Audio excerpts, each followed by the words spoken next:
Welcome back, ladies and skeletons. I know I said I was gonna show you guys my Power World map and play Power World and all those other video games, and I tried to get everything set up. I tried to switch over the entire. My mouth is not moving. I tried to switch over the entire setup to the alternate platform, and I just couldn't get it working. The capture device was not processing any audio, so I got really mad, and I just said fuck it.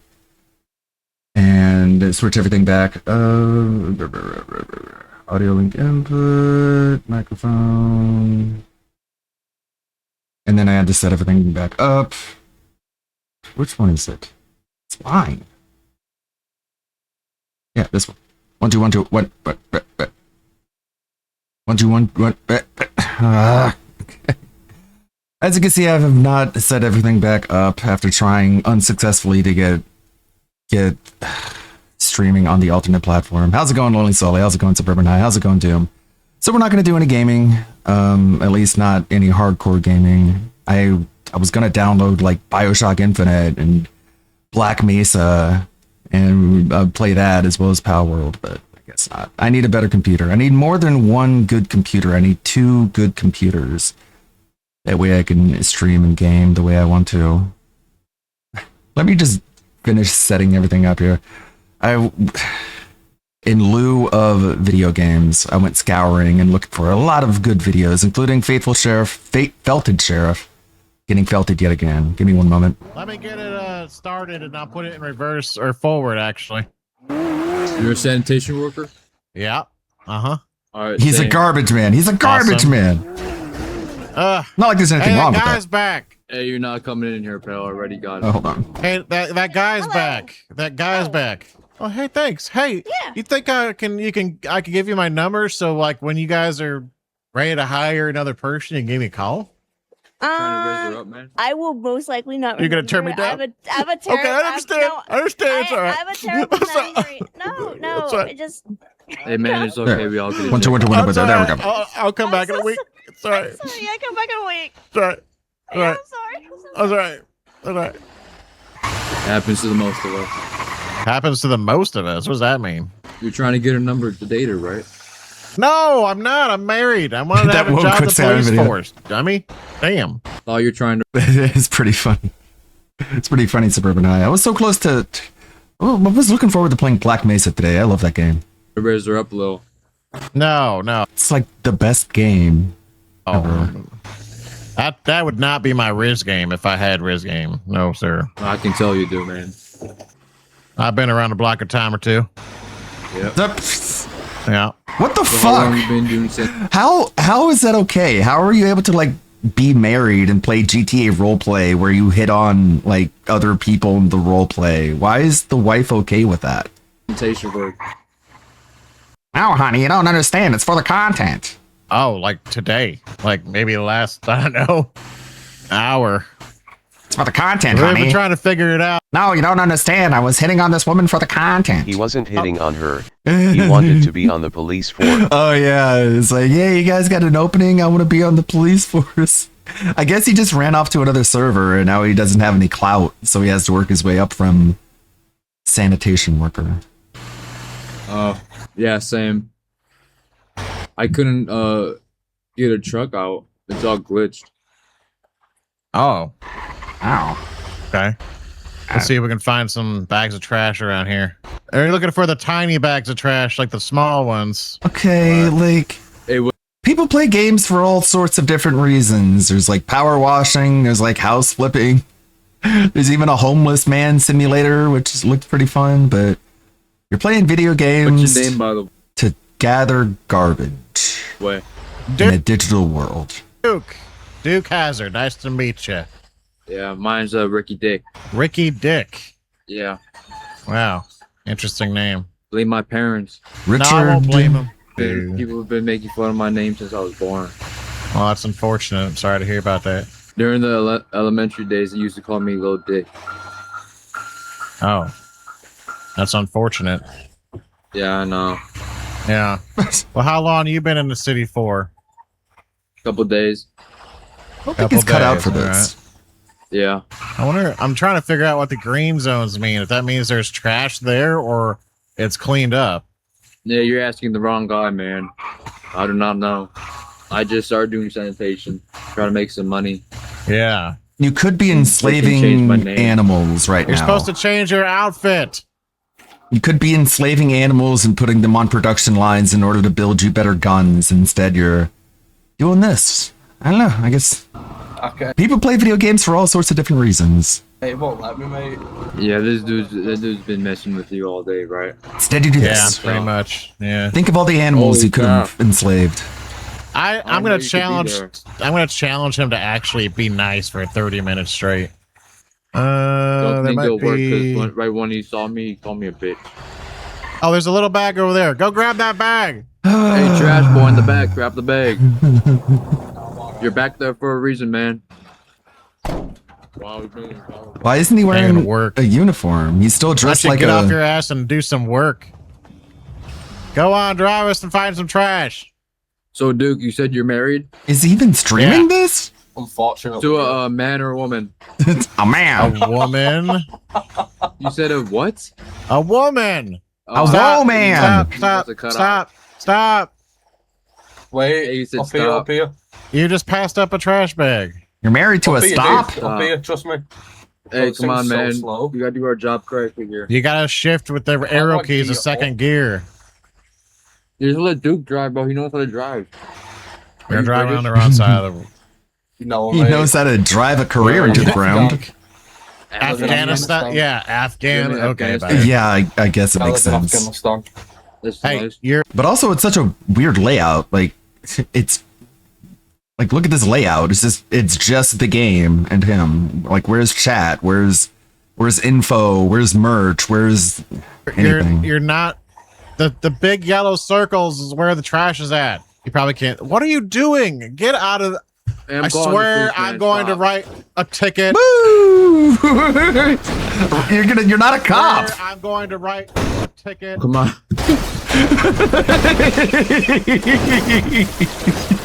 Yo, come on, man.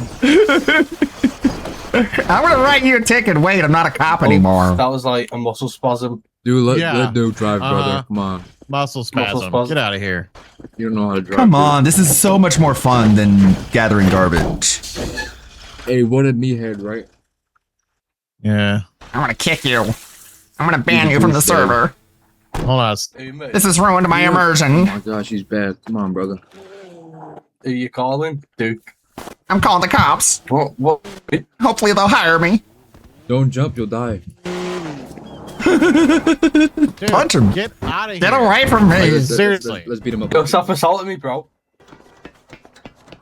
I just Yo, yeah, bro. see how much more fun this is, you idiot. Quit being so Hurry up, serious. Duke. Whoa, whoa, whoa. Do shit like this instead of What? It won't let me. What the heck? Hey, Duke, back into something and you'll fall off. Oh, that's a good idea. Oh. That's it. I'm. Okay. F4. Alt F4. I'm out of What the here. hell Wage just quit. happened? Hey, call I haven't gotten a 911. tip in 5 Yeah, hours. he pushed me out of the vehicle and then killed me Yo, Chud, where are you, bro? using his hacks. Is- Come on, Come on, man. Duke. Go, let's go, bro. Let's go. Let's help him Keep out. saying- Just throw him in the I back. can't drive this. Actually, yeah, I'll drive. Come on, Chudster. Let's go, Chud. Let's go. Let's go, Chud. Oh, I can't even get in. Put him in Let's the go, Chud. put him in the Let's go, compactor. Chud. Let's go, Chud. Let's go, Chud. You know how to put him in a car? It's not letting me in, lad. I'll just have to walk him there. So how's your day been going? Just dump him in Oh, it's the going good, water. mate. I've just met my friend Duke today. How's yours been? Oh, he's your friend too? Yeah, go on, what is it? It's Ricky Dick. I'm Ricky, clipping nice to this. meet you. My name's Gabe Owner. I'm clipping this as we speak. This one is GABE, so Gabe, and then Owner, OWNER. Alright. Gabe Owner. During elementary school, they used to make fun of my last name and call me Little Dick. I bet you do have a little dick. Yeah, I'll prove you wrong, buddy. No, I'm not gay, thanks. Yeah, Not it part of that wasn't. is that size. It was a threat, not a intent. Or was it? Okay. I mean, if you asked Duke here, he wouldn't mind. What'd you Duke? You think he has a little zest with him? You can't What do you talk, mean by Duke. that? It's roleplay. 100%. You can't. He's You can't just say anything. You're not allowed. He's a fart fetish. A fart fetish. You have to yeah. pretend to be dead. What does that mean? Like he just loves farting on people. No, I for, don't. Oh, listening to fart? reason Gene, I for. thought you said fat. Shut up. Oh, You're no, dead. fart, yeah. Just tooting. I wake up and I say Well, no, I pretty don't, close and then to I the fall back hospital. asleep. Okay. Just got to walk him all the way there. Hopefully he Yo, doesn't. Chud, bro, you alright? Hopefully he doesn't. I'm respond. incapacitated. I can't That'll talk. be RDM, and that's bannable. Oh. I wonder who killed him. Oh, there we go. Did he just fart? Yeah. Bro, that shit was on my face, you nasty ass. Oh no. Oh, That's all he What, knows so how to what you do, eating, huh? Chud, what you eating, bro? I can see your mouth moving, lad. What you eating, bro? he's eating straight McDonald's all day, making those noises. Yo, Chud, have you saw my YouTube video, bro? It's got over 300 views. Oh my god, I'm fucking it's amazing. 300. First YouTube video Wow. on me, bro, and it got 300 views. Whoa. You're amazing. Damn, man. You're not trolling me. 300 views on you, lad. How 300. sick is that? My first video as well, lads. Can you say congratulations to me? 300. Oh, so we got the Chud army just watching right now as well. Where? Where they at? The Chud army.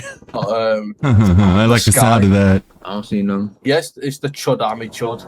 Oh, Sir, bro, you you're better not be supposed to be respawning. dead. Yeah, Is right. that his nickname? You call him that? What the hell? I mean, I guess it can still. Oh my god, he's respawned here. What the? Come on, Chud, what's up, lads. man? Come on, Chud. Where'd the truck go? It's down there still, man. Let go of me. Oh my god, my- man! Dude, Yeah, let I'm go- let so. go of him, man. Get off me.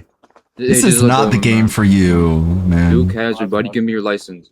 I didn't mean to do that. Duke Hazard, 1984. Let go of me. Kidnapped. Let Getting go of kidnapped, me. Chud. You're old. Oh, we'll rob a car here. Bro, he's on his fucking tablet. Unhand Get off the me. tablet now, Duke. Hey, He's a little sorry. screen-ager, man. Look at him. Stop trying to record Belted me, Sheriff bro. is getting. Put me down. If you say please, hogtied. Daddy, I will. You guys say the next word. Please, please, Daddy Josh, please let me down. Say that, like it, like that. Where did that guy go? To Where play did that guy go? Red Dead online and get hogtied and What the heck happened? thrown on a train track. Look at how shocked he is. That is one unhappy cat. Say something. React. You gotta be kidding me. You gotta be kidding me, bro. No. No kidding. Hello? Dead air? These people are such degenerates, bro. Uh-huh. They're gonna go to hell. These people on these servers, like who own They these don't servers, like you. are such degenerates, bro. They don't like you. They are such degenerates. That's the best you can do, huh? They're degenerates. Okay, guy who talks to children on Fortnite. I think the reason they don't like you is because your degenerate behavior. These people are so dumb. You're dumb. You're an idiot. I'm smart. So now he's trying to capitalize on all the trolling, and he's putting videos on his own channel that are basically like worse edited versions of the video we just watched. Like he's trying to make money off of it, and I don't think it's working for him. He's doing the lolcow thing. Remember when Sonic Soul would take videos that people would clip and make fun of him, and he would upload it on his own channel and just be like, "That's my content, anyways. Thanks for making content for my channel, buddy." And he would just cope like that. Oh no. The Beast is unleashed. Check out Jason Momoa as Blanca versus Andrew Koji as Ryu in Street Fighter, hitting theaters.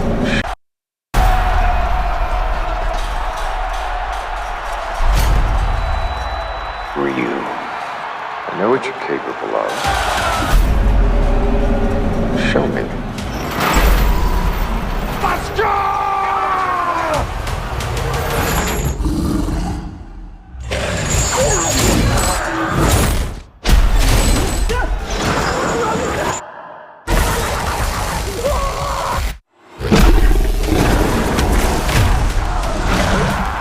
shit, he's huge. It's the Hulk? Stop! The fuck? I do not wish to fight you. Then you die. Okay? I will end you. Oh, okay. Oh, great. Perfect. Why did they give him Jason Momoa's personality, really? Like, the dude just This plays is supposed to be himself. Street Fighter? Yeah. Where's the dropped inputs and lag? Why did they make Blanca the Hulk? What the heck? It's like 4 times his normal size. Wild. Okay, I guess. Power World mod, what is it? What's our Power World mod? I wanted to show you guys my Power World. Oh no, of course. Of course. A Power World developer responded to enhanced female PAL mods. Power World is about having fun. Well then, he must approve. In that case, you should approve. Another Tekken and DOA. Yeah, the movie is going to be full of Zoomer humor. It's not for me, so I hope the people it's for enjoy. Yeah, it's just going to be dumb fun, obviously. I mean, they make no mistake. They make no, they leave no room for mistakes, I guess. It's just meant to be stupid. It's not, you're not going to get the high-minded Street Fighter experience. Looking up the mod. Hey, yeah. Okay, we got a Turkey Tom video from a little while ago about the most degenerate animator. We're big fans of animation, so that's right up our alley. On that topic, there's also Royalty is Here, another channel we look at quite a bit lately, the most infamous YouTube animators. On that same topic. They don't have a pal that wanted to have sex with the players, so I'm sure they're okay with that mod. Well, I mean, there's Lovey-Ander. Lovey-Ander pretty much does want to, if you read the description. Speaking of fighting games, Nova is bad at them, like all lolcows. As long as it's slightly better than the Jean-Claude version, I don't think it will be. I think it's going to be a little less than that. Just a little bit. The man who killed Sonic Comics, Ken Penders. I'm sure Anthony knows all about Ken Penders. The whole Sonic fandom does. Bearing dunking on the manliest man in the world in this video. FF7, the Final Fantasy VII house, the internet cult. It's a pretty recent video. What do we have? How about Chin.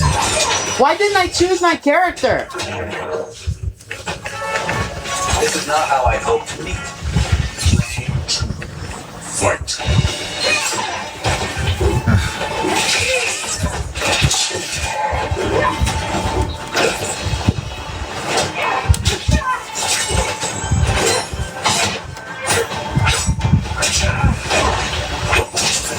I might do.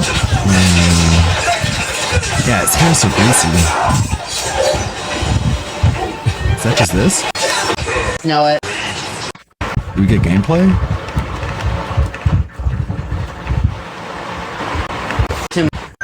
Is that all this video is?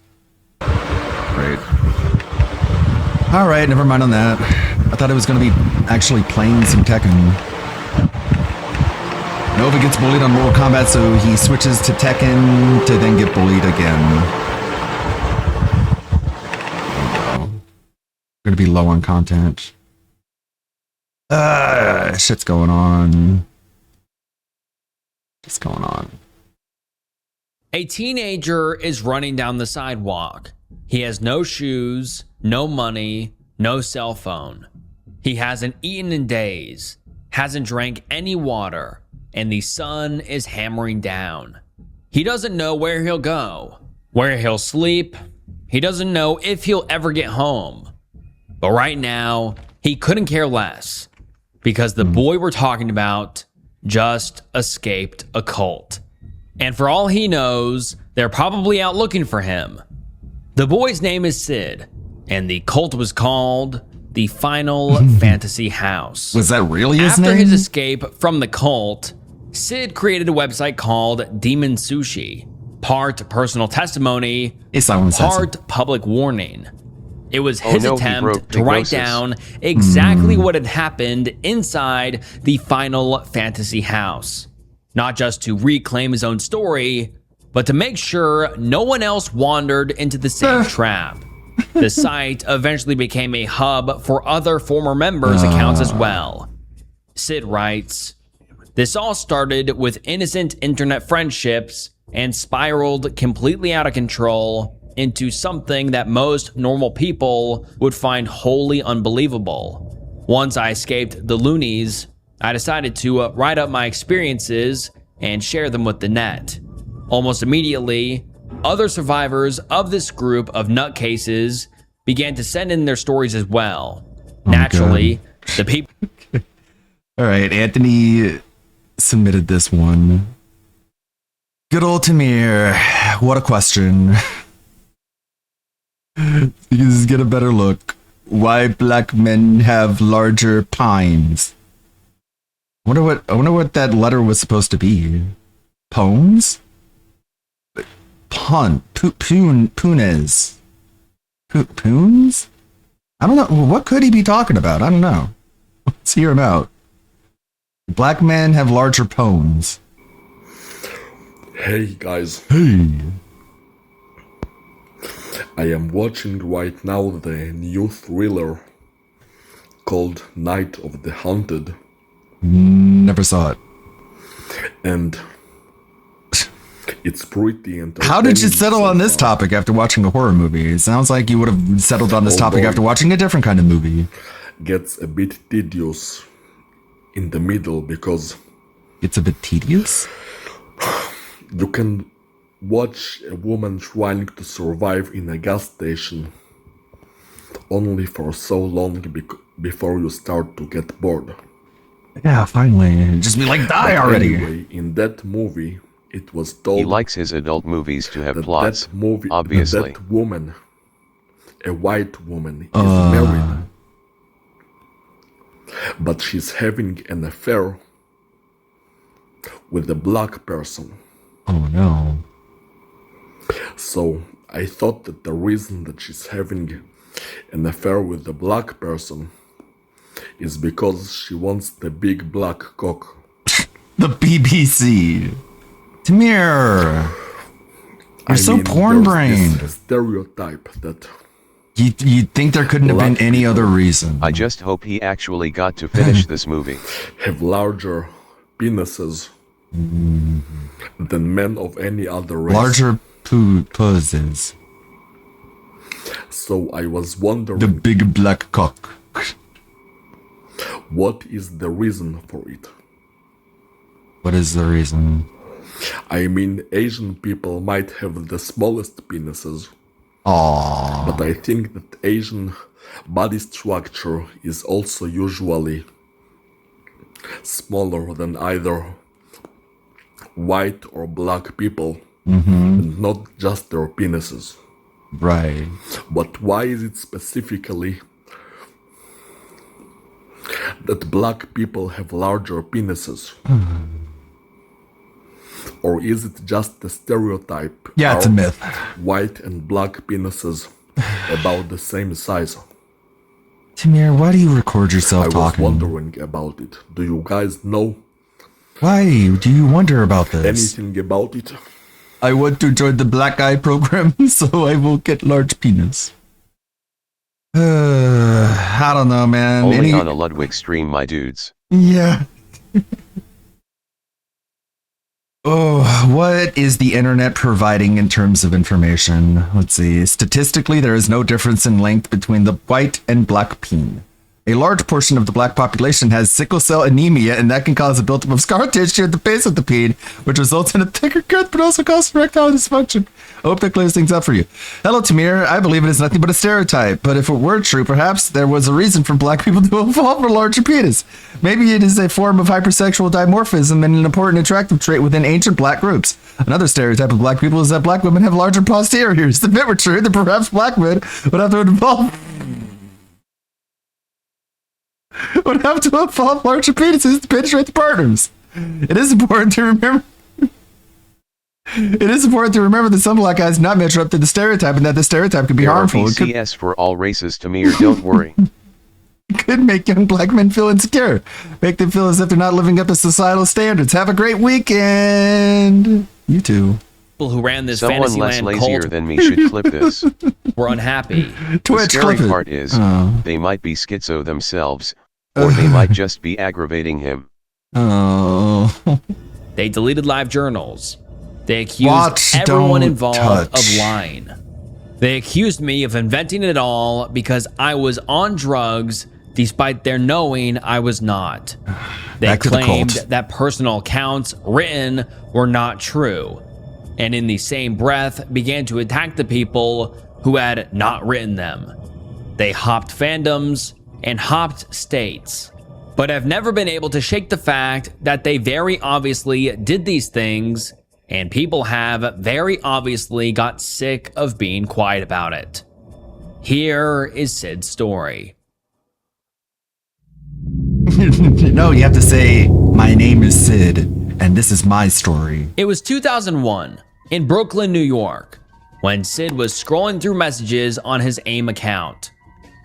Sid, who was a freshman in college, I lived in believe his they parents' jumped Tide basement. Hannibal fandom. His life, up to that point, had been rough. He suffered a toxic upbringing that left him emotionally and mentally scarred. Frequent scoldings, strict supervision, verbal thrashing, the works. But in Sid's fragile emotional state, he always found ways to cope. He liked to play video games. To be more specific, he liked to play Final Fantasy VII. It might not look like much If compared only to they played today's 8. titles, but They at the could have been time, saved. Final Fantasy VII was revolutionary. No one had really seen graphics like this. With its beautiful cutscenes, gorgeous colors, and more importantly, its mature and narrative storytelling. The protagonists of the game, Cloud, Strife, and Zack, are iconic. The whole game is made to feel like a movie, and Sid really liked that. Not only was it beautiful, it was emotional and relatable. He played the game in 1998, and after that, Sid was a mega fan. He created and maintained a website dedicated to 2 of Final Fantasy VII's main characters, Cloud and Zack. To a lot of isolated teenagers online, they weren't just characters, they were idols. Heroes who endured suffering, reinvented themselves, and found purpose in a world that felt broken.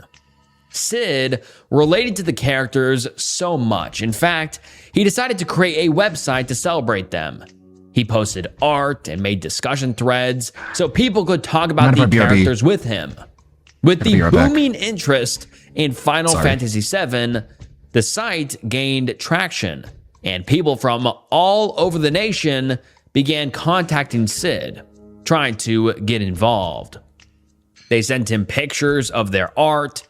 They made recommendations on layouts for the web pages. Have been a disaster Many of for these the human people race. were just fans, but some were very friendly. And so Sid began several new relationships. Then one day, The more I hear he about received Final a Fantasy message House, from the an more I unknown feel like account. it is fake. I got an Cause instant doing all of this message over from one some game feels stranger weird. offering a link exchange. They told me they ran the domain Hojo, another Final Fantasy website. I'd never been there before, but I ran a quick check. It looked mostly personal, with a little bit of a shrine to the character Professor Hojo from the same game. I was like, oh, that's cool. Sure, we can link exchange. The person who ran the website insisted on being called by the name of the character, Hojo, and the two began talking constantly. At first, Hojo just seemed eccentric, just another intense guy from an online fandom community. But the conversations quickly became personal. Hojo wanted to know everything: Sid's fears, his frustrations, his family life, his dreams. Hojo spoke with absolute confidence and a friendly curiosity. And then things started to get weird. Sid writes, "One day, I just got done putting up some art. It was of the monster Jenova from Final Fantasy VII. I gave it a little mini story under the image to be creative. Hojo contacts me and tells me that it was really well written. I'm flattered, so I thank him. Then it starts getting weird. It was really realistic," he says. "Is that a memory?" Understandably, I'm like, "What?" He replies, "Is that one of your memories?" I was unfamiliar with the concept being put to me at the time, being still pretty internet virginial. I said no, I just made it up. He seemed disappointed and I didn't understand why. Days later, another message came in. It read, "My wife Chill out, would like Sid. to talk to you." All Hojo That wanted wife to do was was a implant woman you with named Jenova Jen. cells. Jen was Why young. do you hate science? And just like Sid, she was a fan of Final Fantasy. She insisted on being called Jenova, one of the antagonists from the video game. But Sid would quickly discover Jen wasn't just a fan, and neither was Hojo. They were believers. I was asked if I had any memories of past lives. I do believe in past lives. I think it's a pretty valid cycle given how many cultures believe in it. So I told Jen, no, I don't have any memories of past lives. But I believed it was possible. I should have never said that. It was like inviting the vampire into my house. Jen's attack was swift and sure. She began in a flurry explaining things to me. How there are alternate universes. Do you grant me that? Sure, there could be. And in those universes, maybe, just maybe, video games actually happened. I thought it could be plausible.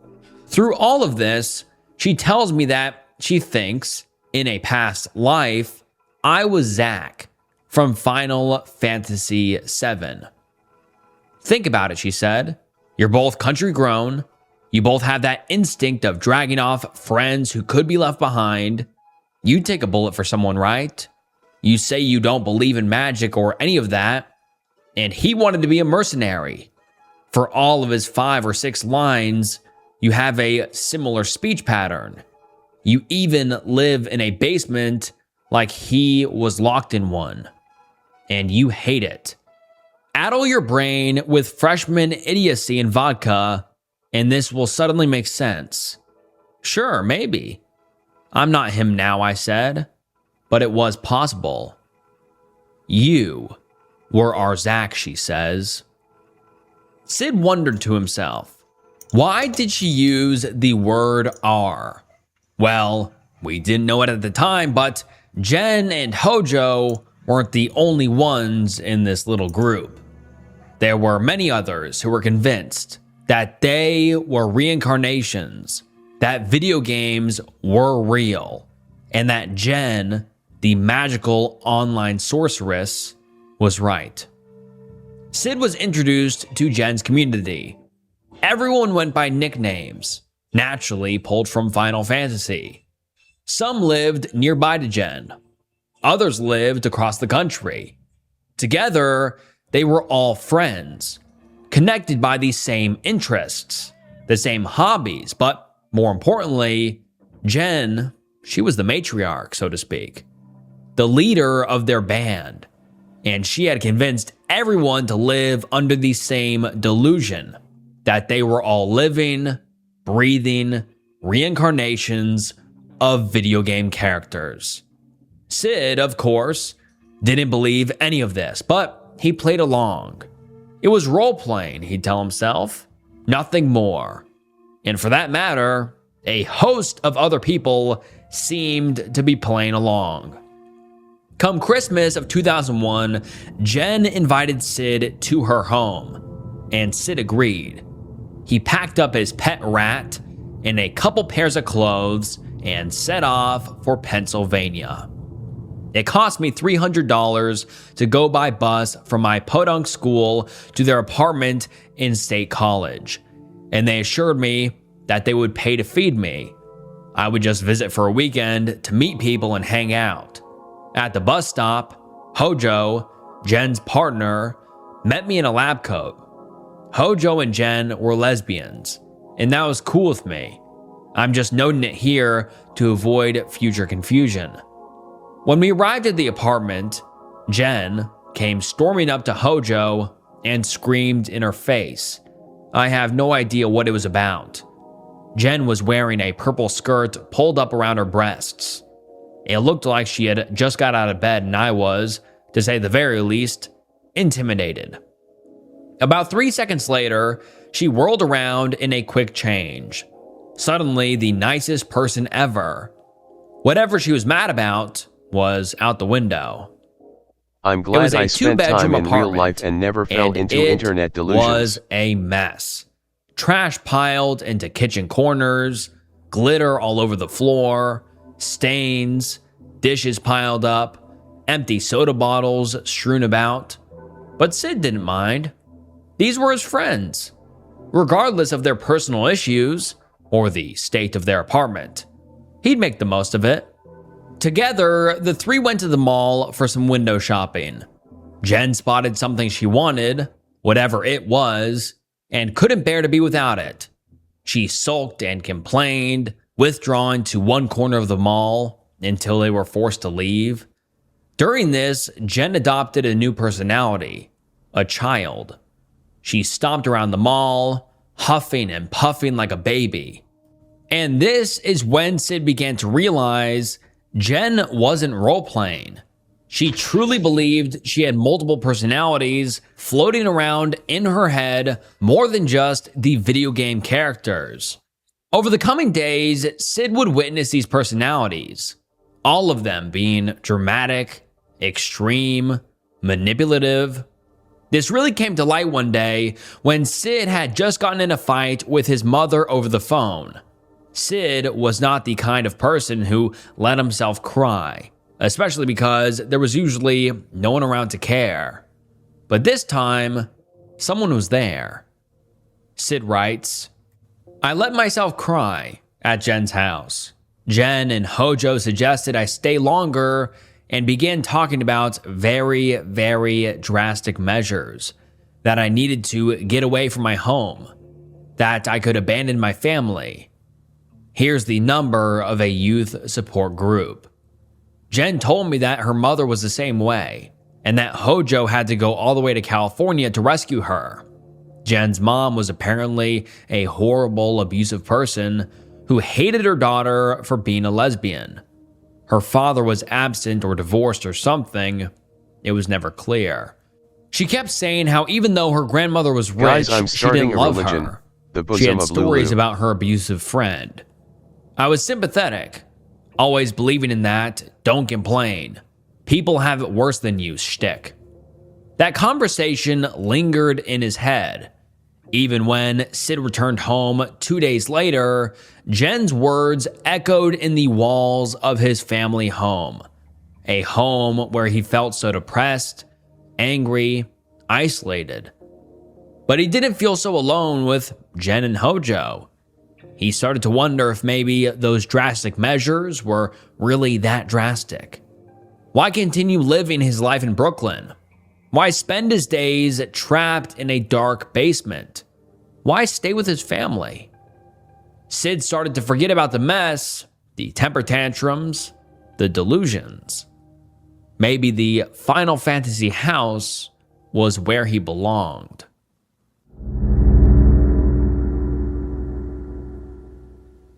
After his first visit at Christmas time, Sid continued to visit Hojo and Jen every few weeks. And between intervals, there were new behaviors that started to rear their even uglier heads.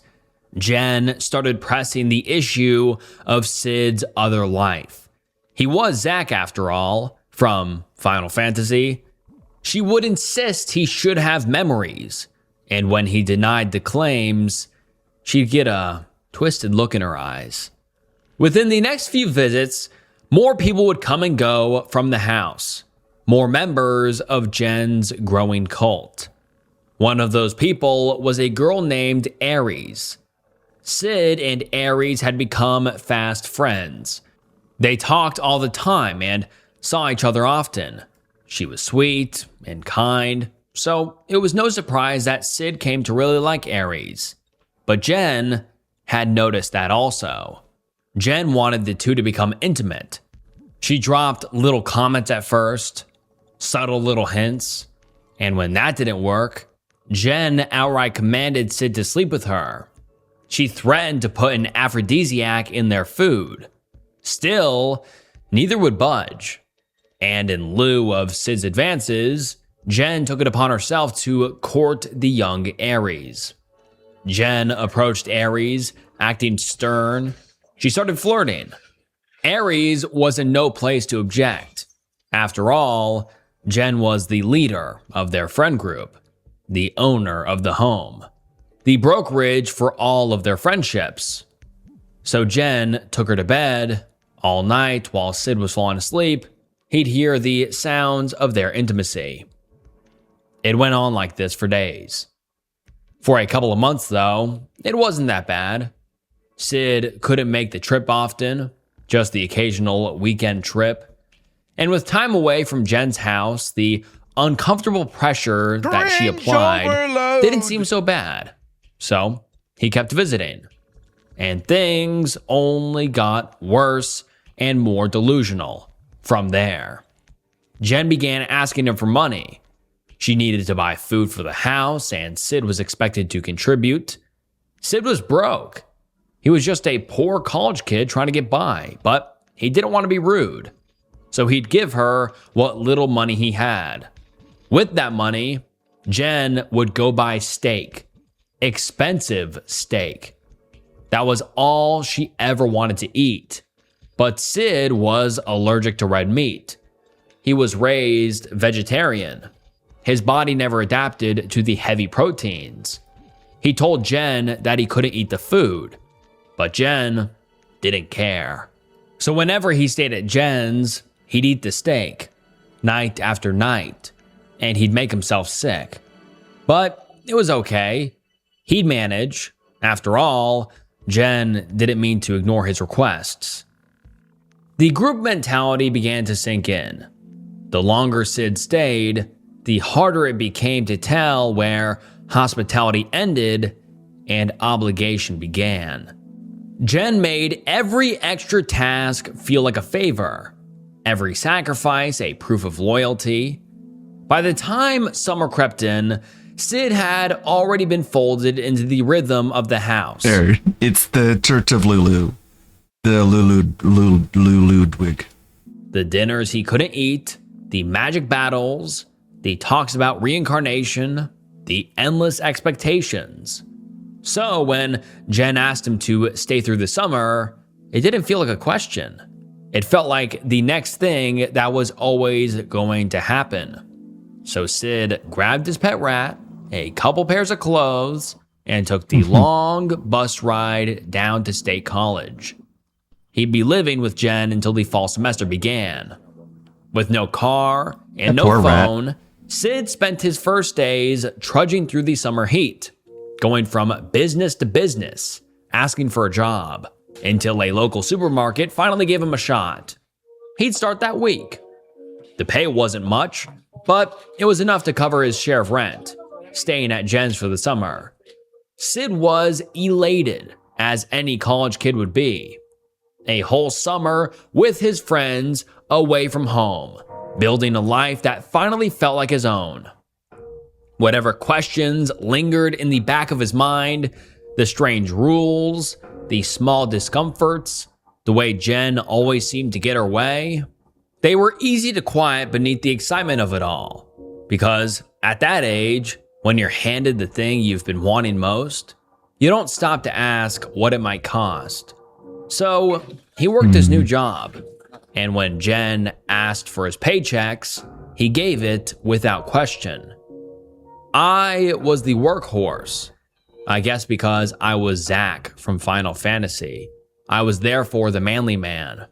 Jen quit her babysitting job and refused to look for another one. I was the one who had to carry groceries to and from the house, the one who made the money to feed everyone, the one who had to fix or move furniture when it needed to be fixed or moved. My computer could rarely get online because Jen was on it almost 24/7. Jen was not supportive of me having a social life. When my phone ran out, I was not allowed to call home on my own. When I talked to people online, she would hang over my shoulder and ask who they were. Then she would write down the screen name and go talk to them on her computer later. This is how she got a hold of many of my other friends who she would later abuse. Jen would, and did, keep a very strict track of my activities. If I was going out, I had to tell her where. This is what we ancient I did not ones have a called house Web key, so 1.0 I had to simping. make sure they were home or I would be locked out. I was locked out a few times because Jen would go to sleep and I would stand at the door banging and not to be able to get in. I had a few fun moments like dumpster diving, but I had to keep it all a secret to myself or I'd get in trouble. Then there was the fighting. Not the silly magic fighting I talked about earlier, but real fighting. Screaming fights, slapping, punching. The sound of flesh beating on flesh is not one you can miss. And the apartment was small, so there was no way not to hear them. Hearing one of them wince or whimper, then the beating, and immediately after, the noisy intimacy.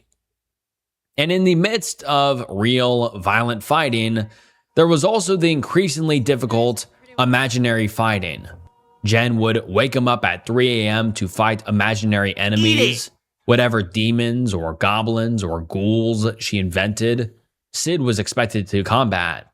Within a couple of weeks at staying at Jen's, his mental health was beginning to suffer, as was his performance at his new summer job, so his hours were cut. And with Sid's shrinking paycheck, proving that it's Jen not a bought recent steaks. development for that particular The only time statistic. he ate was at work. Sid would beg his coworkers for something to eat. Expired bakery goods or sushi, just something to get by. But the managers noticed. One of his managers outright denied him. Very quickly, Sid was suffering the consequences of his inaction. He didn't realize how controlling Jen would become. He didn't realize that he was in a cult. The summer heat began to take its toll. Without a car, Sid walked for hours each day, from work and back, to the grocery store and back. And as the days It's 3 grew in the goddamn longer, morning. I don't want to his fight health Goblin. I continued want to to go to sleep. deteriorate. And the house did too. Jen and Hojo were unclean. Piles and piles of trash and muck stacked in corners. Papers lying around, food wrappers, sweaty clothes, spillages. Their home began to smell like garbage Sid and just used rotting the airship meat, for fuck's sake. all amplified by the blistering heat, baking it all. But there were still his other friends, like Ares, another member of the cult, and another victim of Jen's. She endured the same treatment as Sid. The long nights, the yelling and screaming, financial control, but Ares was waking up. When she was over, Sid could talk freely, and he would become conscious of the treatment he was enduring. But once she was gone, Jen and Hojo went back to working on his psyche. They had me brainwashed. I was terrified and miserable, but I was brainwashed. I know this because Jen had a fight with Ares at one point. I don't even know what it was about. I think Ares woke up to what Jen was doing and wanted out. Jen was on about how she had been betrayed, how they were so united. About this time, I began to learn what happened to Ares. Jen had made Ares sit in a bathtub full of ice cubes and green food coloring as part of her training. It's a wonder the poor girl didn't get hypothermia, but Jen was up in arms. Apparently, Ares called one evening when Hojo and I were at the used bookstore, stealing books. Yes, that poor. And said she wanted some of her things back that she had left at the apartment. Jen exploded. She called Hojo's cell phone in tears, screaming she was going to commit S-word. I believed it. Hojo called a nearby cult member and demanded he go over. Hojo called Aries and screamed at her. I told her off too. We rented a taxi with money we didn't have and raced home. She claimed to have made an attempt of S-word. When we arrived, she had washcloths on her arms. And you can... I woke up for a second and knew this was bullshit. I really question, like, if you have to go to that extent not to say the word suicide or kill or gun or shoot. Especially when, like, we're running, like, ads for war games in between the videos and uploading videos of Call of Duty where you're just, like, going around shooting people, blowing people up. I had... Like, if you can allow that, I'm pretty sure talking about stuff like this is going to be pretty permissible. A problem with Starting SH. to think Sephiroth was in the right to summon the meteor. Jen had made no attempt. How is I this? think you mean G-word and other S-word. Well, like, I don't care. Like, imagine being, like, getting in trouble for just talking like normal. Of S-word. Whatever. She had just scratched herself. At most, it would sting, but I was still mad at Aries because I was supposed to be. I wrote her nasty emails. I joined them in bashing her. I ignored her when she came to pick up her stuff, even though she obviously wanted to still be friends with me. I regret that now because we never reconciled. Maybe if I got the clue and tried to get out with her, things would have turned out different. And just like that, another ally was gone. Near the end of summer, also Jen and Hojo were having trouble. Well, obviously indicates suicide, but that's pushing it. Yeah, attempted S-word. Paying bills.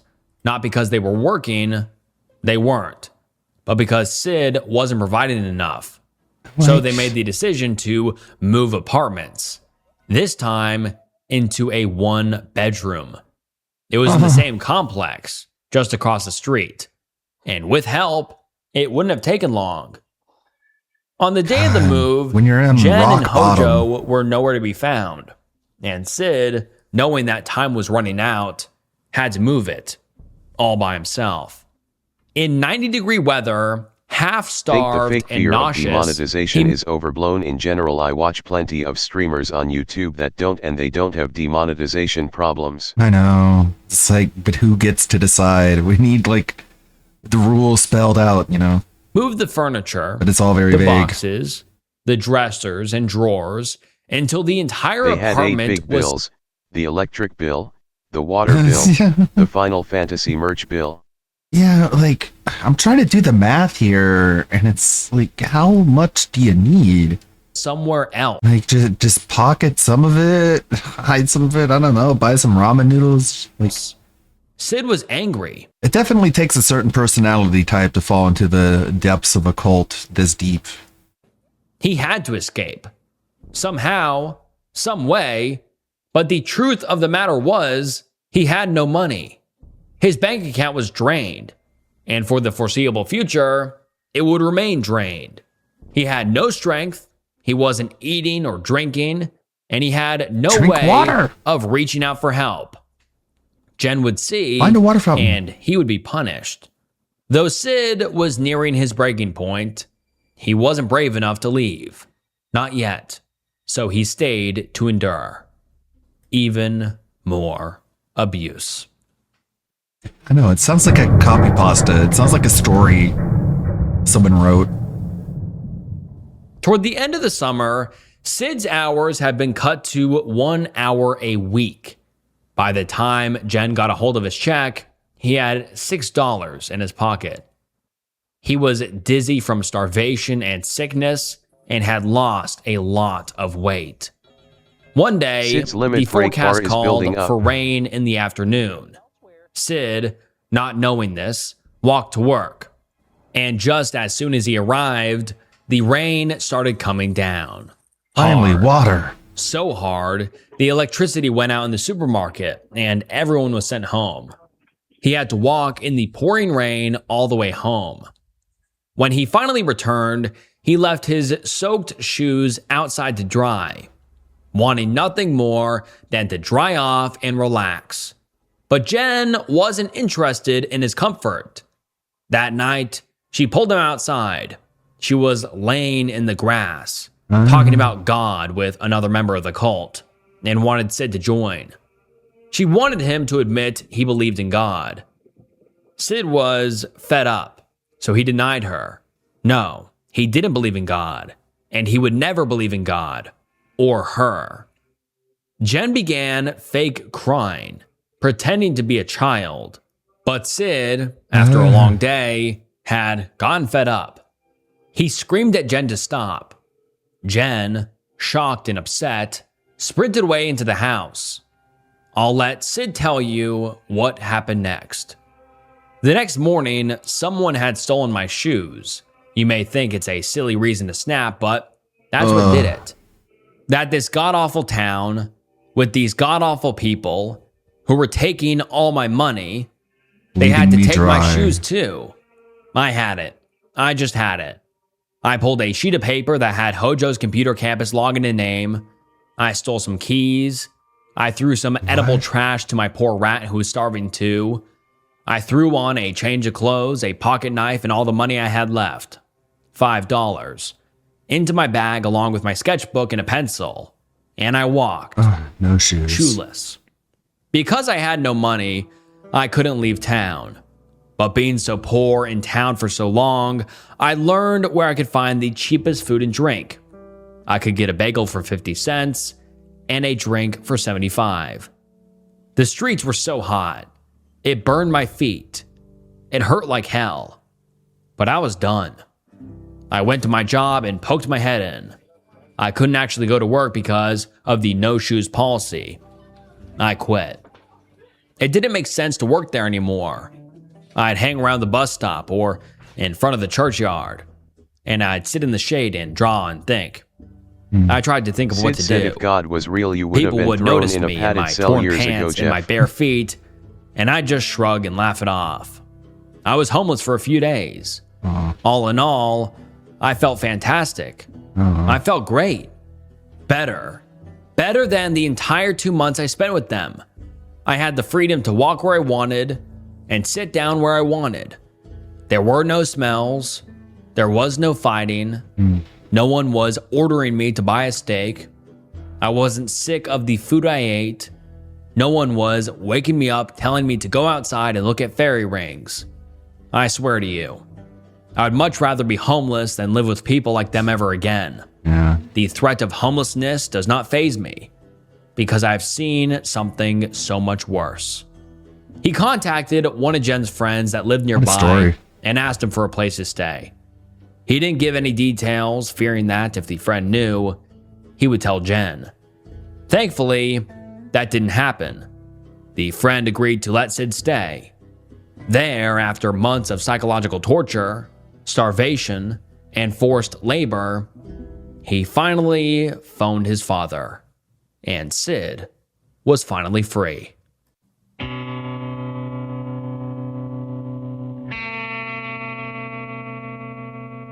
And I'd love to tell you all that the story ends here. Go buy Sid me a goes steak, free, bitch. Jen and Hojo were arrested, and no one was ever hurt again, but I'd be lying if I told you that. The truth is, their pattern of abuse continued for years after Sid ran shoeless from their home in 2002. On his website today, which was created to catalog the stories of other victims and keep other community members safe, there are 20-something Sid got out stories. before the remake. Some of them are stories like Sid's. Others are journal entries, email threads, and conversations. At the bottom of the page are warnings about what a cult is, what it looks like, what it does, and how to stay away from it. After Sid left the Final Fantasy house, they adopted a new victim named Kat. Here is an excerpt from her own account. My name is Kat, and I actually emailed you once before a long while back. Sometime not too long after I left Jen's group by choice/complete meltdown. I haven't really had the guts, though, to write anything until now. a day after my 2-year anniversary of having a mental breakdown and leaving. They identified me as their Zach too. Thankfully, the experience didn't turn me off of being a fan of Zach. I was really damn stupid at the time, and I was not doing well with my parents, my current roommate, and a really long bout of depression I was in. They seemed nice enough when I met them, and I was willing to go along with all these stuff they talked about, because I was happy just to spend time out of my apartment. It was harmless fun, right? I'd even sometimes joke around with my roommate / best friend at the time about it. I remember she got a big kick out of it at first, but things also dwindled with time between us. Jen and Hojo slowly poisoning our relationship. Mind you, I'm not the type to get pulled into crap like this easily, but they had sadly noticed the state I was in and hooked me nice and tight when I was as down as I had ever been, at least at the time. I was viewed as a source of income to Jen and also as a guard type person, meaning she'd have me sit up until dawn a lot of nights because she was afraid something horrible was going to happen. I guess it's just like the multiple personalities. Like one of them is really nice and accommodating and then draws the person in, and then it's like, then the trap is set. Most nights, in fact, were quite lovely and calm, but extremely tiring because I wasn't getting much sleep anymore. Should be apparent. I'd sleep after it was light out and wake whenever Jen would waltz into my room to either use my computer or wake me up to do whatever was my duty. Their fights would get so bad and so loud, you could hear it on any of the 3 floors of the house, from behind 2 closed doors. 3, if you also counted mine. You could also hear them hitting each other. I thought there was an apartment. Screaming like they were on fire or something. How'd they get a house? There was one occasion I remember very clearly where I was in the wrong place at the wrong time and was trying to get the hell out of the way when Jen spotted me. She stormed over and grabbed my upper left arm and shook me very hard, screaming about not looking at her like that. I had a black and purple bruise the size of her hand that lasted for weeks and weeks before it fully healed. The truth is, after Sid, many people were sucked into Jen and Hojo's twisted world. Some for just a little while, some for months, even years. The story has since become infamous. It's been covered across news networks like Vice and continues to attract attention across the internet. Jen and Hojo hopped fandoms as the years went on. The last known sighting of Jen, online, was in the Hannibal fandom in 2016, where she claimed many more victims in her delusional quest for control. There's even more drama and stories crossing many different corners of the internet involving Jen. We just covered Final Fantasy. There are entire communities she tormented after Sid escaped the house. But every story across every fandom, every community, every decade paints a single vivid picture. One of an abusive household, filled with delusional, unwell people, in a cult-like mentality where scars embellish more people than we'll ever truly know.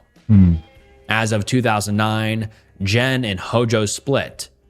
Today, no one knows if her pattern of abusive behavior ever stopped, where she is, or what she's doing. But we know for a fact that neither Jen nor Hojo have ever faced consequences for their actions. She's a Discord Thankfully, mod. Sid's story and the stories of other victims posted on its website opened the eyes of many. People started to wise up to her behavior. So hopefully, many people were spared the same fate. But many more weren't. And I can only pray that the victims of their cult, the victims of Jen and Hojo, find the peace they deserve. And alright guys, that wraps up the Final Fantasy House and Internet Cult. And thank you guys so much for watching. Would you like to see more videos like this in the future? Please comment down below your thoughts, critiques, and Yeah, it's pretty I good. was in a similar scenario in the past, that one person that's crazy, mental, and abusive, emotionally that is, all online by the way. Yeah. That's a deep dive for another time. Well, just whether it's real or not, this one, I mean, we've all had situations like that where we'd rather be homeless than live with a certain type of person. Because just like very manipulative, needy, they just take everything from you and are controlling and don't let you do what you want to do. You can't go anywhere without telling them about it. And you're just, it's a hard situation to get yourself out of. And sadly, in some economies, there isn't a whole lot of choice. You don't make enough at your job in order to get your own place. You need help from other people.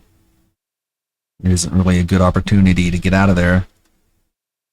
But yeah, it's a good Since life. Jen was the main one in control, I do wonder if the Hojo was also a victim of Jen? Yeah, like when they split up, Jen went on to like the Hannibal fandom. What did Hojo do after that? Maybe without Jen there, she either like fucked off or got a life. The House MD one is a good one. Yeah. Unfortunately, I had to watch Velma when I was editing videos for It's a Gundam for the Velma episode of it. So terrible.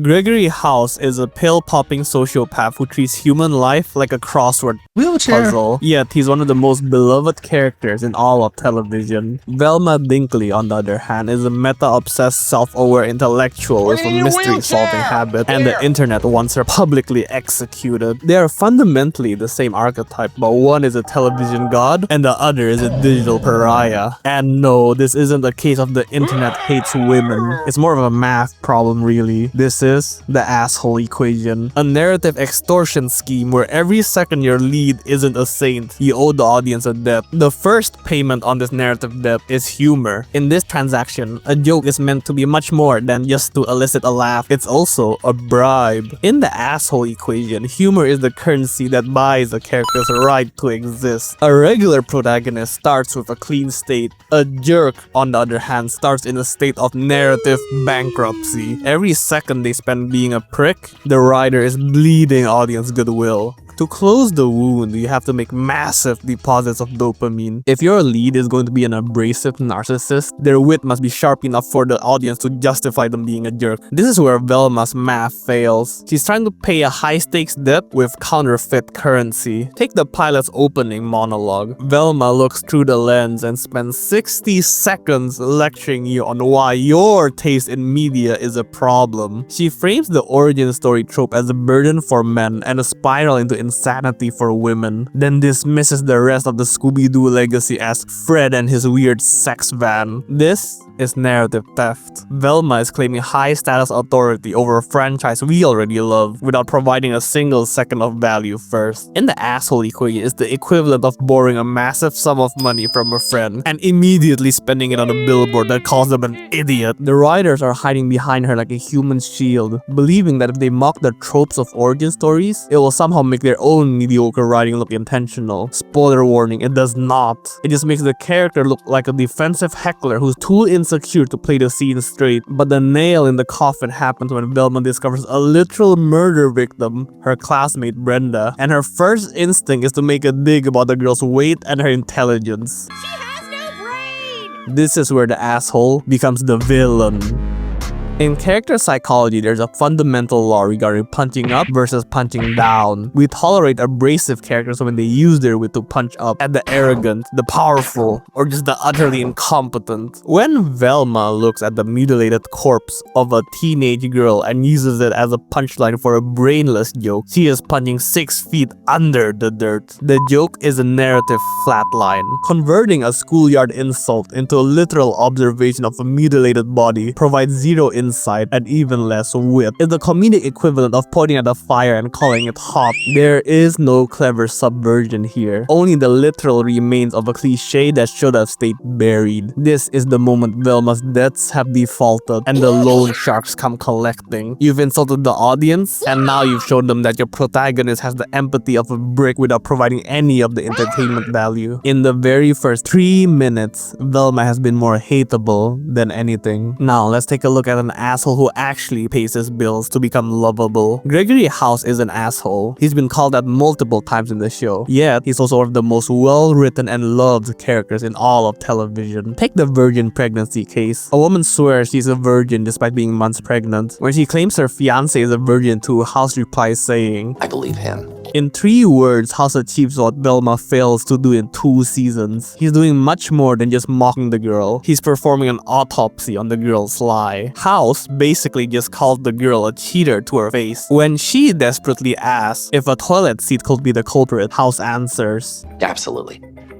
There would need to be a guy sitting between you and the toilet seat, but yes, absolutely. The joke is cruel, yes, but it's functional. House is punching through a lie to reinforce his core philosophy. Everybody lies. The audience gets a 3-for-1 deposit, the dopamine hit of a laugh, the catharsis of watching a liar get dismantled, and the reinforcement of House's character. House weaponizes his cruelty to find the truth, while Velma uses hers to hide the fact that she has nothing to say. But the biggest difference between the humor of these 2 characters is the direction of the punch. House always punches up. He mocks Cuddy because she's his boss. He mocks his team because they doubt him. Even when he mocks a patient, There's like a the fine woman line who used her between being inhaler an as asshole with a perfume. heart of gold and just being an asshole in a story, and you need to be a skilled writer in order to pull that off. Yeah, just like wit as opposed to witless. He isn't mocking her personhood. He's mocking the industrial-grade stupidity that is actively killing her. More importantly, House exists in an ecosystem of wit. Wilson, Foreman, Chase, Cameron, or any of the other characters in the show aren't merely his punching bags. They're characters who can and do clap back, unlike a dead body. They defend themselves with their own intellect, creating a high-velocity friction that makes the show enjoyable. House can dish it out, but his team can take it and return. You have to have an IQ above 100 to enjoy it, whereas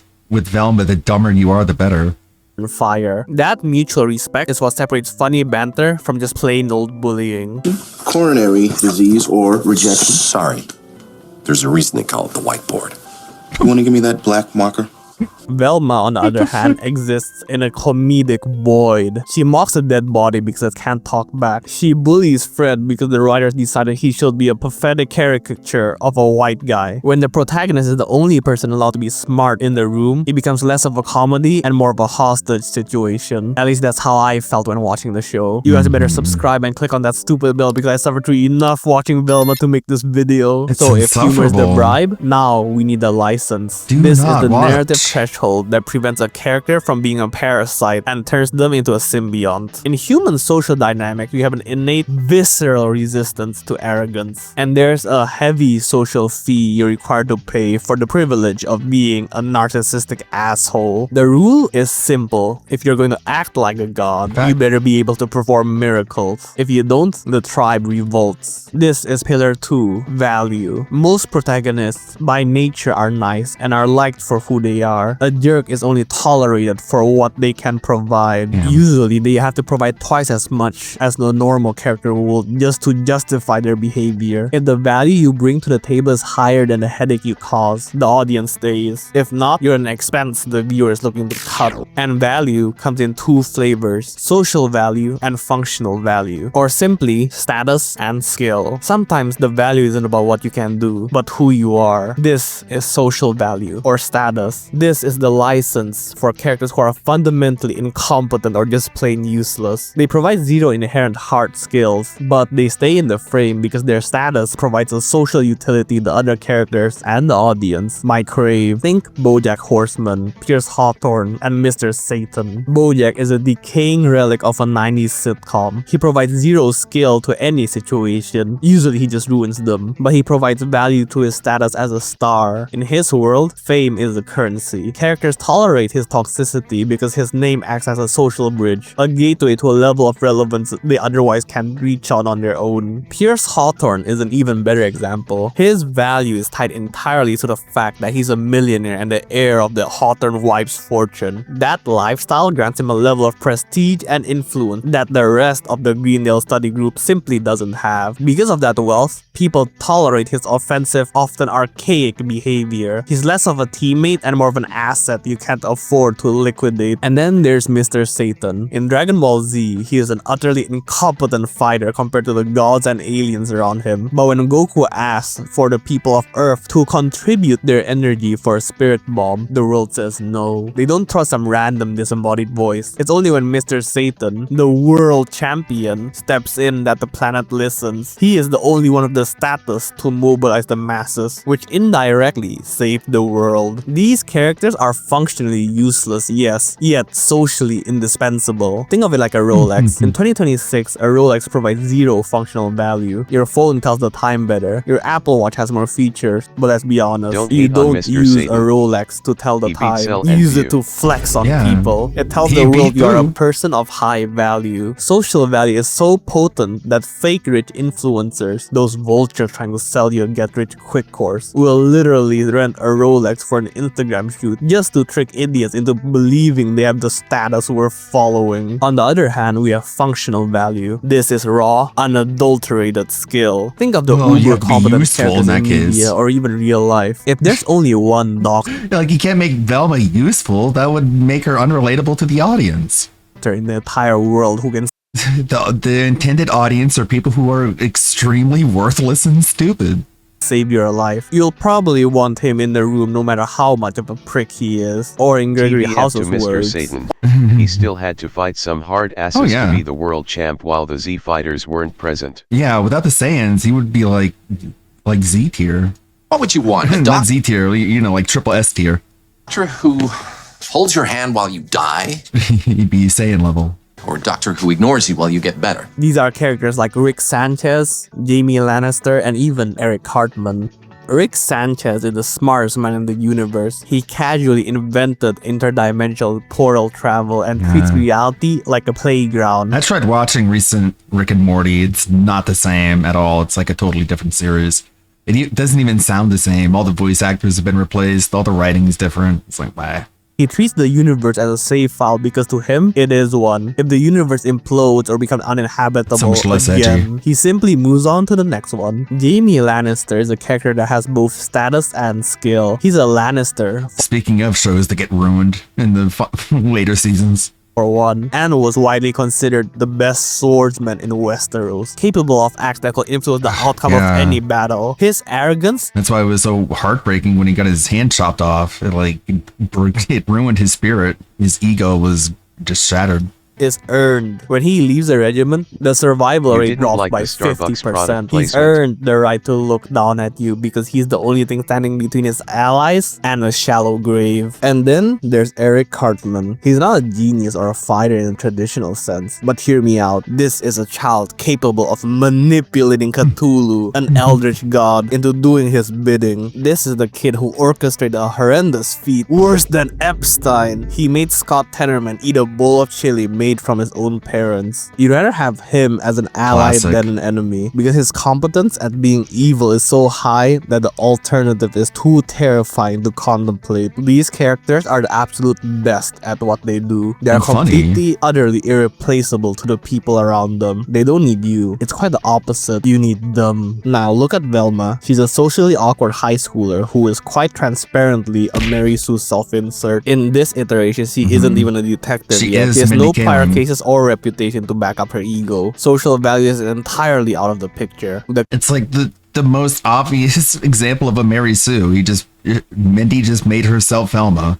Character is... And since she's so dumb and worthless, she had to make the universe around her dumb and worthless to make herself feel better. Clearly aiming for functional value by trying to be the smartest person in the room, but that only works if I mean, it's kind of funny in concept, but in execution, like, she didn't have the chops to pull it off.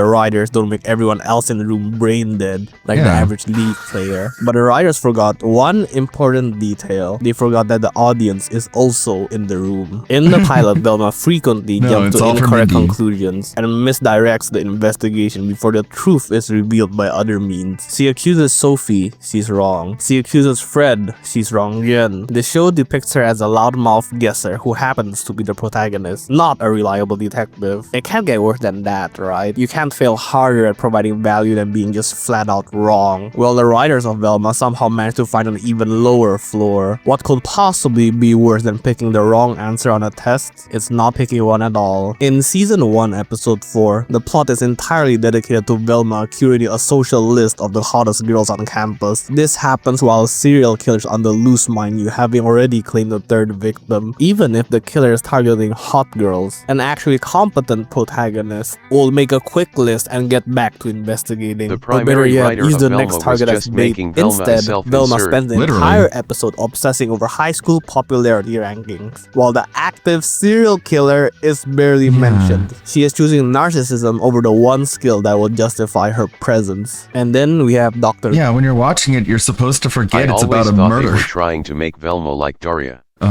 Except eventually Daria learns that she's just as flawed as everyone she tore down. I love Daria. It's one of my favorite shows. Gregory House, the undisputed She was just so sardonic and stoic at the same time. She didn't like cause problems for other people the way Velma does. gold standard for the jerk Scooby-Doo, with a value. classic from our childhood. Yeah. Reduced to this slop-ass dog shit. Well, like that's the Warner. I forget what the licensing deal of it was. I pulled up the Gundam video I made. We'll watch that after this. House is the best I can be nostalgic over a video I edited.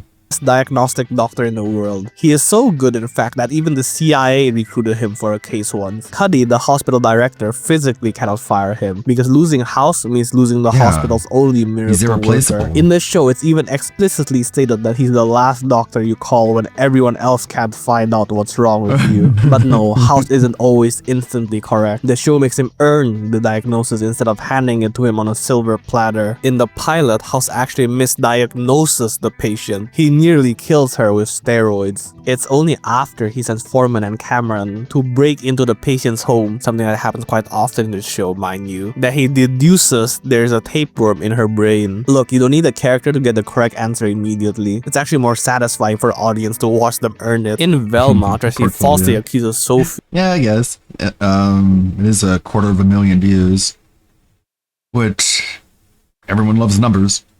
she finds one flimsy clue that points her to Fred, someone the audience can already tell isn't the killer. The payoff is weak because it doesn't demonstrate any deductive intelligence. It just shows her failing in a new direction. With House, he saves a life and corrects his own potentially fatal mistake. Velma, on the other hand, is just accusing a new wrong suspect. If Velma were in House's position, the patient would have been dead by now. For the perfect He makes it example of sound House's funnier than it functional is. value, just look at season 2, episode 9. House's team suspects a patient has Munchausen syndrome, which is faking illness for attention, especially after Cameron baits her into taking unnecessary antibiotics. While the team wants to discharge her, House suspects she actually has a legitimate illness on top of the Munchausens. To keep her in the hospital for testing, House secretly gives the patient the option to take colchicine to mimic a life-threatening condition. It's an arrogant, dangerous move, but it leads to the discovery that the patient has a genuine infection being masked by Cushing's syndrome. It ends with House saving a life that even other competent doctors were ready to throw away.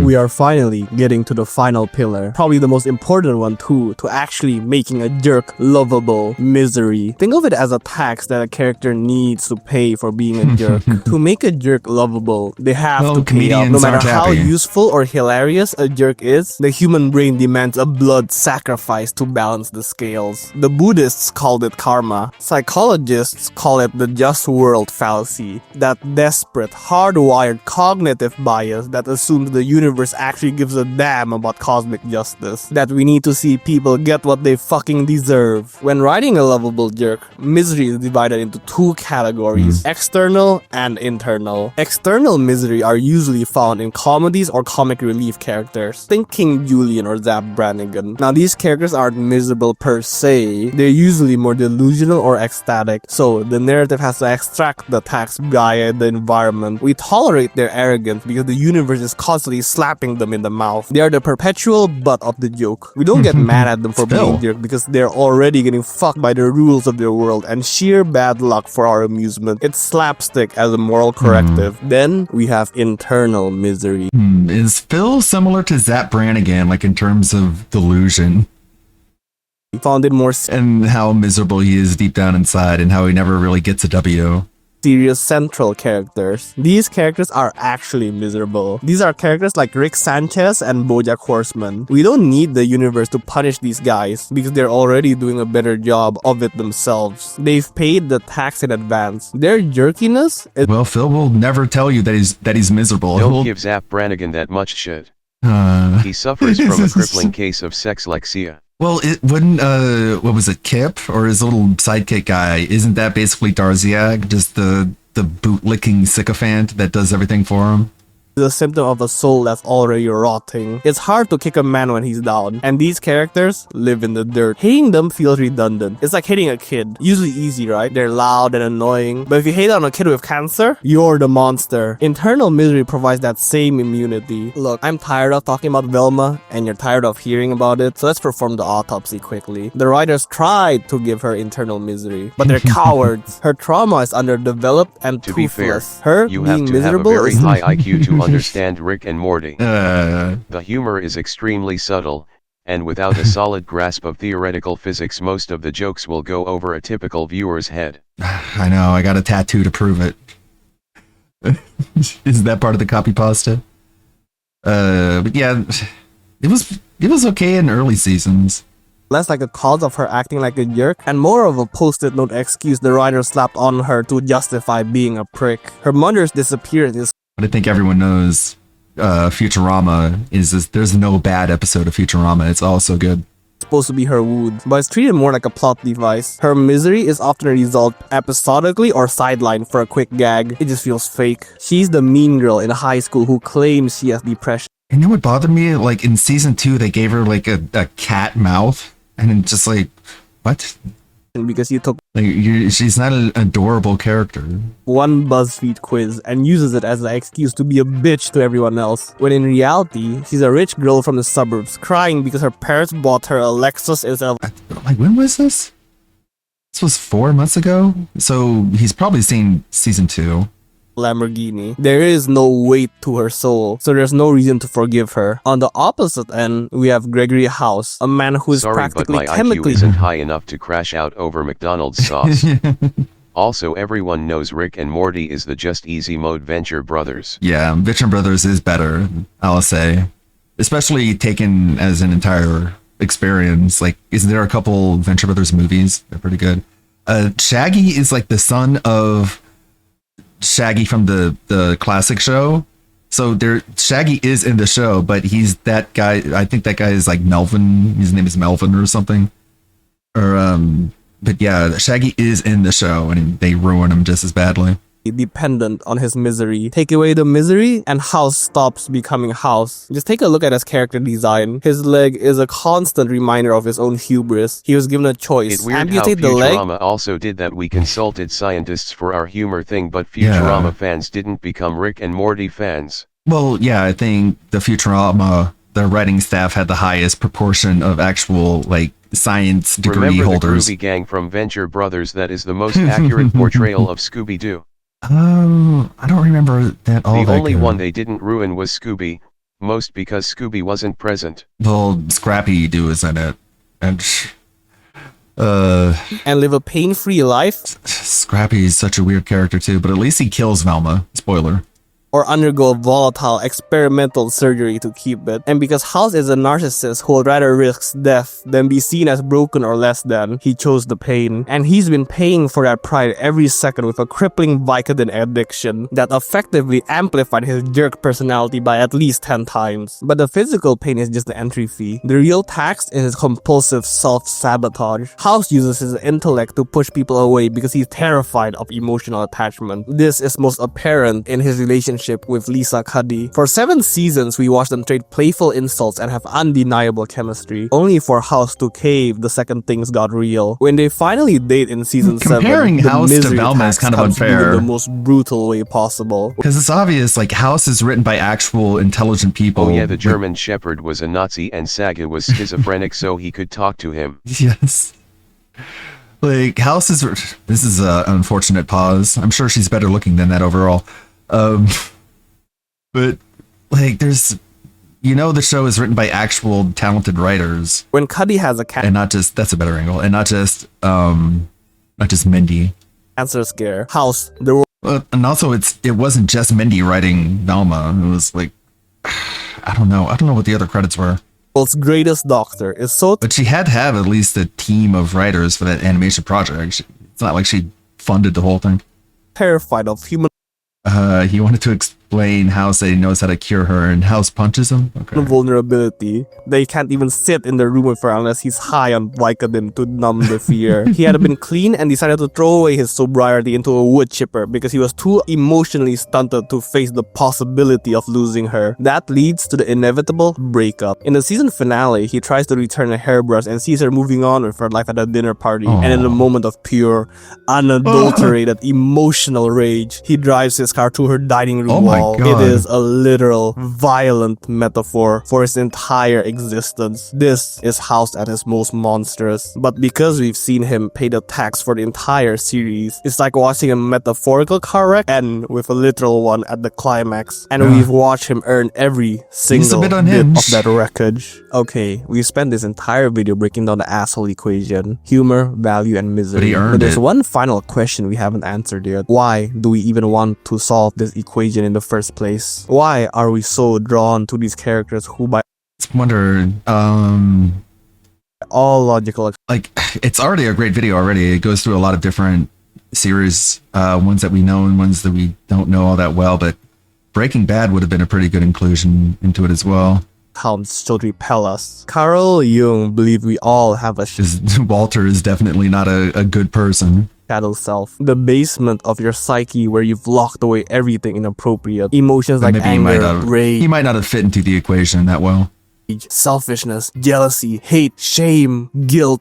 Jung argued that one does not become enlightened by imagining figures of light, but by making the darkness conscious. The lovable jerk is simply our shadow self projected onto a screen, a safe outlet for our most dangerous instincts. When House insults a moronic patient, he's vocalizing the intrusive thoughts that you're forced to swallow every time your incompetent coworker or teacher opens their mouth. When he chooses truth over compassion, he's prioritizing what we secretly wish we could prioritize. You play nice because you're polite or maybe just a coward. House doesn't. He prioritizes a harsh truth over a comfortable lie. A trade-off we're all too terrified to attempt. When House drives a car through Cuddy's dining room, he's doing what we've all fantasized about but would never actually do. It's hard to climb up the social ladder when you don't bother with niceties.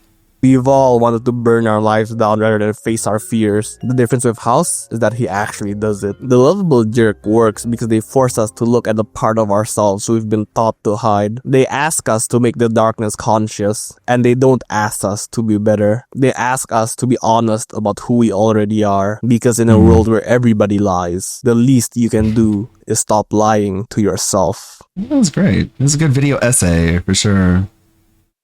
First video I've seen of this guy from 4 months ago. It did 1.5 million views. Wow. I guess I should know more about him. It was mostly a House video rather than a Velma video. This is more of a Velma video.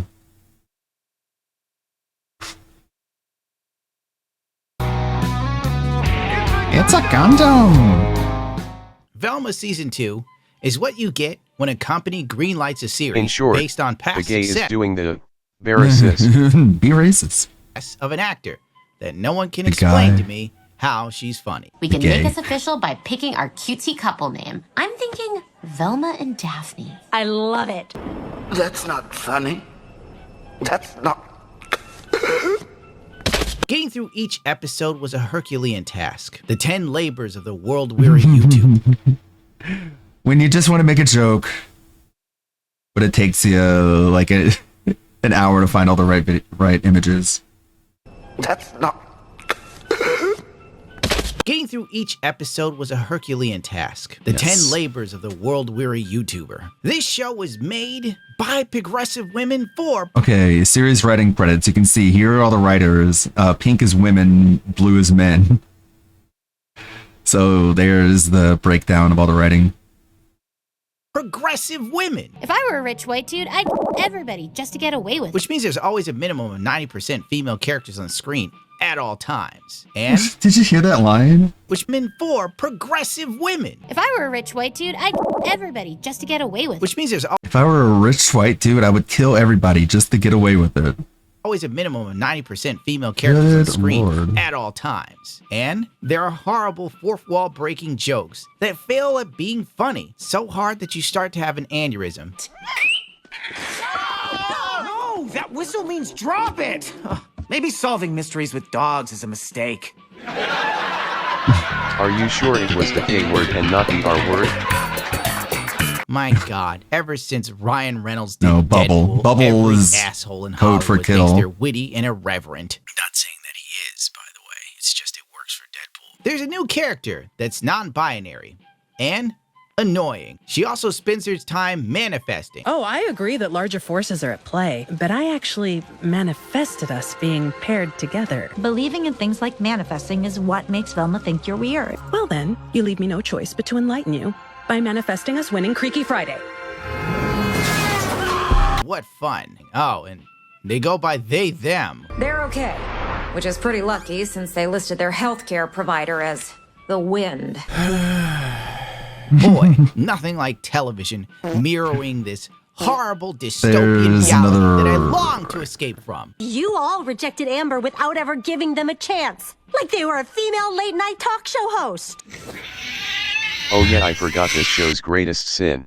Oh yeah. Messing up the Hex girls. I know.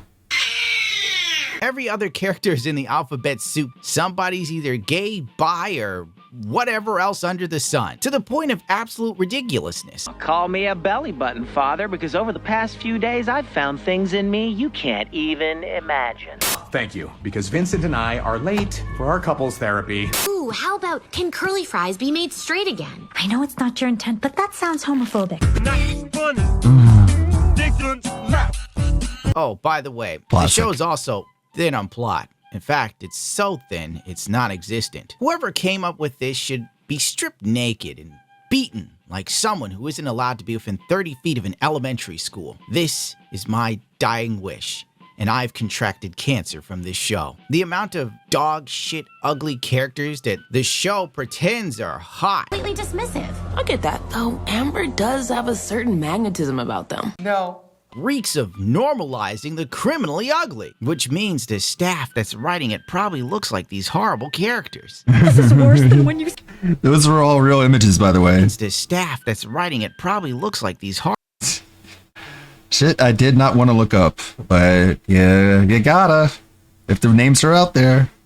horrible characters. This is worse than when you secretly threw away my clogs. I found myself going to fits of rage trying to get through each episode.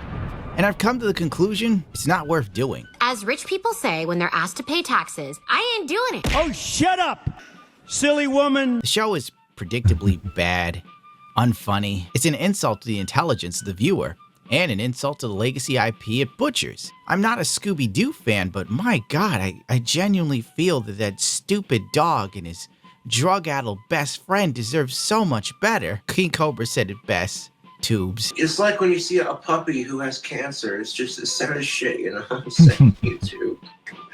Shut up! By the end of the 3rd episode, I gave up and jumped to the 10th episode. And honest to God, I missed nothing in between those 7 episodes because they recap everything at the end anyway. This is the worst show I've ever seen. Hanzo, push up glasses. Ow, damn it!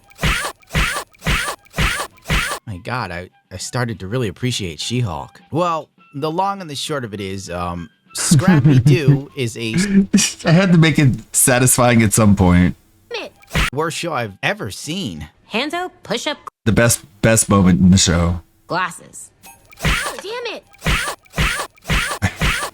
My God, I started to really appreciate She-Hulk. Well, the long and the short of it is, Scrappy-Doo is a super killer dog that's like invincible, and I'm pretty sure they like put something in the dog's mind. Why'd they It's draw the some dumb nipples? thing. I literally Why? sat and watched it, and I can't convey to you what the hell it was about because I kind of like started fading in and out of consciousness. Well, anyway, Super Scrappy-Doo, the evil, unstoppable dog that, by the way, they hit with a missile, a literal missile, hits Scrappy-Doo in his chest. And he doesn't die. I don't know what to make of this garbage, dude. Anyway, he was killing everybody the whole way through. It was Scrappy-Doo the whole time. Why? I've realized that when a woman creates something, it can be good. But when a woman takes over... I did a little bit of research there. I tried to find realize good that examples. when a woman creates something, it can be good. But Women can create good things, but we're usually talking about manga. when a woman takes over an intellectual property, Hanna-Barbera. she just ruins it, I dude. always thought Like Velma was a lesbian, but not with hot-ass Daphne. Yeah. J.K. Rowling, she knows what to do with Yeah, they added characters that Velma could date Harry Potter. that were outside of the Scooby Gang. Because she made it. Mindy Kaling is literal creative cancer. Holy God, my stocks have dropped substantially. Damn you, Mindy Kaling. Let me get back on track here, Stu. Of course, they had to include this. And I'm Stu, the skeleton, the editor. Not reading the script, I'm just losing my mind because this show is terrible. Had to give the actual Hex Girl some representation. Damn you, Mindy Kaling.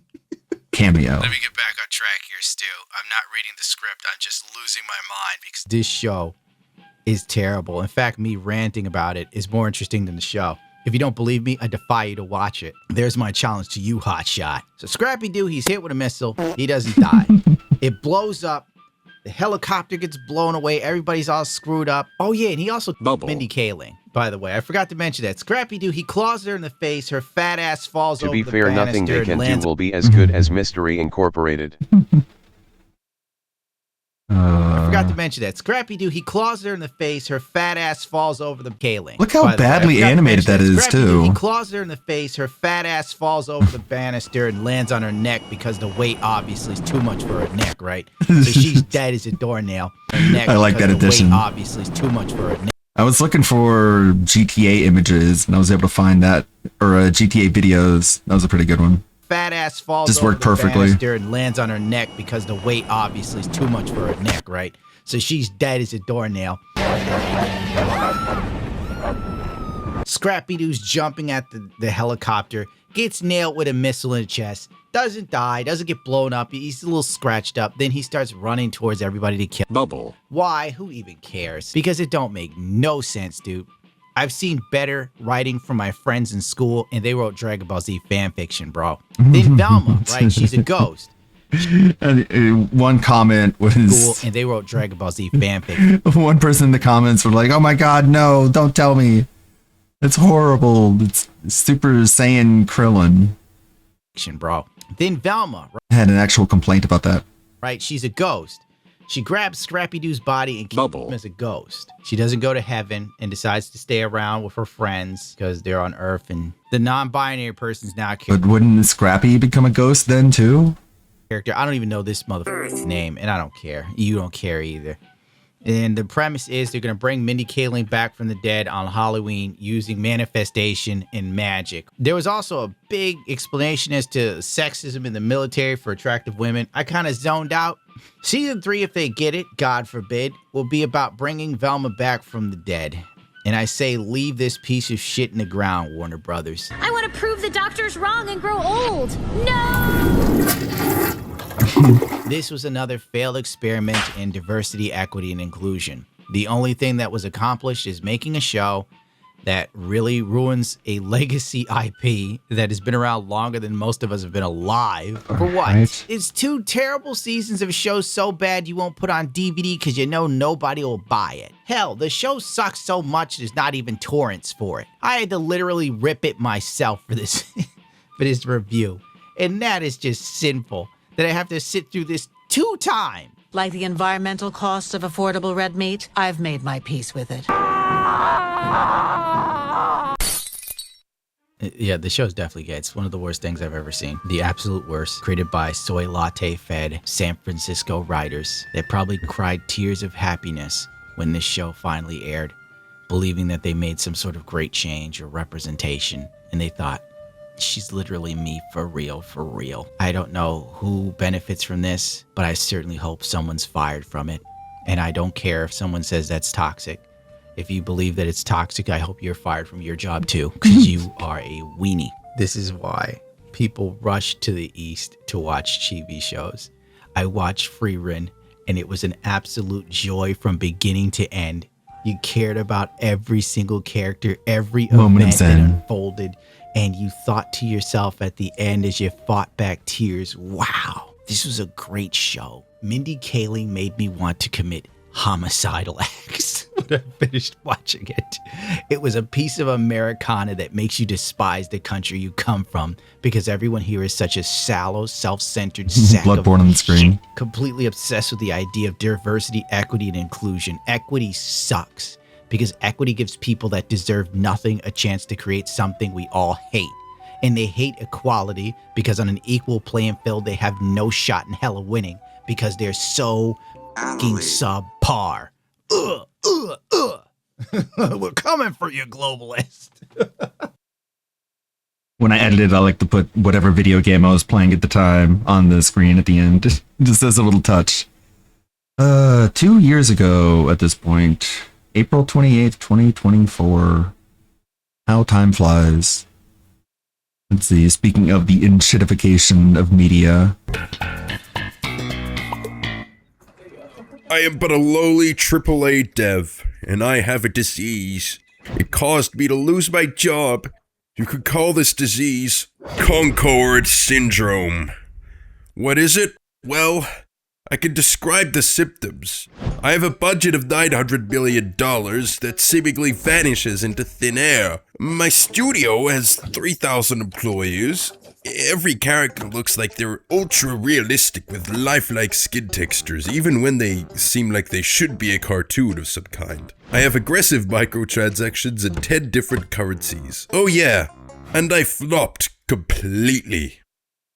So what causes Concord Syndrome, and how can you avoid it? What are the examples? Well, let me summarize it as simply as possible. Industry plants are not possible in gaming. Well, maybe. In very, very rare scenarios, but for the vast majority of the time, successful games can't just be brought into existence by whoever has the most money. Counterexamples to this point are exceedingly rare. Though it is the namesake, Concord Syndrome didn't start with Concord. There were many other attempted industry plant games. The Concords before Concord. The core of the disease is brutally simple. Artificially assembled teams with no Horizon shared history have is the zero only one that chemistry, took off. even when every single Oh no, person someone on the check team is in on Marathon. individually talented. It's you showing can raid symptoms. every top studio on the planet, handpick the designers, artists, programmers, and writers with the most generous portfolio Halo's gone. and history that money can buy, lock them in a room together with a blank check the size of Montenegro's economy, and still produce something that feels like it was designed by committee in a vacuum. Why? Because great games aren't made by skilled individuals working in parallel. That's how garments are made in a factory. No, they're made by people who were shipped together before. People who are making games they want to play. Who work overtime on weekends because they know the shotgun has to make it into the game without being cut. Who are making games they care about.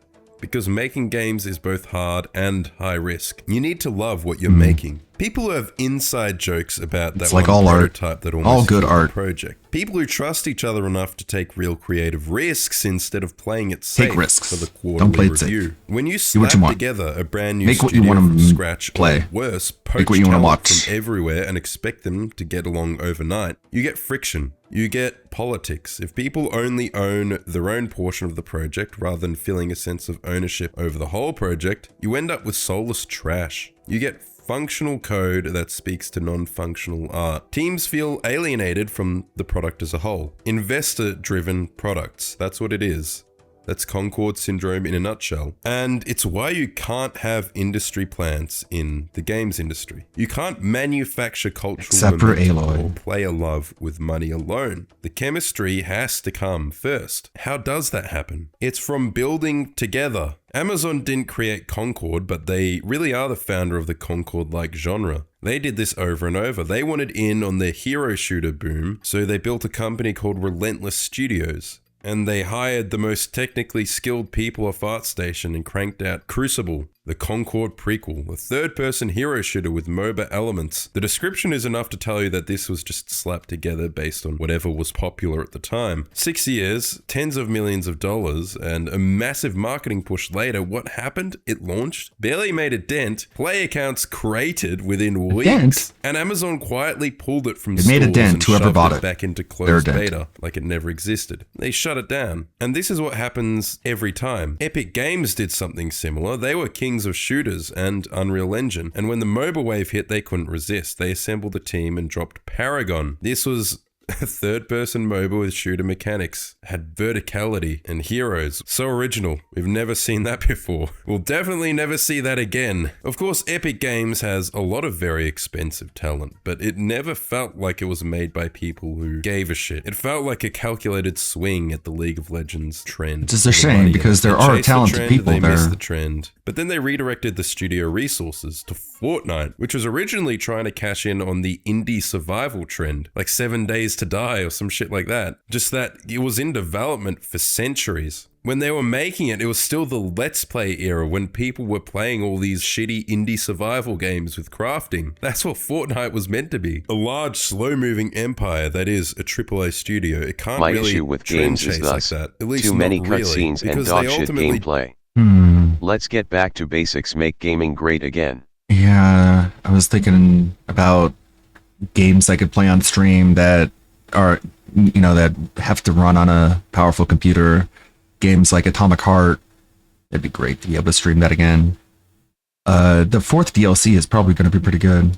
It is out yet, isn't it? I think it is, yeah. doing, well, precisely that. Isn't it? But they Or did has it that been announced? because they did it right. They were lucky. They were lucky I'll enough get to to it. hop in on the Battle Royale trend at the right time. It was actually I think I am kind of done with Pal World. developed in a game. I just beat the main mission. I bet they'll add additions to it. Game Jam. It was a Game Jam project But they'll built add on to the it existing in the future. Fortnite Save the World game no one cared about. They were smart enough to know to release the MVP, was a lot of fun. the minimal viable product, as early as possible. It was truly bare bones as Yeah, far early as Battle Fortnite looked a Royales lot go, different. back when it first came out. But at the time was basically the only casual one available in Give the Ian his market kitchen back. compared to the more serious Bubba G. And Epic was in a good position to be able to move resources over to it, and it succeeded. Obviously. It's also important to note that Fortnite emerged out of I the remember studio's Total Biscuit internal playing game Fortnite jam beta for the culture. first time, Epic is a long building a kitchen. survival The base devs back came when up it with was in and Slop found it Royale. fun first. And also, it wasn't some independent game that they dumped a ton of money into. It was just an add-on to an existing game that was kind of floundering, similar to COD Zombies or Halo multiplayer. Not that those were floundering, but Fortnite was. But before Fortnite, there was Cliffy B. Cliff Bleszinski was the guy who Cliffy B. single-handedly made Gears of War and Unreal Tournament. And See, his then he name's became in the a cock. credits right here. He left Epic though, and started going Concord mode with his studio, Boss Key Productions. That's right, Lawbreakers. Yo, Cliffy B, we've got gender neutral bathrooms. Hell yeah. That's what I wanted in my shooter. A fucking hero shooter. Was Overwatch that influential? The bathrooms are gender neutral. Besides Overwatch. But yes, they tried to cash in on the Overwatch hype, plus having his own name brand recognition. But yeah, Lawbreakers went nowhere. Then, after Fortnite blew up at his previous company, he rushed out Radical Heights, and it sucked so bad that he had to get a shirt with the word cuck written on it. Which, you know, it's sorry to see him like that after being such a legend of video games. New studio, new team thrown together fast, early access launch. He got some streamer hype for a minute. That never really builds into anything. You 1 got minute it, later, Cliffy. the studio's dead. And it's sad to see the internet played your game. Waging a gambit on trend chasing Tevin rather loved than Radical making Heights. games you want to play makes it much more $40 difficult none of to that. feel That bad $60 for you. Maybe it's multiplayer only investors' bullshit. fault. They should be willing to bet more on developers making games they actually care about. At least Cliffy B had experience making games. The lead singer of Imagine Dragons.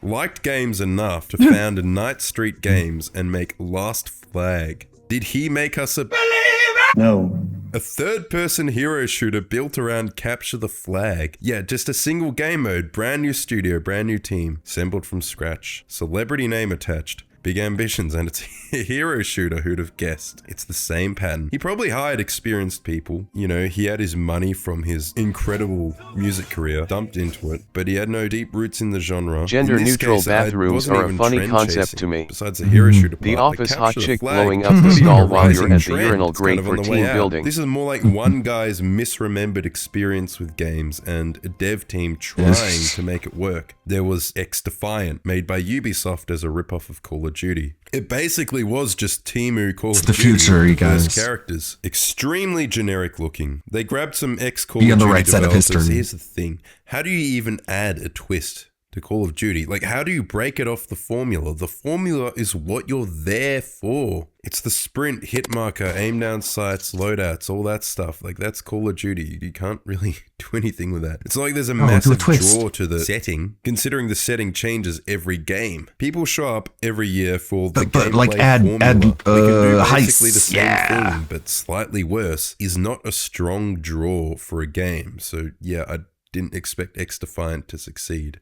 I don't know anyone who did. Hyenas talking was like cube. that, but even worse. It is perhaps the most Concord a game has ever been. More so than even worse. It is perhaps big smirk. the most Get ready to get colonized.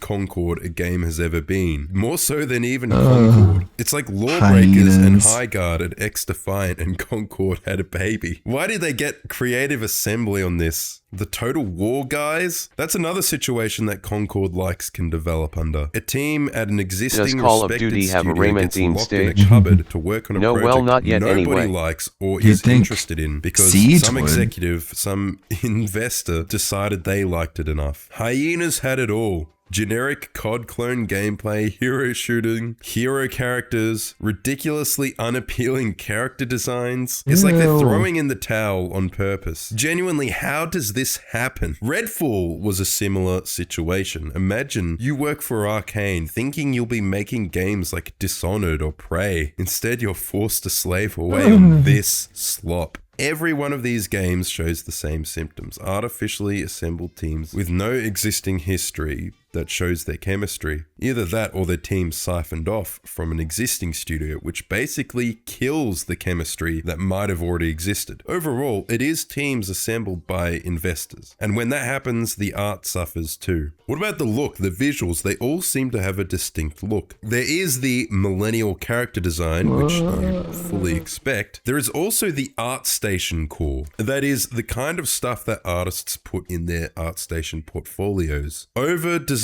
sci-fi something. Jason Statham, but ultra realistic. You can see each hair follicle on his chin. You can see where all his hair fell out in his head. Basically, extremely technically competent, but kind of creatively bankrupt. You know exactly what I'm talking about. Every character looks like they were pulled from the top 0.1% of ArtStation trending posts. A ton of stuff looks like it was designed to appear in a vertical TikTok. Like they all have this Destiny UI where you have the character dancing in the middle. That 343 photo was full of the people who used to laugh at you Aura. for liking Halo. Yeah. Sure, let's give them the keys to that franchise. I love the meme. You know, the one of the lady who was caught on body cam footage just trying to stab the cop. Same 5 faces. That's what everyone thinks about when they see her now. Shapes rotated through every ethnicity and gender combo. It's just some random bullshit tattoos and other crap thoughtlessly put together. They had Safe Sleazy in the studio designing these characters. Safe Sleazy. The art is technically flawless, well made, highly polished, very clearly expensive as hell, but it's generic, boilerplate, soulless. There's no creativity or originality, at least aside from the outrageous, garish ugliness. That's maybe the only unique feature. It doesn't feel like something ugly as an aesthetic. Desperately wanted the world to see. It's got some vision. There's no, this character was clearly designed by somebody who actually played shooters growing up. Thought, I think it would be really cool if this kind of character existed. I think I really want to play as this guy. But nah, it's sterile. I want to play as still ugly. Fatty The characters in these games McWalrus. feel like they were generated to check demographic boxes. Have you seen any of these and thought, shit, I want to play it to check demographic? So you put some effort into there. That's the one image that I'm talking about, the lady with the knife. There's the It's Ma'am guy. There's TV Ellie.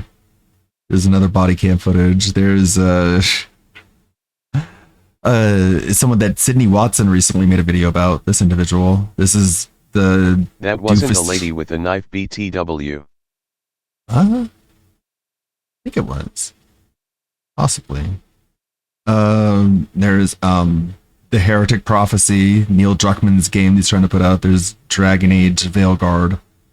Graphic boxes. Have you seen any That was a of these man, and dude. thought, shit, I want to play it as that guy. The fucking green, ultra realistic, like fucking Doctor Who alien. He's just like a dude. And they stapled stuff on his face. But when they do it in real life, it's because they have a low budget and can't make an actual alien. So they just get a dude and put stuff on his face. But they did that in a fucking video game with a 3D model. Like, what the fuck were they thinking? You'll notice other aesthetic choices. I don't know what to call this, faux Orientalism. I guess that's what you can call it. It's American Orientalism or ABG aesthetics. Basically like Asian Americans from San Francisco who do yare yare roleplay on Valorant. Kill you get? I'll give you an ara-ara.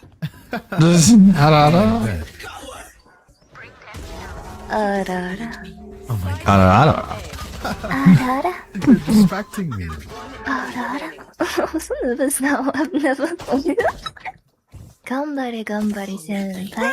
Gambare, gambare, gambare. Or went to Harvard so that they could build AI-powered B2B SaaS applications to deliver kawaii matcha mochi ball flavored sweets to your office by drone. And it has an AI built in that collects all your data and sends that to the Chinese Communist Party. There's always some vague gesture to some kind of Asian aesthetic in a ton of these. There's of Well, course the 'cause anime classics, is winning. like random Chinese characters for no reason. Because But beyond the that, West in a lot of is these, they just smash everything together. It will look like Japan, but with being K-pop. Concordian. The writing is in Chinese because it's so aesthetics or something. In China, they have the Xiao Huangdi generation, the spoilt children of the one-child policy. That also combines with a time of upward social mobility in a lot of Asian countries, actually. The Asian gaming market is huge and lucrative, and gacha games, free-to-play scams, and general slop really dominate in the Asian market. They're played in all of these internet cafes, and there's massive whales in these countries. So I feel like part of the reason they're trying to appeal to this aesthetic, it's just tasteless, completely unaware investors and executives who see the size of this Asian market and just try to very ham-handedly appeal to it. It's a vapid misappropriation of just randomly selected Asian aesthetics in the most like social media friendly way possible. It's almost like Thing Japan disease. Just include some random Hansa and you're golden. It's like corporate cosplay. They're trying to dress up as a culture. It's designed by people who think if we mix enough like trending visual language, we'll be able to appeal to these demographics. Newsflash, pal. When you try to appeal to everyone, you appeal to no one. fun. See, at least with something like Ghost of Tsushima, it was looking at a culture and trying to lovingly recreate that or appeal to that, even if the game was just kind of generic Ubisoft open world nonsense in terms of gameplay. Every now and then, some executive There has been an obsession with wanting the Chinese market for 20 plus years. Is the future, or at least that's certainly what happened like 3 years ago. That was massive, and then suddenly after they do that, they would have a $900 million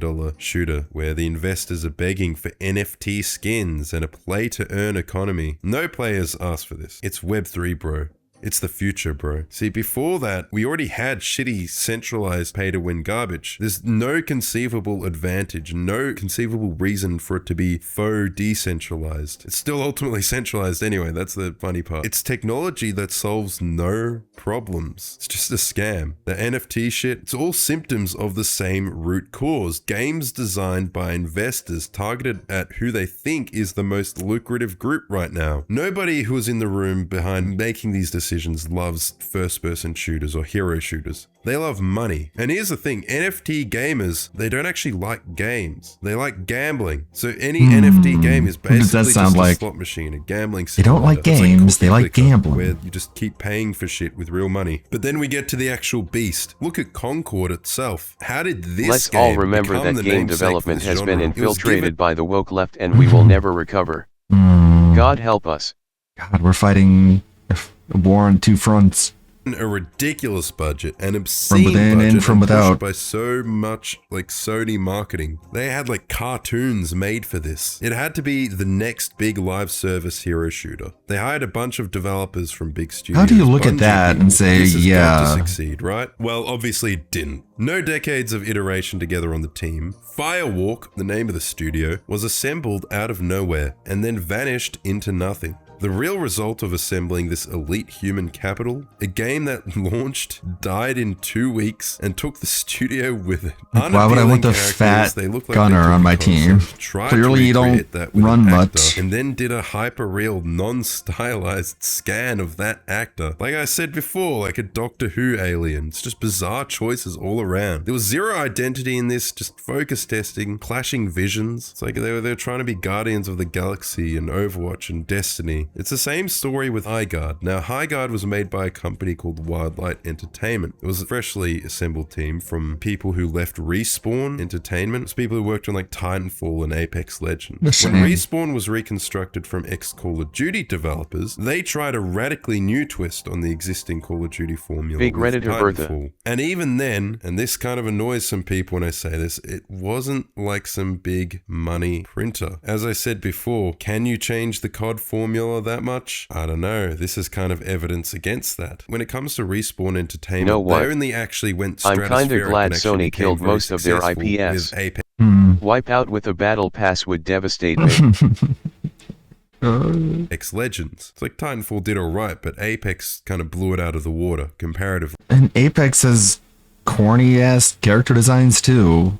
Then that was also well timed. They were lucky enough to have multiple chances at a hit. They didn't immediately just chase trends that they had no experience with, like MOBAs. No, they actually stuck to their strengths. They actually made first-person shooters that they knew. And it's good they avoided MOBAs. Style. I don't think you're going to be able to forget that. MOBA-like thing, a bit like Battleborn. That's a predictable trend. The whole MOBA thing. Like thinking of it that way, like the character designs are similar to what you would see on like some website if you were looking at some individual's portfolio. It'd be like designs that are eye-catching but aren't necessarily aesthetically pleasing. They see the revenue that League of Legends pulls in, and they get greedy. They want to take all the gold and run away with it. I don't think even Tickford remembers Battleborn. Studio, Gearbox. And in this case, it wasn't even a bad game. Just really confused in terms of design, and especially in terms of marketing. Battleborn. It didn't know what it wanted to Randy be. It was Pitchford. time takers as well, flashy terms of marketing. It didn't know. Poor Panty Bitchford, Duval Magic. He is a magician after all. Battleborn is FPS, hobby-grade co-op campaign, genre-blended, multi-mode competitive esports, meta growth, choice plus epic Battleborn heroes. Nice word salad. Not even a word salad, it's like a word cobbler. know what it wanted to be. There was Time Takers as well, flashy time manipulation gimmick, cool, bro. Team, I'll buy free-to-play it. hero shooter formula. You can feel the lack of soul from the trailers alone. These aren't bad people making games. These are probably decent or quite skilled people trapped in a bad system that incentivizes garbage. Now I look at this trend, is it going to change? I look at recent games like Impulse. Somehow 1047 Games keeps getting investors to fund these ideas. Like I said earlier, Titanfall already had a limited appeal. How much appeal is not Titanfall going to have? I've spoken about that quote before. Titanfall was like New Coke. It was fun in bursts, but it lacked longevity. This was a lead designer at Respawn, by the way, who said this. But then again, that same lead designer went on to work on Highguard. So who knows? Maybe he's clueless. But here's the thing about Impulse. I don't actually want this team to fail at all. I like the idea of a dev team trying to bring back good shooters, like trying to buck trends. Like that's the idea, and I want to get behind something like that. But I also have to wonder, what trends are these guys specifically bucking? Like movement shooters? Hero shooters?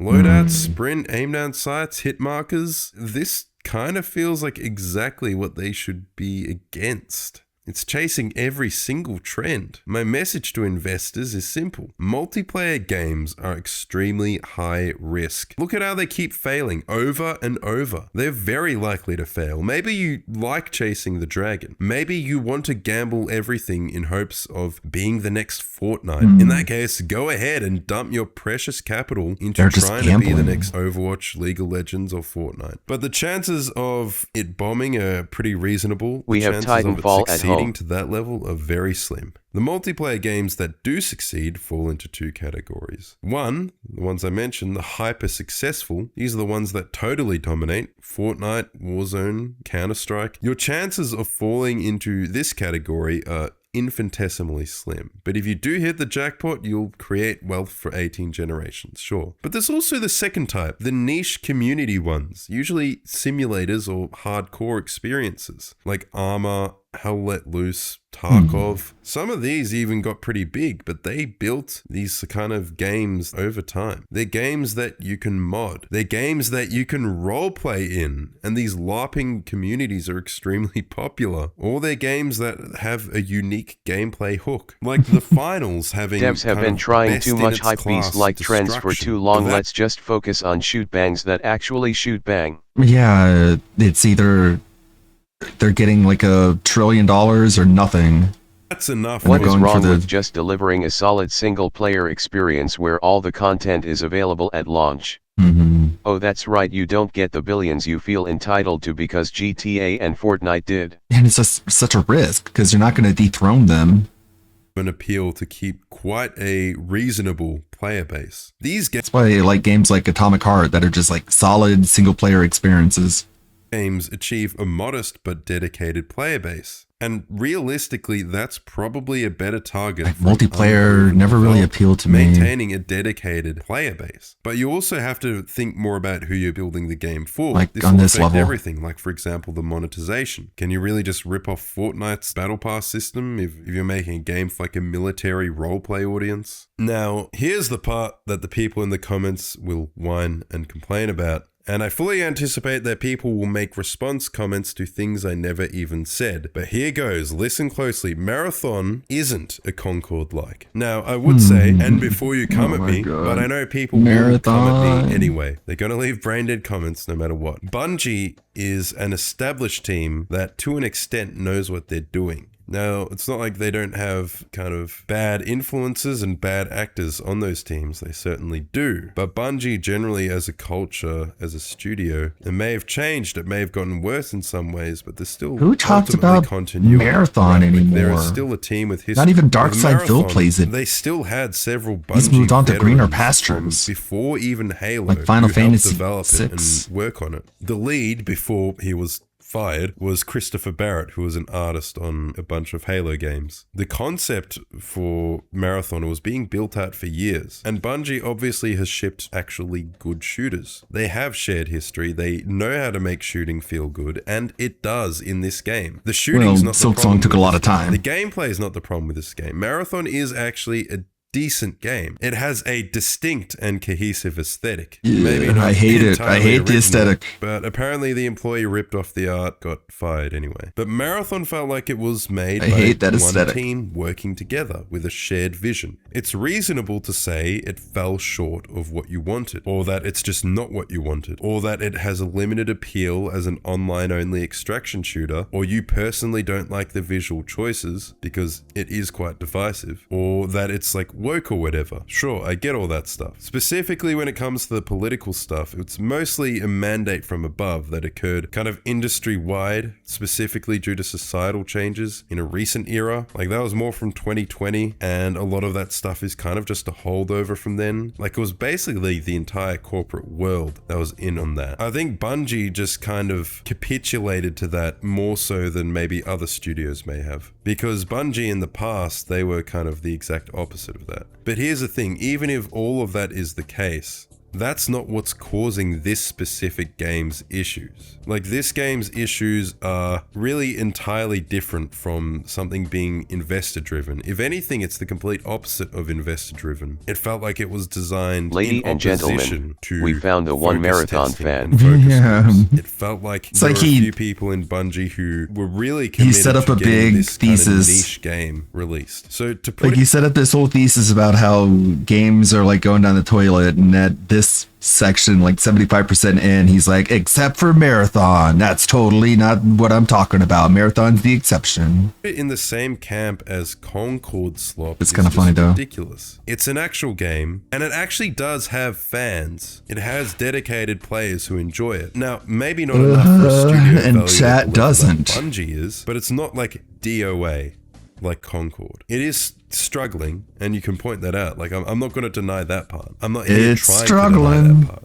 And it may well have been a bad bet. As I said before, it was probably too niche and probably too led by specific creatives in the company. I think Bungie leadership since the Activision acquisition has ranged from apathetic to greedy. We blamed Microsoft, then Activision, then their reduced workforce, and then Sony. But as it turns out, Bungie leadership was the problem all along. All of the good people were either replaced or they just gave up. They became apathetic. Or they became greedy. So basically, like Marathon, I'm not denying there are issues with it, but they're kind of entirely different issues from typical Concord slop. But I don't think I can diagnose Marathon with Concord syndrome. I think it has a different disease entirely. Maybe it is different. Something far more unique to its own situation. Bungie's issues Different are in quite its own different way. from every other type of game listed here. It's a different beast. Compare that to 343 Industries, or Halo Studios now. They're assembled by Microsoft out of thin air. Very few people from Bungie went to work there. It wasn't those an ears. established team. It almost felt like a cargo cult built around some the random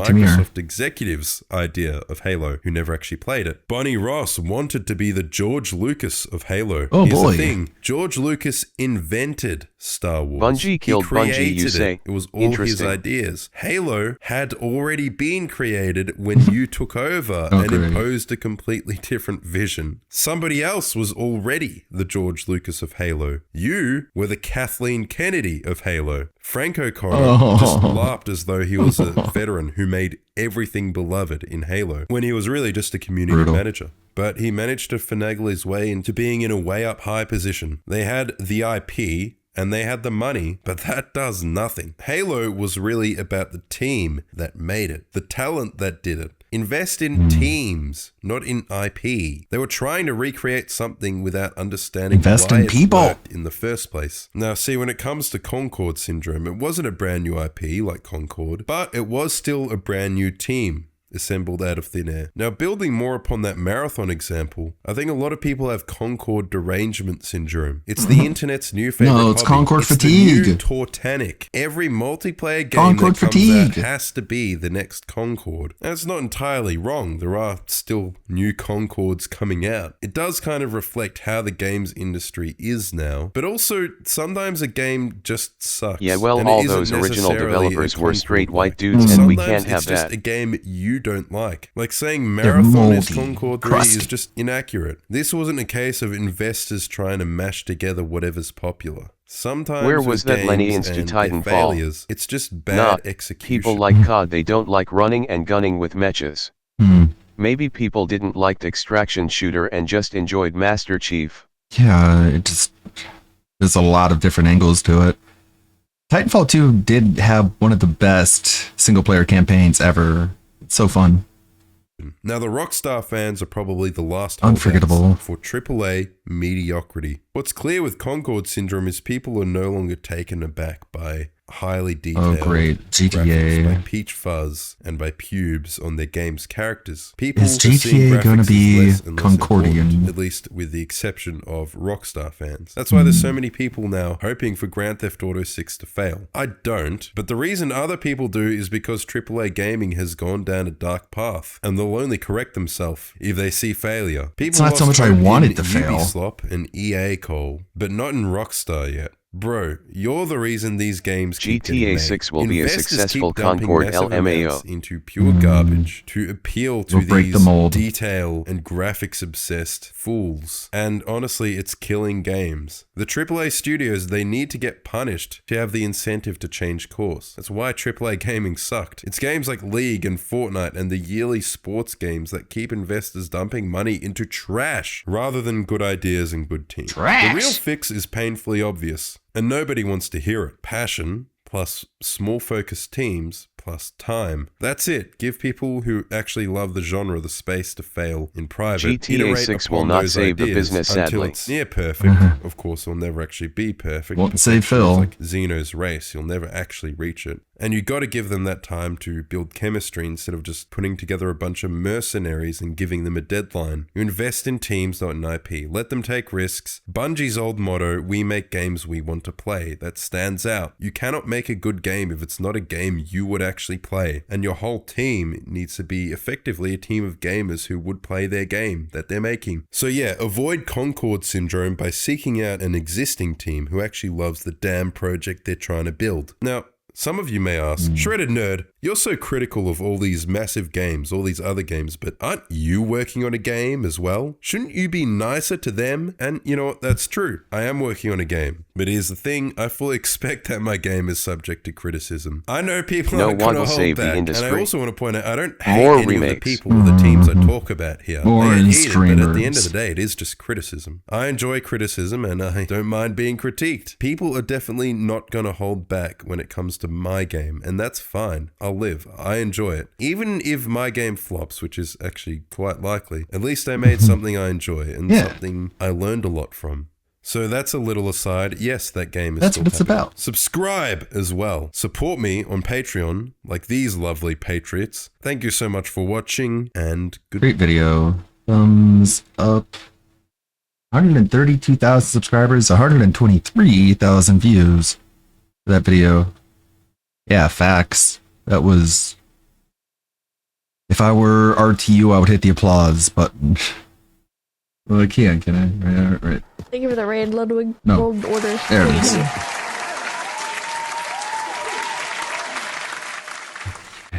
Two videos about animators and contenders. I think we'll start here. Sonic the Hedgehog might be the fastest thing alive, but if there's one thing he can't outrun, it's the law. Now, the Sonic franchise has gone through several highs and lows throughout time, but unless you've actively been keeping game up with devs them, boo. you might not... Not this guy? Oh, wait, no. I thought you were talking about the guy on screen. Yeah, we hate game devs, but we love mod makers. That's what we need to realize that the Sonic comics are a massive deal in the comic book industry, and they've been wrapped up in one of its biggest series of legal battles. These books are infamous for how straight up bonkers they are, from Tails fusing with his many multiversal variants to become a massive titan of nearly endless power, to Knuckles having been revealed to have been a genetically modified super weapon because his dad experimented on him as a kid, to one character straight up dying from eating a chili dog that was laced with LSD. See, although it started with silly slapstick humor, the Sonic comics evolved into an insane furry political soap opera with minimal oversight from Sega, which they would come to regret considering that things got so unbelievably absurd both in the comics and behind the scenes that Sega had to come in and completely destroy the comic book universe twice. And at the center of it all is one man, the single most hated person in the entire Sonic fandom, the mad god of Sonic himself, Kenneth W. Penders II. By weaving his way through the law, Ken Penders managed to walk away with over 200 characters, and is now using them to create this. And how it ended up happening is truly bizarre. So for my 400,000 subscriber special, I have combed through pages and pages worth of legal documents, publications, and blogs to capture all of the twists and turns of this massive debacle. Strap in, folks, because this one's a doozy. Hello and welcome to Comic Drake, where I talk about comic books and my name is Drake. Let's talk about it. Okay, it's the middle of summer in Texas. I cannot keep wearing this. It's too damn hot. But before jumping into things, I need to give a big thank you to the sponsor of today's video, Skillshare. He's in Texas, huh? Skillshare is an online community made out of skills. The Pendering. The comic book adaptation of Sonic the Hedgehog was released in 1992 and was loosely based on the cartoon by Deke Entertainment. This show, lovingly referred to as Sonic Sat AM by its fans because of its Saturday morning time slot, is rather different from the small handful of video games that were released at the time. In this continuity, Dr. Robotnik had already succeeded in taking over the world before the events of the show, and it was Sonic's mission to take him down with the help of the Freedom Fighters, a group of animal commandos that were created specifically for this cartoon. Although Sat AM was certainly darker than Sonic media up until that point, it was still very lighthearted, and the comic that followed are published by Archie. Yeah. Not Marvel or DC, but Archie. Jughead and them. There was Ninja Turtles as well. Produced over at Archie Comics. But yeah, Sonicsburg for sure. I had those comics. Was much more the same, if not more childish. The early issues were extremely silly and downright nonsensical at times, like when Sonic got flung into an alternate dimension where he met a couple of physics-defying imps named Vertical and Horizontal. Remember them? Because they're actually going to come up later. But when the comics editor heard that one of the writers might be stepping down, he started looking for anyone to take over. The editor approached a man named Mike Kantarovich for the job, but Mike had never even heard of Sonic before, prompting him to hit up his close friend and colleague, Ken Penders, who had a son that was an avid video game fan. Although Penders was by no means a big-name creator at the time, he had worked for plenty of big comic publishers, including Marvel, DC, and even Disney, which, by the way, used to be a huge deal way back in the day. For context, Donald Duck is, to this day, the single most published comic book character outside of the superhero genre. Penders and Kantarovich got the job and were basically allowed to do whatever they wanted, with neither Sega or Archie Comics giving them any guidelines on what kind of stories they wanted, or even what the characters they were writing were supposed to be like. We would just pitch story after story, and we had no feedback whatsoever. They didn't tell us what stories to write. They didn't tell us what the characters should be like. The only thing they said was Sonic is cool and hip. That's it. That's Sonic the is only cool. direction we were given. You know, he has attitude. Despite the lack of direction, Ken and Mike's Sonic comic was a rousing success, but it quickly turned into a solo project for Ken as Mike decided to journey out to greener pastures. As time went on, the tone of the series shifted from slapstick humor to something quite a bit more serious, like this whole sequence about how Sonic now understands the true meaning of war. Oh, and remember Horizontal and Vertical? Well, Ken turned them into robotic demigods that went to war with each other because each of them believes the other is responsible for the near destruction of their dimension. Look, these comics were weird. Penders was absolutely obsessed with his creations, heavily focusing on their romantic lives and constantly introducing long-lost relatives, especially with Knuckles' family. Like, this dude even put out an extensive family tree, painstakingly laying out his lineage, which also reveals that his girlfriend is a distant cousin. Oh no! Like, I get that it's so far back that the familial relation doesn't really matter, but they don't have to be related. You don't have to write that. But hey, I mean, Keep the bloodline pure, I guess. The Knuckles stuff used to just be tacked onto the back of the Sonic comics, but eventually he got his own book, allowing for the Knuckles lore to wildly spin out of control, more or less interrupted by the main Sonic series. Additionally, because of that, the Knuckles comics were almost entirely about Ken's own original characters, so he wasn't beholden to most of the few guidelines that Sega demanded. So Penders could basically do any storyline that he wanted. But out of all of his creations, it's Lara Sue, the future daughter of Knuckles, that Penders has the greatest fascination with, and it'll inform a lot about his future, Sue. ultimately leading to... Regardless, the Sonic comics were a massive success, thanks to the character's popularity in other mediums, a highly devoted fan base, and actually selling the comics in places like grocery stores instead of dedicated out-of-the-way shops.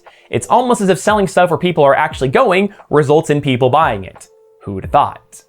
Due to his clout within the Sonic franchise, Penders was invited to work on other official stuff like the cover art for the DVD box set of SatAM. But Ken decided that he wanted to be even more involved, leading to his magnum opus, Sonic Armageddon. In 2002, Ben Hurst, one of the writers for SatAM, pitched a continuation of the classic show as either a new season or as a movie. When word got to Penders that Hurst was trying to get the ball rolling, he wanted in. Although Ben brought Ken on board, Penders stabbed his new collaborator in the back and went directly to Sega, essentially telling them, "Hurst is trying to take the hedgehog for his own. End him, and give the rodent to me. I'll bring you something beautiful." For some reason, Sega actually listened to Ken, and he went off to work on this pitch. Uncle Chuck!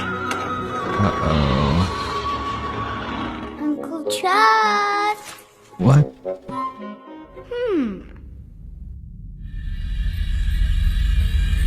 Whoa! This is way past cool!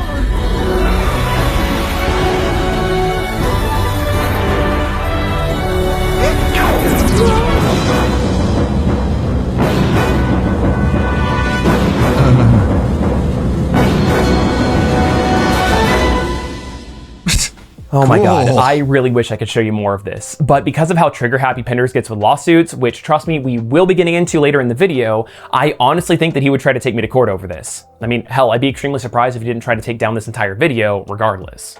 But still, I need you guys to remember something extremely important here. We'll archive Ken it. legitimately went to Sega and sat them down to watch this pitch. Whoa!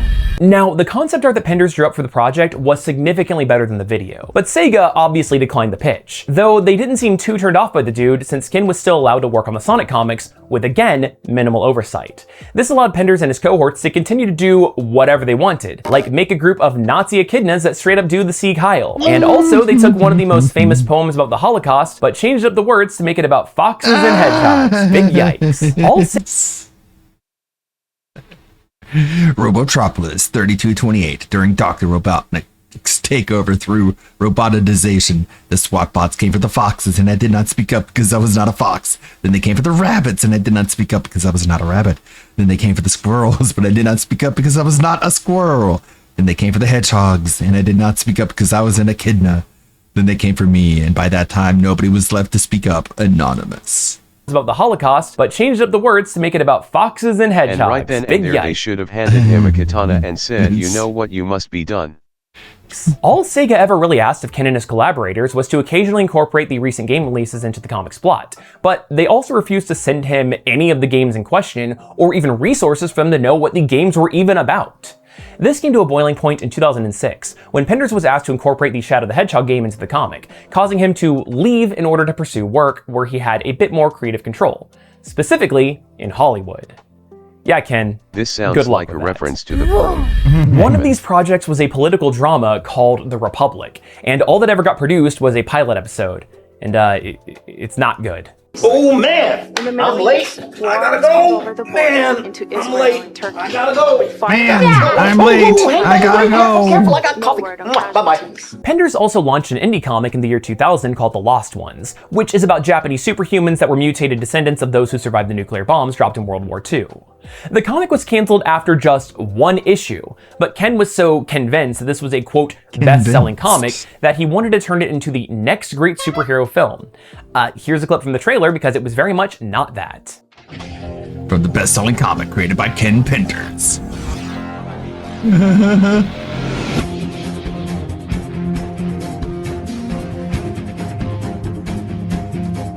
What year was this?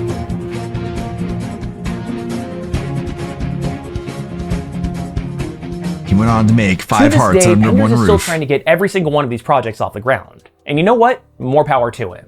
In any other circumstance, this would be where the story ends. This video would just be some lighthearted laughs about an eccentric creator and the weird stuff that he and his collaborators produced.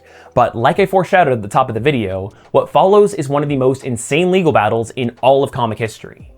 Penders is a complete underdog, and throughout this next segment, it's going to seem like he doesn't have a leg to stand on. The man makes a complete buffoon of himself at every turn, and yet despite it all, he ended up winning the suits, and essentially walked away with the rights to an entire comic book universe.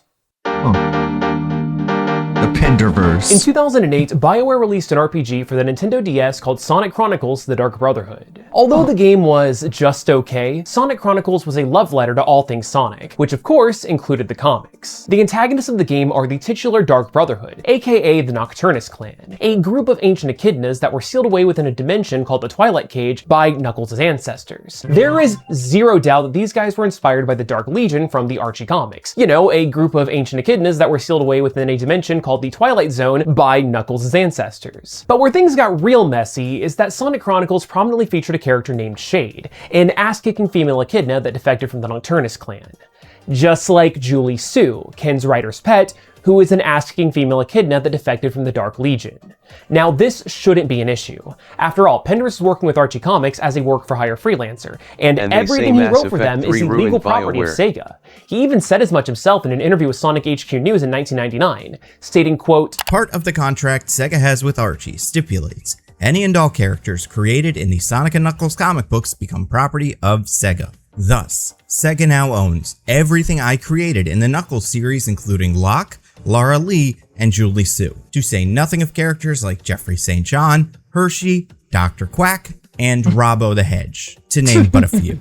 In spite of all of that, Penders still thought that he deserved a cut of the game's profits, and demanded that Archie's editor-in-chief, Victor Gorelek, give him a copy of his original contract, to which Gorelek replied, "There isn't one." The peak of This echidnas prompted on Ken to go anything ahead and Sonic file was in copyrights for Adventures 1. everything that he had Such ma ever done for penders. the company, including his original characters. And listen, for as much as I have been and will continue to shit on Penders during this video, I actually have to side with him here. These stories and characters were oftentimes weird and unnecessary, but they were his weird and unnecessary stories and characters. That's what modern And if Sonic Archie was going to games be are this missing. incompetent with their filings, Dr. Quack. then Ken would be stupid not to try and take full ownership of his work. Yeah, everyone, himself included, understood that Sega and Robbo the Hedge should own the work, but as someone that believes in creators' rights, I think this was a valid move. On top of that, Archie Comics has a long and storied history of screwing over its creators. Most famously, there's Dan DeCarlo, who developed the entire Archie style and created some of the most famous characters like Sabrina the Teenage Witch and Josie and the Pussycats. I mean, hell, Josie is even named after his wife. DeCarlo worked at Archie Comics for decades, but was never given a proper cut of the earnings when his creations were adapted into other mediums, so he sued his employer. But they clapped back with, "Nope, you were work for hire, bucko," and they fired him. Which, I mean, yeah, that's accurate and can't be disputed, but that's not the most egregious I'm really issue. starting to What brings believe my Sonic blood lore to a is more boil on how is how do I DeCarlo say, was scrubbed from the mentally history of Archie deranged. Comics altogether, such as this page that breaks the fourth wall as Betty declares him to be her favorite artist. But when it was re-released, the dialogue was completely rewritten to remove any mention of DeCarlo. Once again, I am not a fan of Ken Penders, but a victory here against Archie Comics is a victory for creators all over the industry who have been taken advantage of and disrespected by the companies they worked for. Regardless, the US Copyright Office sent notices of Ken's filings to both Sega and Archie, allowing them an opportunity to challenge his claim of ownership, but neither company responded, granting Ken victory by default. The best kind of victory. That being said though, if you actually take a look at the certificates that Penders filed, he was only seeking ownership for the text and art that he created. And from what I can see, there's nothing about the characters, which is interesting because that was what Ken was specifically boasting about owning. Even though I'm rocking this very stylish vest and tie combo, I am by no means a copyright lawyer. But several of them have taken a look over these documents, and if the characters weren't involved, then you would think that somebody would have brought that up. They could have taken and since they Pender's didn't, characters then and we made can a just assume that for all intents and live-action CW show purposes, with them. Ken's filings did in fact give him copyright of these characters. With his ownership of the IP now cemented, Pender sent a cease and desist letter to Archie, claiming that their continued use of his original characters was completely unauthorized. Although editor Mike Paroletto claimed that Ken's claims were, quote, bizarre and unfounded, and that a single phone call from Archie's legal team would have sent him packing, the Penmeister refused to back down, stating that he would use, quote, every legal means at his disposal to protect and preserve his rights, challenging Archie to make a move. Oh, and in the meantime, Penders went ahead and sued Sega and Electronic Arts for ripping off his concept of the Dark Legion in Sonic Chronicles. Archie finally took defensive action by filing a lawsuit of their own against Penders, hoping to settle once and for all who properly owned the various stories and characters, even though they had previously dropped the ball entirely by not responding to the Copyright Office's invitation to challenge Ken's claims in the first place. Now, remember how Ken was told that his original work-for-hire contract didn't exist? Well, Archie managed to dig up a photocopy of one, and it was pretty sus. See, this document was signed in 1996, 2 years after Penders began his tenure on the Sonic comic. Archie's lawyers claimed this was because the original contract was lost or destroyed due to incompetence on their part, and Ken was given this one afterwards so they would at least have something on the record. Now, just to make things clear, this new 1996 contract was just a photocopy, with Archie's lawyers unable to find the original. And for those keeping track at home, this means that Archie somehow managed to lose 2 of Ken's contracts. But who owns Penders Cold refused to Steel, the believe Hedgehog? this and took things a step further by Nothing asserting that the personnel kit. 1996 document was a straight-up forgery. And he claimed that a comic publisher like Archie would have all the tools and skills necessary to forge a document like this. We can look at a video on that. Although it's not Cold inaccurate, Steel. that is a huge accusation. Considering that Ken had been so confident about his claims and was goading Archie to come at him, you would think that he wouldn't have any issue with duking it out with him in the courtroom. But as soon as the lawsuit was thrown his way, Penders tried his very best to have the entire case dismissed over a lack of jurisdiction since it was filed in New York. After all, Penders doesn't live in New York. He has never done business in New York, and he was living off of unemployment with less than $500 in his bank account, so he couldn't travel to New York for a court hearing. Again, I know I'm rocking the vest and tie combo, but I'm not a financial advisor. But if you don't have a source of income, maybe it's not the best idea to file over 135 copyrights at $45 a pop, hire a lawyer, and try to take on 2 of the biggest video game publishers of all time over one of the most famous mascots in all of gaming history, while simultaneously trying to claim ownership of a major comic book publisher's best-selling series because you think you own the concept of evil Sonic from an alternate dimension that wears sunglasses and a leather jacket. This motion to dismiss was denied, and Penders was flung straight into the fray.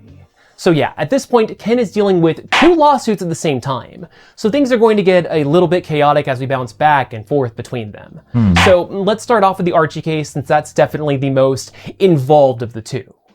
Ken's team came out swinging with 3 letters from former Sonic comic writers and artists that all backed up his claims that they were never given work-for-hire contracts, with Scott Shaw also stating that he's following Ken's footsteps by registering copyrights for his creations as well, which he got. On top of that, Penders claimed that former Archie editor Justin Gabry once told him that he had approached Archie's higher-ups with a suggestion that they include work-for-hire language on all of their checks, just to keep things above board, but he was told by those higher-ups that it was completely unnecessary. Archie's legal team insisted on referring to Ken's 1996 contract, and they clapped back at his assertion that it was a forgery, as it was mere speculation and conjecture at best, and at its worst, it's a perversion of our judicial system. When directly questioned about the document's authenticity while under oath, Penders immediately backed down like the spineless bastard that he is. Meanwhile, Ken's lawsuit over at Sega and EA was dismissed, despite all parties involved wanting to continue further.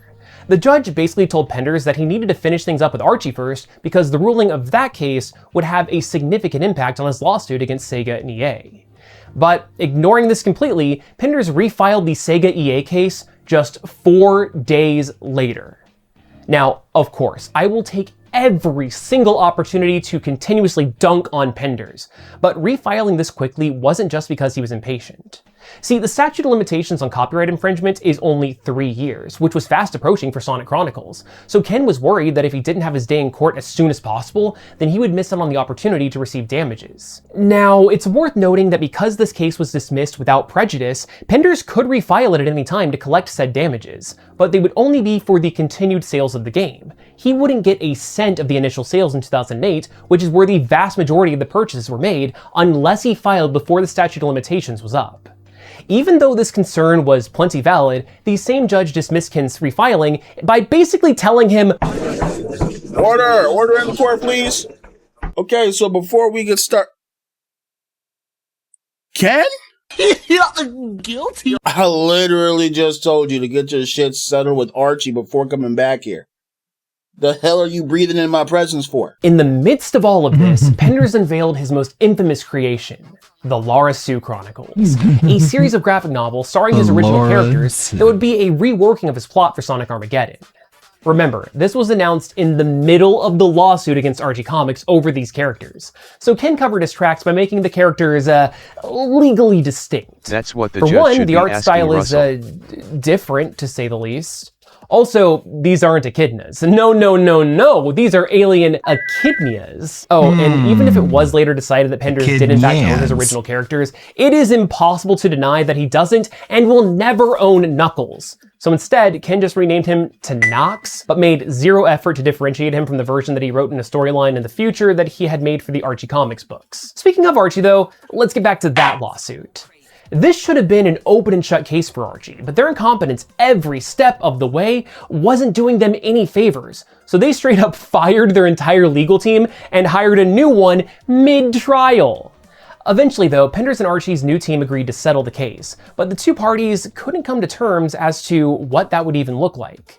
During these negotiations, Archie Comics did their very best to wipe their hands clean of Ken's characters altogether. First, they had a villain basically yeet every echidna that wasn't Knuckles into an alternate dimension, never to be seen again. This was followed up by the incredible Mega Man Sonic crossover, which ended with a phenomenon called the Super Genesis Wave, which irreparably altered the Sonic comic universe by essentially obliterating all of Ken's over 244 characters out of existence and rewriting the timeline. I'll be honest, this isn't a huge loss since most of the characters were just the so many unnecessary echidnas, and people like Sonic, but a girl, and Sonic, but he's Robin Hood. And see, that's really the crux of it. The reason that Ken and Archie couldn't agree on a settlement was due to the nature of the majority of these characters being derivative works of characters that at the end of the day are clearly owned by Sega. Therefore, it was difficult to come up with a fair agreement of terms without Sega's direct involvement. But here's the crucial thing. If Daddy Sega got involved in the case, then Archie would have to He's like the more successful Christian. And they did not want to do that. Not to mention that bringing them in this incredibly stupid lawsuit would really hurt their working relationship. Because of the issue of derivative works, it was looking like this case was going to have to be taken to trial by jury, which would need its own approval.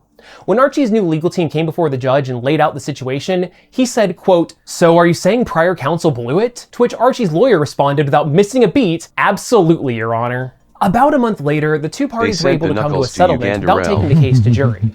Archie refused to acknowledge that Ken owns the copyrights to his characters, but agreed that they would not pursue legal action against him if the art specifically doesn't look or feel like it belongs within the Sonic universe. Which certainly explains why the Lara Sue Chronicles, looks the way it does. With this half-win under his belt, Penders set his sights back on Sega and EA to finally see if he could get that pot of gold that he thought was owed to him from the sales of Sonic Chronicles. But the problem here is that even when he first filed this all the way back in 2010, the sales for the game had pretty much dried up. Or as Sega's lawyer put it in this released audio from the hearing, he stated in his complaint that he believes that the sales began in July of 2008, but he didn't even file suit against my clients until May 31st, 2011, which is 2.5 years after the first sales allegedly began. So it's now a thimble of gold. Well, the pot was gone at that point. And with that, the case against Sega and EA was at long last dismissed without prejudice. Throughout all these trials and tribulations, all Ken walked away with was an intense desire by all of these companies to never see him again. Archie doesn't republish his work, and the cliffhanger at the end of Sonic Chronicles is going to be forever unresolved, with the game itself being labeled as non-canon, with no plans for future sequels. And because the companies simply don't want to bother, Penders keeps making these self-indulgent victory laps by constantly going on Twitter to brag about his work and his quote-unquote wins in Imagine court. He is busting throwing through law every school single and your character that breakout he has case ever is made over into Sonic the Hedgehog. I hope the money was good at least. Like I said, he's like the more successful Christian. He was able to make his works canon. It occurs to me that #Knuckles the Echidna could become a major player in my forthcoming graphic novel, The Lara Sue Chronicles. People said I didn't own my stories, and look how that turned out. I own the whole Knuckles Archie's comic. Knuckles Archie Sonic comic book mythology. I own it all! Quote, wins in court. He is throwing Go, every Ken. single character that he has ever made into the Why lawsuit. there is a random guy among those aliens? What the hell? Hey, I'm here with the... My name's Greg. My name's George. I can't breathe in this helmet. I hope you guys know. Why do they look so weird? Because they have to not resemble the Archie comic style. Ugh. So unnerving. I don't know what it is about these. It's that face. The lips, the eyes, the hair even. Why does it look so bizarre? It's uncanny. And then we got random guy here. Hey guys. Which is worse? What's going on here? This or Sonic Recolors? Recolors? I don't know, man. I see better shit on DeviantArt. For real. Because he knows nobody's going to do anything about it. Though he doesn't realize that he's such small potatoes that it's easier for them to just let Penders be an annoying little pest than give him the time of day. Penders even decided to push the envelope by straight up stealing the character of Shade from Sonic Chronicles by giving her armor. Yeah, if he thinks the story is so good, it should be able to exist on its own regardless of the art style. I'm resolving Hey a Ken, certain... thanks for coming to the 20-year high school reunion. What you been up to? Sonic the Hedgehog OC? What's that? Well, I'm waiting for my pot of gold. The sales from Sonic Chronicles. It's a whole $30. I'm resolving a certain topic in the Laura Sue Chronicles. I'm definitely establishing that Shade was Julie Sue's deep cover name while on assignments for Cyber Dark Colony prior to meeting Gnox, who is totally Knuckles. And yes, she did wear the armor depicted in the Sonic Chronicles game at times. Ha ha ha. And named Julie Sue. Thanks for resolving that certain topic. Even though he had literally nothing to do with Shade's design or creation in the first place. But I mean, what are Sega and EA gonna do about it? Go back to court over a long-forgotten character from a long-forgotten game just because this man-child can't move on past his glory days? Look, there is zero doubt that Penders was a prolific creator and left a massive impact on the world of Sonic. But as it's done for almost 2 decades since his departure, it can do fine, and even better without him. Despite this, Penders is still chiming away on Twitter, constantly threatening more lawsuits which he never follows through on, while also constantly boasting about how he's more than happy to license his characters out to Sega for any Sonic-related project that they might want to do. And he's also open to license out his characters for original works as well, which he did, and led to its own controversy. And you know what? That is actually a great segue into our final segment, about all the other weird, bad, embarrassing, and gross stuff that Penders has been up to. Before we get into the licensing controversy, let's talk about some of the other weird and problematic stuff that Ken Penders is responsible for.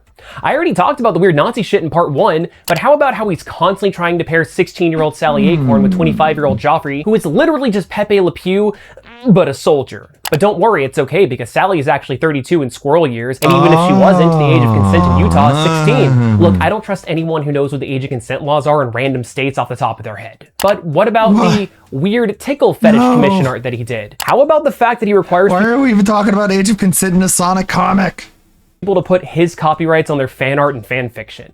What about the time when Scourge impersonated Sonic and tricked Bunny into laying with him, where it's heavily implied that they had sex? That's just assault. And you know what? Okay, let's talk about Scourge.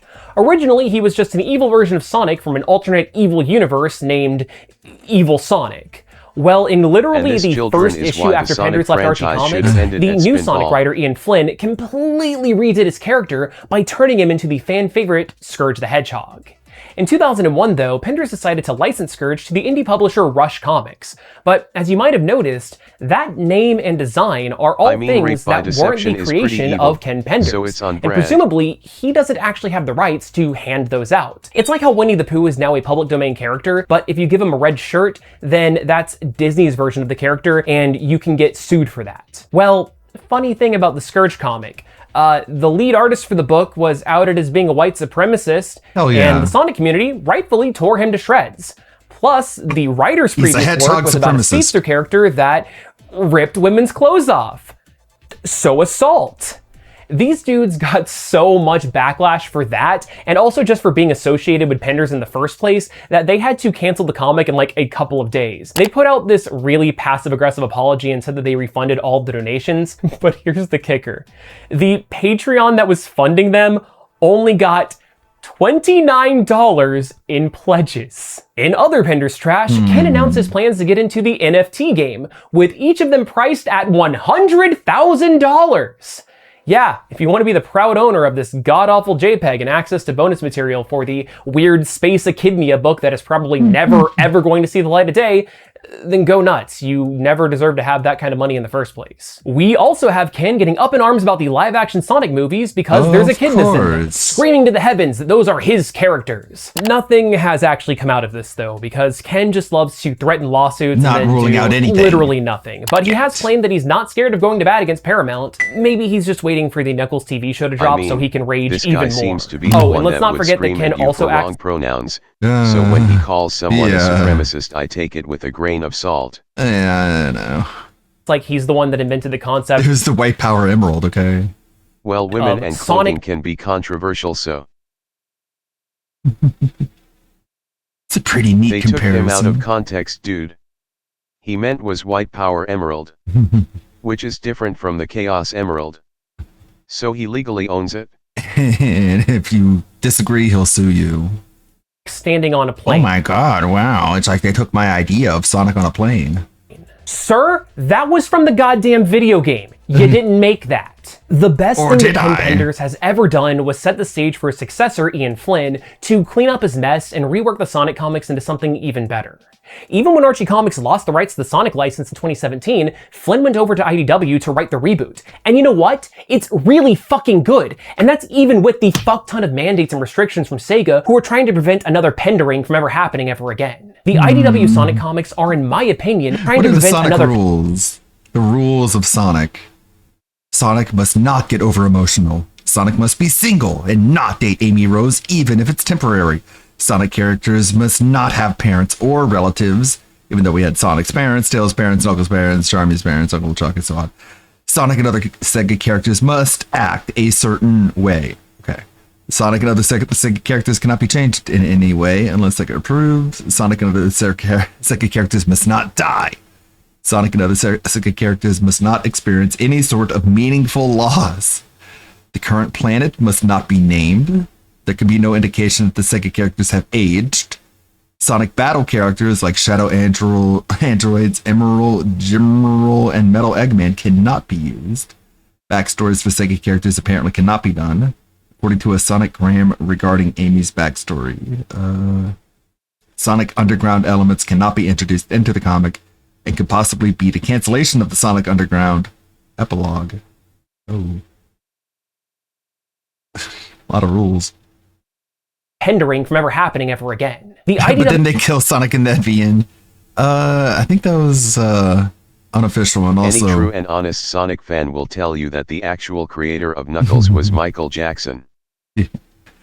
that was a fake out. Sonic didn't actually die. Sonic comics are, in my opinion, some of the best. It was like a game they were all playing. Best Sonic-related anything out there. And the love and passion that Ian Flynn has for his work and his fans is incredible. Meanwhile, Penders is constantly shit-talking about Flynn on Twitter because he's so desperate to live in the past. Ken Penders is a sad, sad man. He hasn't worked on Sonic in almost 20 years, and yet he's devoted his life to it. He's a deeply bitter narcissist who's constantly yelling about his detractors on Twitter and hyping himself up as this creative savant, despite having not delivered anything for his beloved Lara Sue Chronicles. Look, I get it. Twitter brings out the worst. He's in like people. Ethan Van The Sciver. website actively encourages outrage, misinformation, and hate, with everybody trying their hardest to be witty assholes. I hate the person that Twitter encourages me to be, which is why I've left the platform entirely and hope to God that I am not masochistic enough to ever return to it. But Ken, I know you're watching this. It's bad. You are deeply invested in your self-image, and you never miss an opportunity to engage in the digital self-harm that is watching negative videos about yourself. I have said a lot of mean things about you in this video, But I'm begging you, it's time to let Sonic go. Making yourself into this clown honking anytime an echidna shows up is not doing you any favors. Yes, I think your current art is absolutely disgusting to look at, but you have shown that you're capable of making decent stuff. The Lara Sue Chronicles is not going to be a hit. It's not even going to be mildly successful, and I know that you know that. The best thing that you can do is just move on, man. Get off of Twitter. Take a breather. Disengage from Sonic discourse and use that creative brain to make something original. But guys, that's it. That's all I have. I want to give a big thank you to the Thanks Ken Penders and the Amazing Sally Hogan Tumblr account. Well, Twitter can be bad for you. Check the blue sky. No, I'm not seeing it. Some people are just not cut out for it, for sure. Speaking of bad animators. So first, no, you don't have amnesia, although you do have a low IQ, but that's another problem. Yes, this is a re-upload, but I have added additional... We all want you to live in reality. Yeah, like I said, it doesn't really seem like he has a whole lot of faith in his story if he desperately needs to piggyback off the Sonic franchise. Entries to the list, so it isn't entirely a re-upload. I didn't just copy and paste the slop. I did do something with my time this week. But yeah, the original video I uploaded a few months ago got taken down by YouTube, which I think was an automation error, but YouTube support both on the hello that is Twitter and their support chats said it wasn't, despite the fact that they took down the video because I apparently showed people doing stuff to themselves which wasn't in the video, and the timestamp they provided as an example where I apparently showed it was just a picture of Zach who made smiling friends. And although he is pretty handsome, I don't think that looked like someone blowing their shit clean off or something. But anyway, I've added 2 more stories to the original video and changed a few things around, like blurring Zach's face and removing anything that may refer to what they removed it for last time, so it doesn't get taken down again. So I hope you enjoy. I was also sick when I made this video, so enjoy my nasally voice, and bye-bye for now. So animation on YouTube has come a long way since its start around 2008, with a lot of creators present on platforms like Newgrounds, which was one of the primary hubs for animated content at the time, and still kind of is. I just remember playing games on it as a kid, like Age of War and The Last Stand, which apparently became its own game. But a lot of creators started uploading their content from Newgrounds to the new and upcoming YouTube, which as of 2007 had just introduced its partner program, so you could earn money from your videos. But in the early days, this led to animations like the ASDF movie and Nyan Cat, both of which were abused more than any black tar heroin of those days because you could not escape them. Then in the early to mid 2010s, YouTube animation got another big boost with things like Storytime animations, which led to the rise of creators like Domix, WoozyTube, Jade Animations, and Odd Ones Out, which since then has inspired the next wave of creators doing similar content. Animation on YouTube has come a long way since it first started, but what hasn't changed is the fact I am so grateful I am not an animator. Having to sit there for hours on end with keyframes and drawing the same thing 24 times over, slightly changed just for a single second of animation, just for your software to inevitably fail and you have to start all over again. Yeah, you can take the cock and ball torture in open winter air elsewhere, thank you very much. I'm not built for that. However, with the rise of animation on YouTube and its many gifts like giving us Zach Hadel, it was still unfortunately not immune from its fair share of infamous creators, and don't get me wrong, it's doing better than other similar communities, especially the art commentary community. No, I will say that, embarrassingly, Jaden Animations is kind of my YouTube crush. Of course she's way out of my league, and I'm not talking about the real her, I'm talking about her cartoon character. Nobody, and I mean nobody, forced you to say that, so why did you tell us? But despite the... Because that's just Jar. Good old Jar. YouTube animator community being revered for its talent. He's still being extremely cringe. Range of personalities, engaging stories, and just... It's like the PNG tuber version of COG. Overall positive just reputation. At the same time, there are some creators that seemingly have the opposite effect. So today I thought we'd look at some of said creators and what they did to deserve their reputation as the more infamous side of YouTube animation, starting with one that may be viewed as a more gentle kneecapping compared to the others.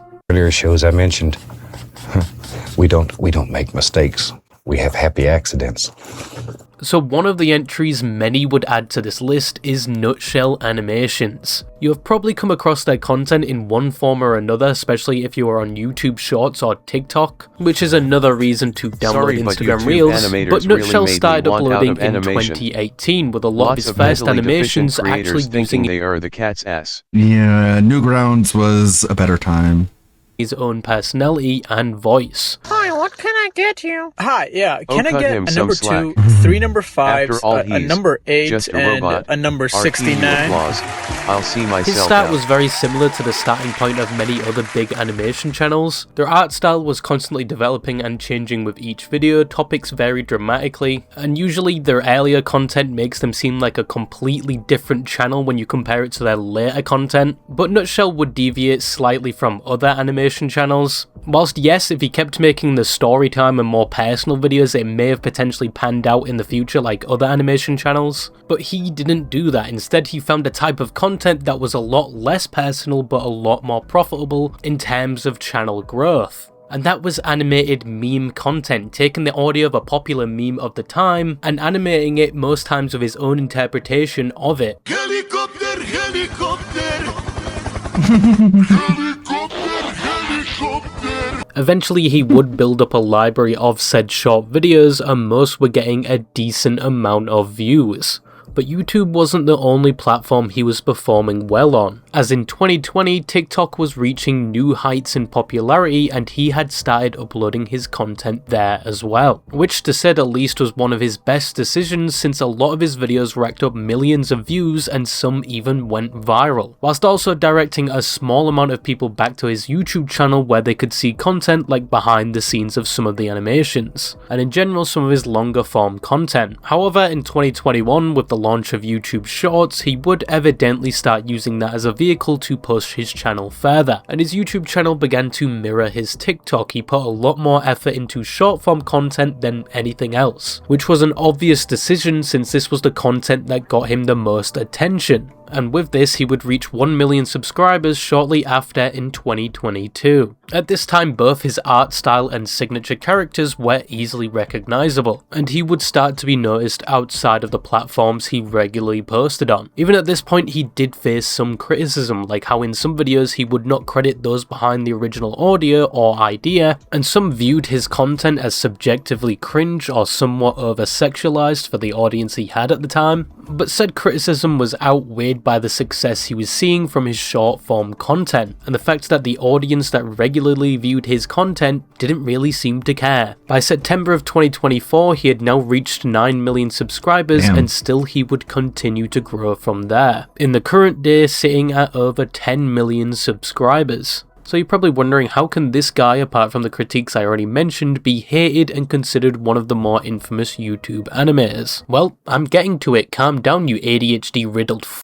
Well, in January of 2025, the commentary YouTuber Bedo999 would make a video where multiple animators had contacted him to share their experience with Nutshell, because Nutshell wasn't doing these almost daily animations by himself. As a matter of fact, it was alleged at this point he wasn't doing much of the animation at all. BRB. But you wouldn't know that because he wasn't actively crediting the people behind these videos. And in the video they go on to explain how Nutshell had an army of animators, apparently up to 20, with more often than not most being offered $50 per animated video, despite Nutshell making significantly more per video. One of said animators apparently spent 8 hours per video and the quality showed, but after only getting paid $50 and sometimes only getting paid after doing 2 videos for him, and there was known issues with how long it would take for him to pay said animators, but with how many hours this animator specifically was putting in, this meant they were getting paid around $6 per hour, which is well below poverty levels, that is straight up sewer levels. And another animator reached out and it only took them an hour and 30 minutes to make their animations for him, with significantly less quality compared to the other animator, and despite doing less work they both got paid the same, even when the one that put more effort in got more views. Now I know animators are notoriously underpaid, and you can question the morals of Nutshell doing this, especially only paying $50 per animation, even though they technically carry his channel and most definitely should be paid more, but these animators agreed to do this work with these conditions. From the video, they were told the price beforehand. From what was seen, they were not promised that they were going to be given credit for their work. He even before forbid one of the animators from just commenting on the video saying they drew it, because his agency didn't like it and the channel isn't supposed to have a face or any identity to it. So yes, he is underpaying them and that sucks, but as adults, they are agreeing to be underpaid. No matter how many hours they put towards the content with once again no credit, they still agreed to do it and produce the animations. They could negotiate for more pay or to actually be credited, but admittedly with my own speculation, he might have just dropped them and gone for somebody that would take the 50 buckaroos and not take credit. But in my opinion, these animators are adults. They weren't forced to do these animations, they could have refused, but they still did the work and accepted the payment they were offered. And from my understanding, it's not like there were contracts or they were employees of him, it was mostly like commission work. But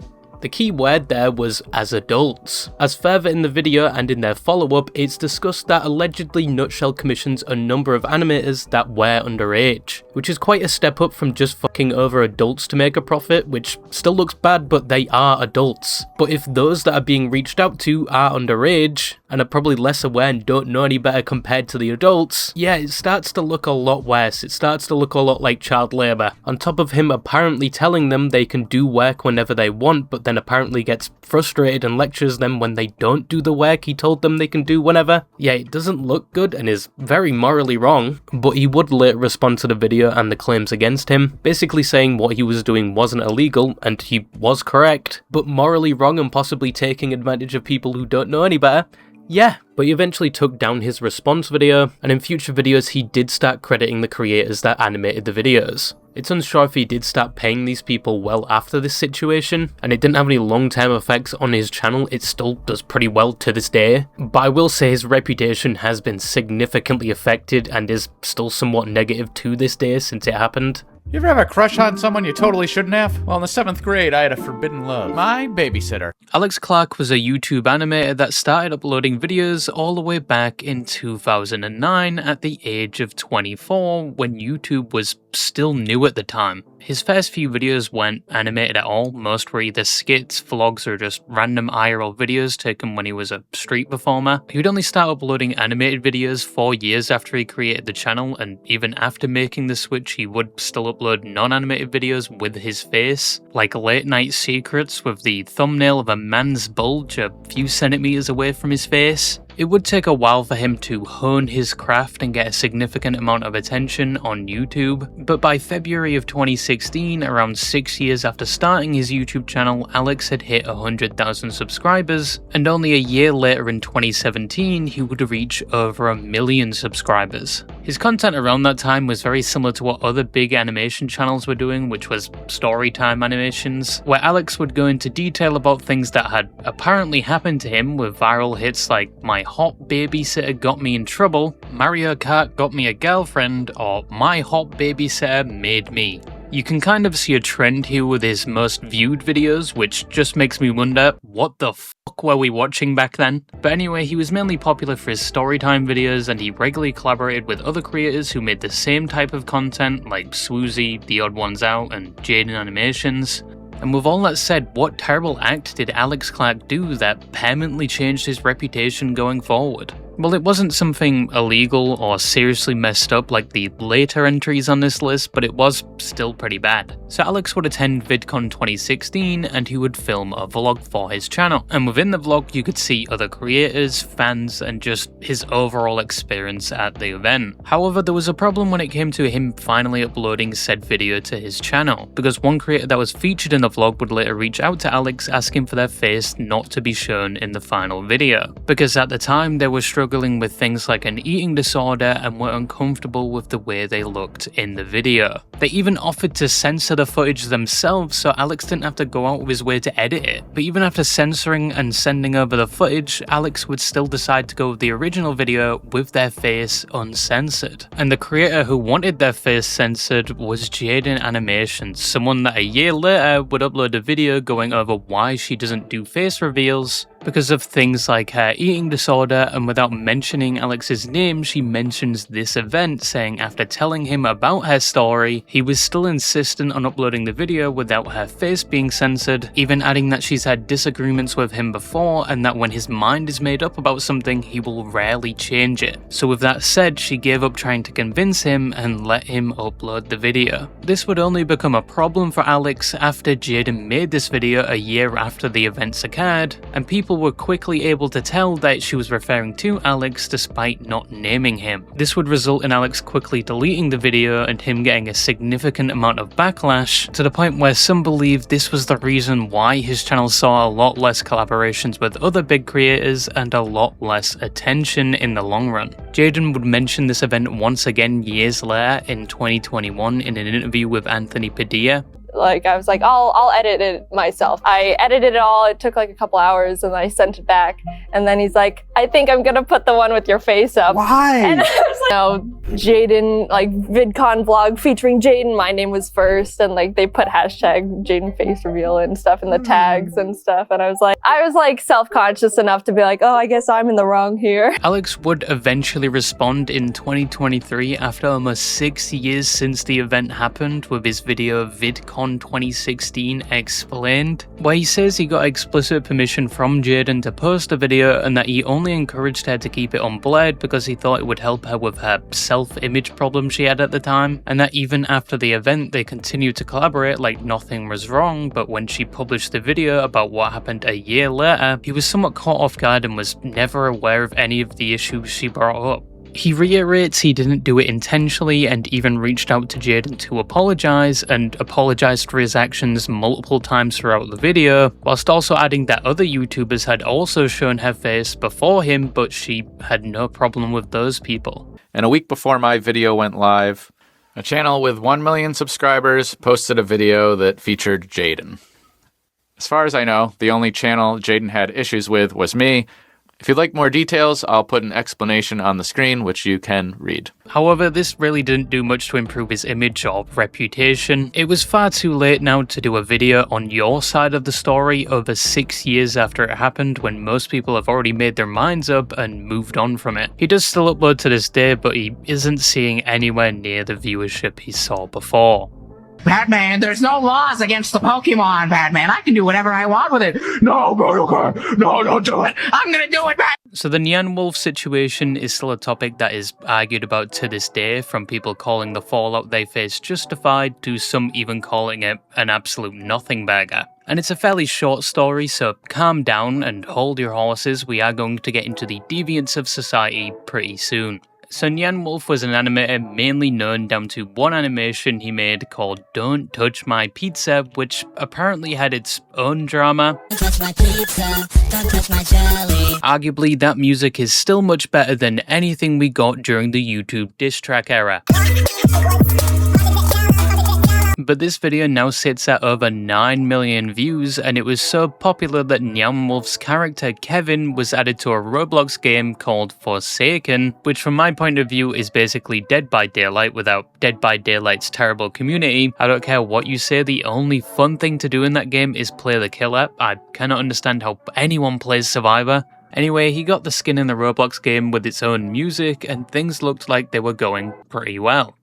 Well, it was till the skin was removed out of nowhere, which surprised a lot of people, but there was a YouTube video that was later uploaded explaining why Nyan Wolf's skin had been removed, and it was down to some of the activity Nyan Wolf was doing on his private alt accounts, as he was found to be liking and reposting content that many would use to claim they are a degenerate, and at worst, things like a zoophile, which is a person that likes doing things to animals.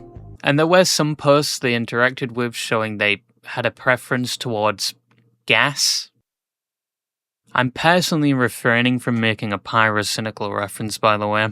It was further proven that the alt accounts were actually him because 1, the art styles were very similar, and 2, someone actually just DM'd the alt account and he confirmed it was him, and when questioned about the art he was liking on the platform, he said he didn't realise it was that stuff and he was high whilst interacting with it. But some of the art he was liking and responding to was considered by many to be feral porn, which is fairy characters that have animal-like anatomies, and usually members of the fairy community are against this and don't like to be associated with ferals, but that was why people applied the zoo tag to them, even though to be fair, there was no further evidence shown that they intended to do this to actual animals. But the fact they were interacting with this disgusting art is still pretty bad, and I can understand why the Forsaken dev team would take action after being presented all of this. Nyan Wolf would eventually respond to the allegations on a YouTube community post they edited multiple times, basically saying that some allegations people are spreading like he's a predator are false because yes, people were circulating that allegation despite no evidence. They go on to say the pictures they were being so-called cancelled for, a majority were apparently NSFW drawings of fat Pokemon, which was something he also clarified in a Twitter post. He says the other posts he interacted with was feral art and he apologizes, also clarifying he doesn't support that art, whilst also reiterating whilst he was using the account, he was very high. I was and taking he'd finish cough off by saying he pills. didn't hurt anybody, he's in therapy, he is no longer taking drugs, and he's done with the drama and moving on. Now some would debate if it was better if it was just fat Pokemon art. I think it's classified as semi-feral or something, and some would argue it was just as bad as feral. Maybe there's a bit of nuance there, I guess, but at least you can say it is still pretty weird, but claiming he full-on supports Zootopia or does it himself is a bit of a stretch. People are also very critical of the original video exposing him, as some said when they were covering the topic they weren't unbiased and were way too against Nyan Wolf, but the video that initially kicked all of this off has now been deleted for unknown reasons. Either way, it still probably was the correct decision for the Forsaken devs to remove the skin with the drama surrounding it, and the fact kids mainly play the game, which is something Nyan also agreed with in later community posts, saying he wanted a more mature audience anyway. Since then, Nyan is still active on places like Twitter and Instagram, where he still has a decent following, and this is still something people bring up about them to this day. Do you suspect some alien subterfuge behind this failure? So James Bear was a YouTuber that started uploading in 2014, and in his earlier content you could see he was clearly inspired by the late Eddsworld's YouTube series, even attempting to make his own version of it called Jamworld, which continued all the way to 2018, but you probably won't recognise some of his earlier work, you would more recognise his animations for specifically this character, Claire. And videos like After November are reference to what happens after No Nut November. Nothing happens, by the way, it's not like the Shangri-La Easter egg, your semen doesn't get a pack-a-punch or some shit. But James started to gain more traction around 2019, especially on videos involving Claire, in which he would soon reach 100,000 subscribers in December of the same year, and his channel would continue to grow from there, reaching 300,000 subscribers in September of 2021. Now I could say James was a very promising animator and he potentially could have become an even bigger animator in the future, but one, it was too early to tell, and two, in the following year of 2022, James Bear's YouTube career would come to a crashing halt, all down to his own deplorable actions. Just to warn you, from this point on, the things discussed get quite disturbing and graphic, so viewer discretion is advised going forward. Don't say I didn't warn you, this is about to get very, very bad very, very fast. So in 2022, a post would be made on Twitter by someone called Lalo Does Art about the very disgusting things James had done. But James at that point had been exposed for these same things multiple times, and multiple people had known about them beforehand. Because James was apparently very open about this, especially in conversation. But the first document about this was posted in 2017, but the document was basically unreadable, and the guy that posted it had his own motive. which was to get James to break up with Claire, an actual person, and was James's girlfriend. And the person that made the document wanted them to break up because this guy was an ex-boyfriend of Claire, and Claire had broken up with the person that wrote the document and then started dating James. So basically his motive was revenge, not bringing to light the things James had done. And that is later supported because he would blackmail James, saying if he didn't break up with Claire, he would keep the document up, and they would strike some sort of deal, leading to the document poster publicly admitting the document was false and fabricated. Now it's probably because of things like this before 2022 the claims against James went unnoticed. That and because every time James responded or even admitted to the things he did, he would delete the response or private his account. And each time his responses were either lost to time, not well documented, or fell on deaf ears. But in 2022 the user Lola Does Art made a post on Twitter with an entire archive of all the documents, James's previous responses, and finally the story had reached a wider audience, and evidently James's audience. Now I've prolonged this long enough, but what did James do? Well, to be blunt, as far back as 2013 when James had just become a teenager, he had a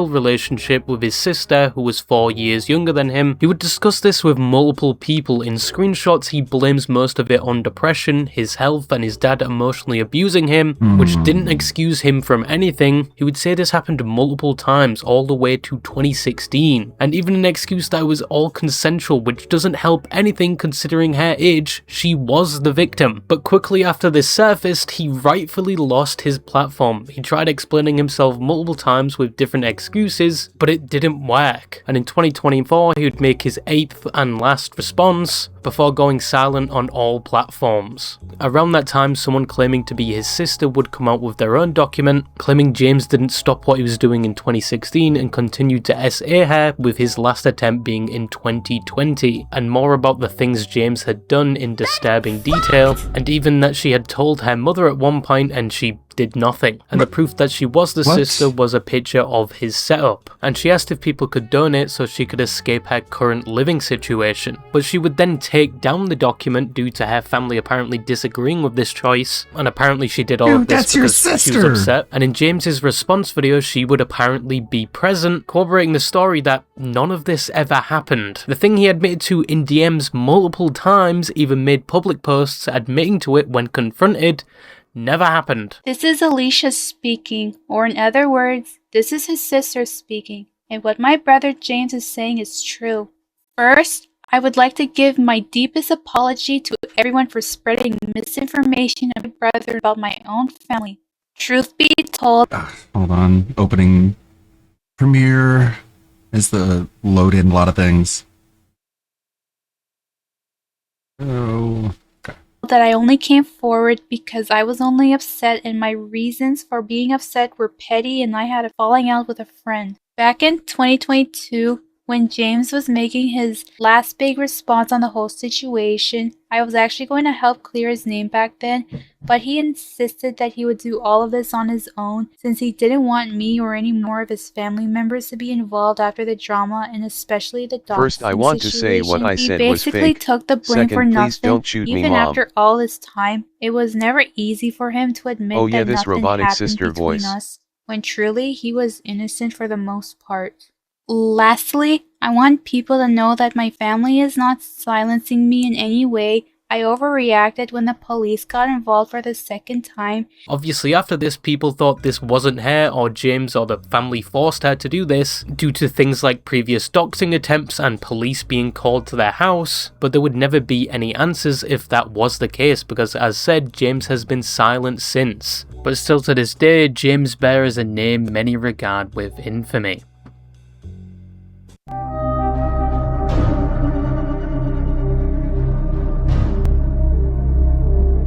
So this person on the list wasn't well known within the animation community initially, but when this situation concluded, they wouldn't be known to just the internet, but much wider, primarily due to the things they did. This person is Crystalli, and they were a part of the animation meme community. Not like some of the content the previous people I talked about dabbled in, but a specific flavour of the animation community where it's basically like an AMV. It's not really supposed to be funny like you would think a meme would be, but it's supposed to be satisfying to watch with the catchy music and potentially goofy animations. This type of animation has always had a home on YouTube and still to this day is quite popular, mainly in communities like Gacha Life, although in the aftermath of this situation and what they were exposed for, a lot of their content would be removed from the internet, but has been archived on re-upload channels. It's said they started making this content around 2017, and what was known about them around this time from what they told their audience is that she was a teenager from Guatemala who, apart from her native language, was also pretty fluent in English, as seen through her regular interactions with her community through videos responding to comments. I thought to say hi like this. So here we go. Thanks to Delphi, to Chicken the Nugget. Now, despite starting in 2017, her channel grew pretty fast, gaining 1,000 subscribers in the first few months, and nearing the end of the following year, almost 80,000 subscribers, and at their peak, 100,000 subscribers in 2019. However, such a fast rise was not without its fair share of controversies. The usual age for the audience of this type of content is fairly young, apparently 13 to 24, but in my opinion it's more towards the lower ages of that range. But they would start to receive some criticism for some of their uploads which you could say were sexually charged, on top of the fact they had a Patreon that was straight up serving NSFW art for a price, and with some of said art being of other YouTubers in the same niche as them, which not only is extremely weird to have on a YouTube channel that kids mainly visit, but making weirder NSFW art of other creators' characters that said kids can access for your own monetary gain is fucking terrible. Also around this time, people would start to notice some of their animations and artwork were traced from other creators. She would start to receive some backlash for these actions, and a lot of creators she had traced would add fuel to the fire, publicly criticizing them, but the backlash wouldn't result in anything really happening for the most part. They would later apologize, essentially saying they had Parkinson's and it was hard to draw because of that, and some would just brush this off as them not knowing any better because they were a young teen. But that excuse would only work if they were a young teen and actually who they said they were, because it would be discovered not only by some of their earlier uploads they had taken down, but by later allegations against them that Crystalli wasn't in their teens. They were actually 4 years older than what they said they were and was 20, and not only that, they were not a female at all. Hello everyone, my name is Alex and today we're recording a new video to question and answer. That's it? Answer questions? Yes or no? And that voice you heard earlier, that was one of the many females he commissioned for the voiceover for videos, who also weren't very happy that they were not being credited for said work because Crystalli wanted to keep up this facade. So an adult man was basically running a YouTube channel pretending to be a teenage girl whilst also creating sexually charged videos they were tracing and advertising straight up NSFW content he was making on a different platform. Yeah. It gets worse, by the way. So the person behind Crystalli was David Alejandro Pascual Argueta, born January 7th, 1998, and when people started to slowly find out he wasn't who he said he was, he would kind of go back and forth owning it and denying it. He would upload videos with his face talking, and then he would quickly delete them after, and then he would go back to uploading the same content like nothing ever happened. But for a little while longer, he would still have a platform, down to some still not being aware he was a guy, and some simply not caring. But that wouldn't be for long. Actually, not only would he lose his platform, he would also rightfully lose his freedom. Around 2018, a video would be uploaded by Lemmercat, someone that had previously done a collab with Crystalli, going into how he had sent her disturbing messages, NSFW content, and had been requesting inappropriate pictures of her despite her being a minor and him knowing her age. This video is also one of the reasons people found out who he actually was. And once again, you would think this would be enough to end Crystalli, but this situation wasn't covered significantly around this time. On top of the fact Crystalli or David had weaponized his audience, harassing and even at one point doxing other creators who dare speak about his interactions with this minor. This meant that the name Crystalli was able to exist with somewhat of a following for a bit longer past 2018 into 2019. And it also meant there would be more victims, with another case where he had apparently been dating a minor that was 8 years younger than him when he was in his 20s, and he did the same thing he did to the other victim.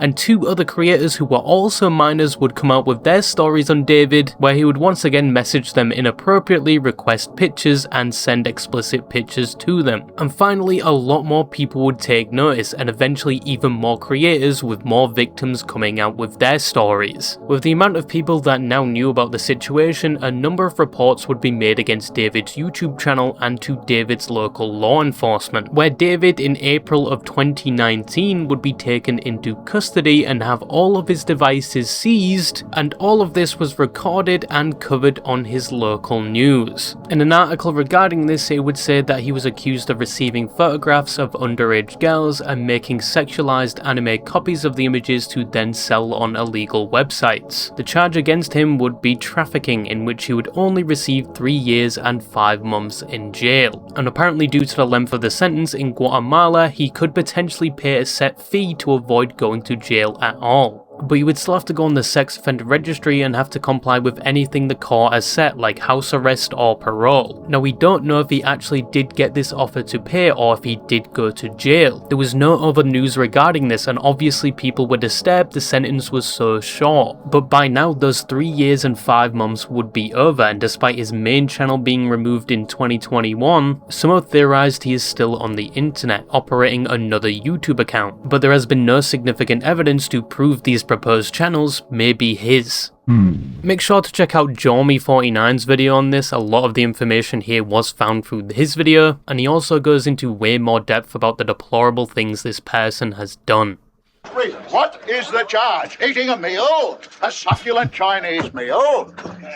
Oh, that's a nice headlock, sir. So those were some YouTube animators who are infamously regarded in the community. Obviously some worse than others, and some that have left a stain on the history of YouTube animation for one reason or another. And unfortunately, there were a lot more I could have mentioned, but YouTube animation nowadays is doing fine. You have some genuinely impressive and entertaining creators on the platform, and instances like this are rare and obviously not unique to animation, although there are quite a lot. But yeah, that's just something I wanted to talk about today. Don't forget to check your absolutely desolate Discord DMs, and that's all I had to say, and bye-bye.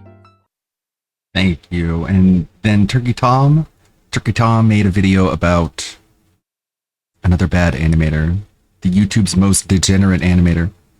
I think it's the same one. Incest, stalking, and frankly, a lot of other words I can't say on YouTube are just a taste of what the once beloved artist James Bear has been accused of. Pick up the box of Jaffa cakes. The same one. Maybe save that for later. Audentum has put out a new video on Chibi. That's a must watch. Audentum always doing good stuff. Wait, yeah, he's never quiet. Chibi Necodemics is back in action. That's because on June 29th, Chibi let us know about his new workout progress. This comes from Green Hoodie Guy on the Farms. Had my first workout today. Did a 30-minute walk from the immigration center to the station. Then immediately went to my gym for a workout. And then got a public bath for a nice long soak to soothe the muscles. Grinding again tomorrow. Well, that might sound all good, but wait until you find out what Chibi's workout routine is. Chibi would also post this to his Facebook. First time back to the gym in a while. I know, my face looks incredibly pissed, but I was in horrible pain the whole time. Why are you mean-mugging the camera? But I still pushed through the workout. This is what focus looks like. Oh, yes. On July 2nd, Chibi then posted on his Discord. This one comes from Winter on the Kiwi Farms. Another successful gym day, lol. Muscles are sore, but feeling good. Okay. This time, I focused more on core exercises. Also, I know I haven't been streaming much. I will when I feel like it, but right now, I'm just trying to enjoy my life off the internet. I'll tell you what, my life is good. I'm enjoying the moments I can, and I don't feel like I need the internet to give me approval. Well, that's good, Aqua. I'm happy you're enjoying yourself. I do worry when the internet gives you shit. Keep your mental health up. I get worried when I see you messaging a lot about it being great. It kind of gives off the opposite idea, but I hope it's true. Honestly, I know the situation could be better, but I'm finding the good in each situation and making good memories. Chibi, rather than looking this up online, would then go to Facebook asking for workout advice. Gym rats, if you have any workout techniques, let me hear them. I'm still very naive when it comes to workouts, and I frequently hurt myself by overexerting. Most likely lack of knowledge. Feel free to leave some helpful tips and tricks. Then, believe it or not, Chibi had a date lined up. Feeling pretty good. Had a fun date tonight. And even though she didn't speak much English, she was a lot of fun, and I had a great time. We already planned a second date in a few weeks. By the way, she's 31, sunglasses emoji. I won't post her name or picture because I want to keep that private. Fast forward to July 6th, and he let us know his legendary workout routine. Another successful workout day. Whoa, After buddy, push look at that day, flex. here are the results. Torso twist, 40 reps. Chest press, 40 reps at 15 pounds. Shoulder press, 40 reps at 15 pounds. Lateral dumbbell raise, More info 40 than reps Phil at 8 gives. pounds. Delt machine, 60 reps at 15 pounds. Hip thrusts, 30 reps, 20 thrust. pounds. Need to work on this. And finish with 30 minutes treadmill at 4.5 kilometers an hour at 1.5% incline. Miles. Not feeling muscle gain yet, but I'm feeling much leaner. I just want to give you guys a fun fact about chest press. The bar itself weighs 45 pounds. I have no idea what he was doing. Somehow, while living in Japan, Chibi felt compelled to turn a soccer match into something about Trump. Good game, America team. Let's see your spineless bitch of a president talk his way out of this one. What? Congrats, Belgium. On July 9th, no. Chibi then posted this to his YouTube community tab. Just making politics team sports, literally. Very cringe. Hey guys, I appreciate the support on the new video. While streams and videos may take a while to come out due to my busy life, I promise video? I will be keeping you guys updated on everything that I'm working on or giving you guys work in progress shots on projects I'm working on. Recently, I've been focusing on trying to study Japanese, better myself by changing my diet and going to the gym, and above all, trying to enjoy some new experiences here in Japan. This will be a lot of work for sure, and growth doesn't happen overnight, nor without a lot of personal effort, but I'm taking joy in my life, the friends I meet, and the progress I make. Here's a photo of a few of my most recent adventures. See you all soon. But things weren't going all well with Chibi because out of nowhere he had some chest pain. Woke up feeling some chest pain. Not near my heart, but like the center of my chest, below my lungs. The pain comes and goes, but something feels very strong. I don't know what that means. Take advantage of the cheap healthcare and go to the doctor. I can't afford to not work though. Out of nowhere, Chibi then announced that the content machine was back and he had gotten PC parts to stream on something better than his dying laptop. I want to remind you, Chibi is living in Tokyo. You can get a pretty good used computer there for dirt cheap. At everyone, I finally pulled the trigger after almost 1 year, which means I finally bought the last 2 pieces of equipment I need to rebuild my PC, a case and a monitor. I have everything else I need, so expect streams to come back in a big way. Not only was Chibi going to be streaming, but he was also going to be making more full videos. I'll also be starting on the script for my first official YouTube video on the new channel, years in the making. And believe it or not, that's not all. Chibi told us he was going to be an extra in a movie. What? So this is pretty cool. I'm actually going to be an extra in a movie this morning. One of my friends hooked me up. Woo! Cool location too. Sick! Nah, sorry, but it wasn't anything crazy. Basically, we just had to walk around, and one of us had to say hi to the main character. Still, really cool experience. Would love to do it again someday. I don't know what movie Chibi is in, but let me tell you right now, I'm very excited to see it. By the way, do you like Cyrax's karaoke streams? Because Chibi said he might be doing that too. Man, I really ought to do a karaoke stream. Hell yeah. Like, I gotta go to a karaoke place with a friend and stream it.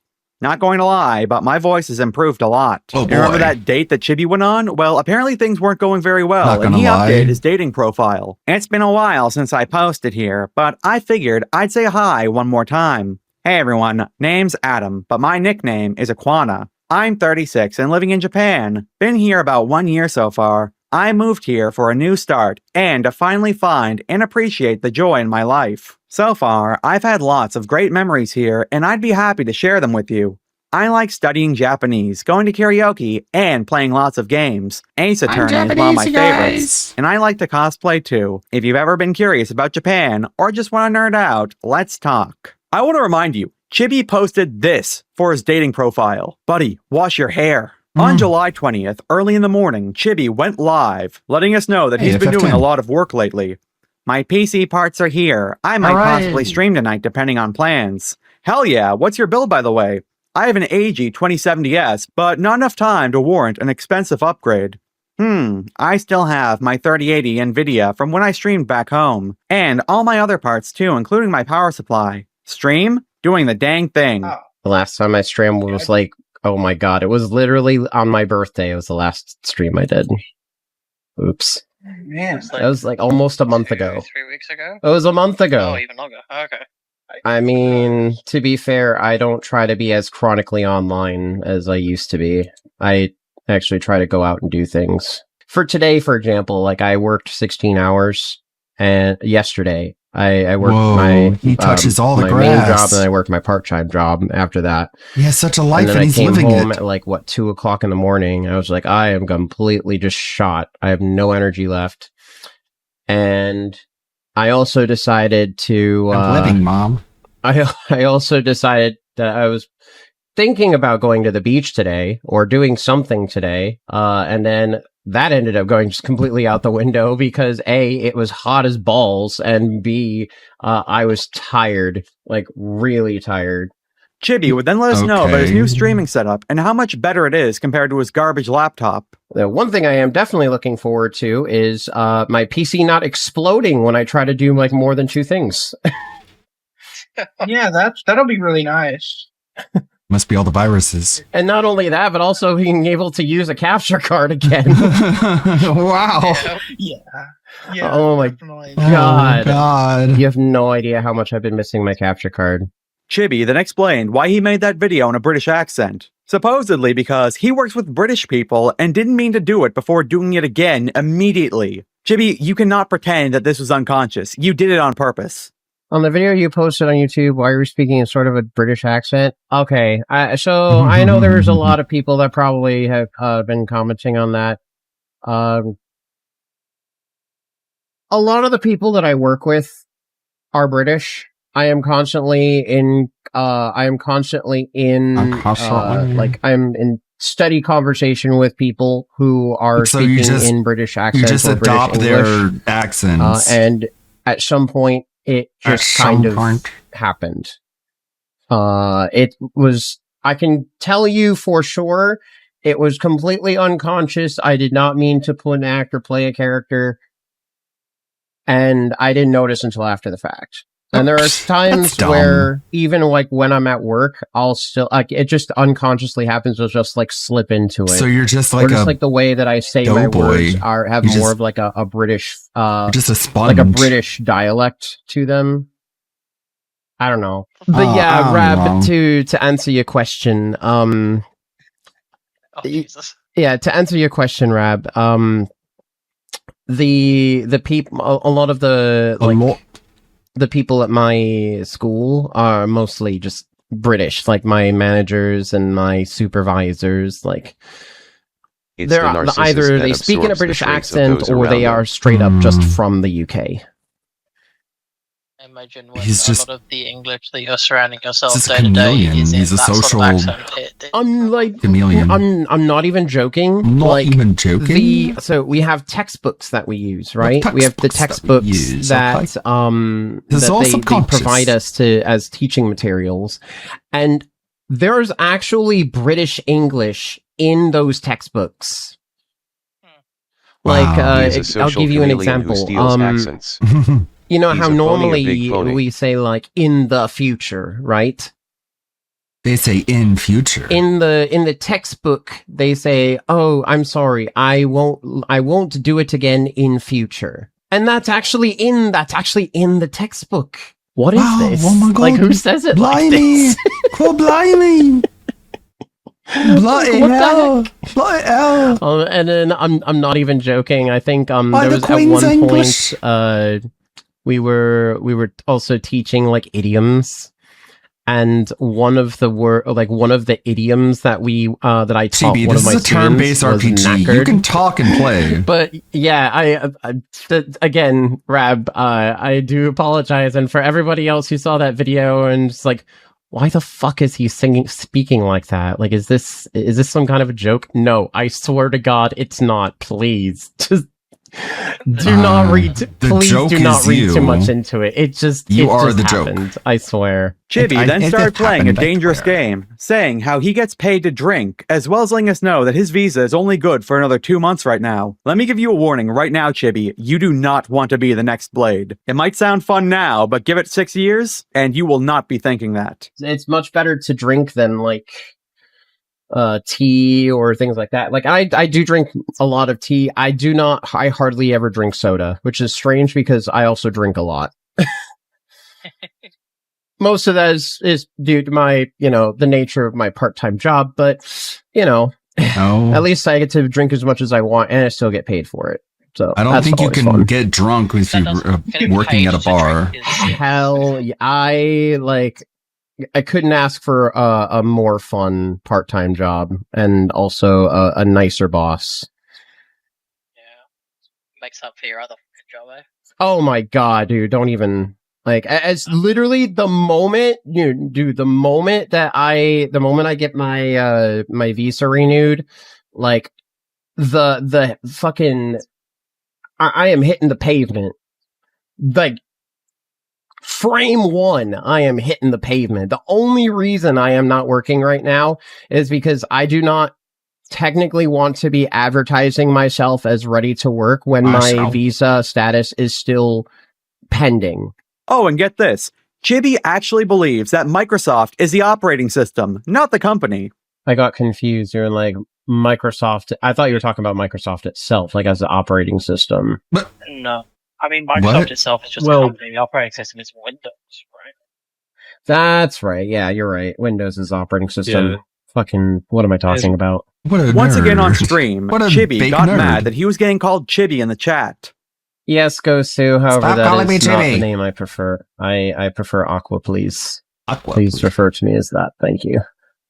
Just Aqua is fine. Yeah, Aqua Phoenix is a big mouthful, honestly. I'm probably going to be changing my name to something short. Shin Aqua Phoenix was more of a placeholder name anyway. But yeah, Aqua's fine. I appreciate it. That was my identity 10 years ago, and is not the identity I would like to I'd prefer if you have people know me as. That's what I prefer at this point in time.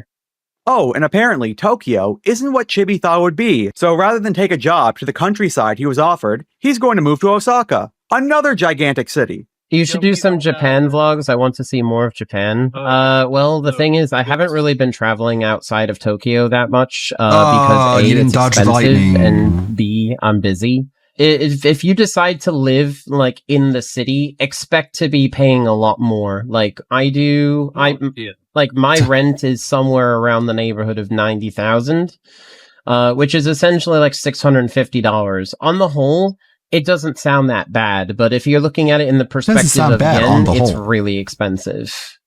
Yeah, but I mean, that's going to be the same anyway, though. You live in Manhattan versus rural Virginia. It's going to be the same fucking problem, right? It is, but the salary is also going to be a lot higher to compensate. Moving is not easy, and I'm actually, like, I've been contemplating for a while actually moving to Osaka instead of Tokyo. Not because I don't like Tokyo. Tokyo is great. It's a cool place, and there's lots of really cool shit to do.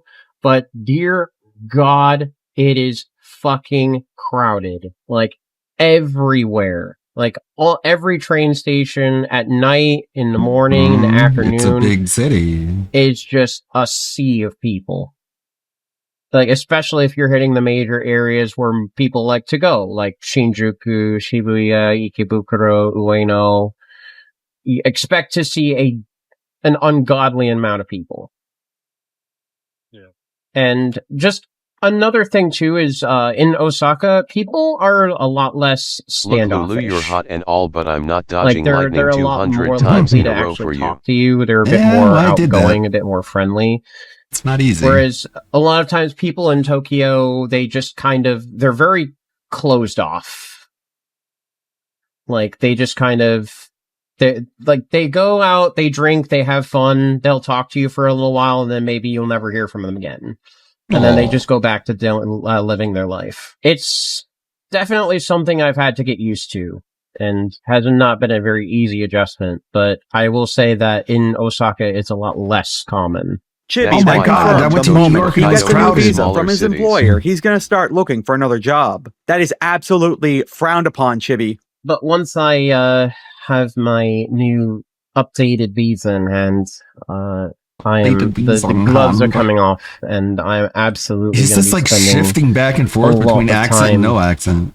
Dedicated to job hunting and the like. The only reason I don't want to do it right now is because it's like I don't fading think in and out. that any employer is looking to hire somebody whose visa is still not confirmed yet. Why are you here? What? Hello? I know this is just a quick update right now, but Chibi is moving very fast compared to normally. Outside of running out of money and having to move back to the United States, I have no idea what's in store. But whatever it is, he decided he is not going to be quiet. He's not being quiet. Yeah, he's playing like some sort of like randomizer mod. That's what he needs the super powerful computer for, or for Final Fantasy X randomizers. A video from Early Bird? And I'll add that. Early Bird, DSP's favorite content creator. Sexuality in the natural world, warm and inviting and expansive. What a manly man. Just the facial expressions as she's thinking about gay animals. Stop thinking sexually. Right there, that screenshot right there. Manly trans man Ellen Page. Whoa, Jesus. Is still on her Odyssey tour, the stunning, brave Odyssey tour. I thought you were going to say on her rags. Does she still get there? I don't know, it's probably diluted by now. Like if you get a cock, do you still... Whoa, I've never thought of that. I don't know, is the uterus still intact? Because that's what periods are. I don't know, I don't really care. So Ellen Page, still on the Odyssey, look at me, look at how stunning and brave I am tour. Is that out by now? Yeah, it's out now. And it's getting mixed reviews. All the mainstream people are like, it's fantastic. And all the chuds are like, it's gay. So Ellen went on The Daily Show. Remember The Daily Show? In like the late 90s, early 2000s, it was Jon Stewart. And it was okay. It was okay back then. It had its funny bits, you know. And now it's hosted by some woke chick. Please welcome Elliot Page!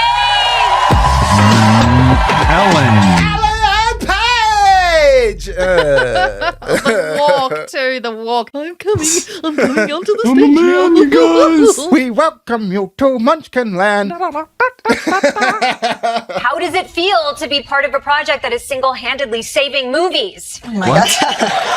Oh, come on. Single-handedly saving movies. You know who had a good take on this? Who? Sargon of Akkad. Ah, the jizz tickets. I totally forgot about jizz tickets. Let me see if I can find jizz tickets.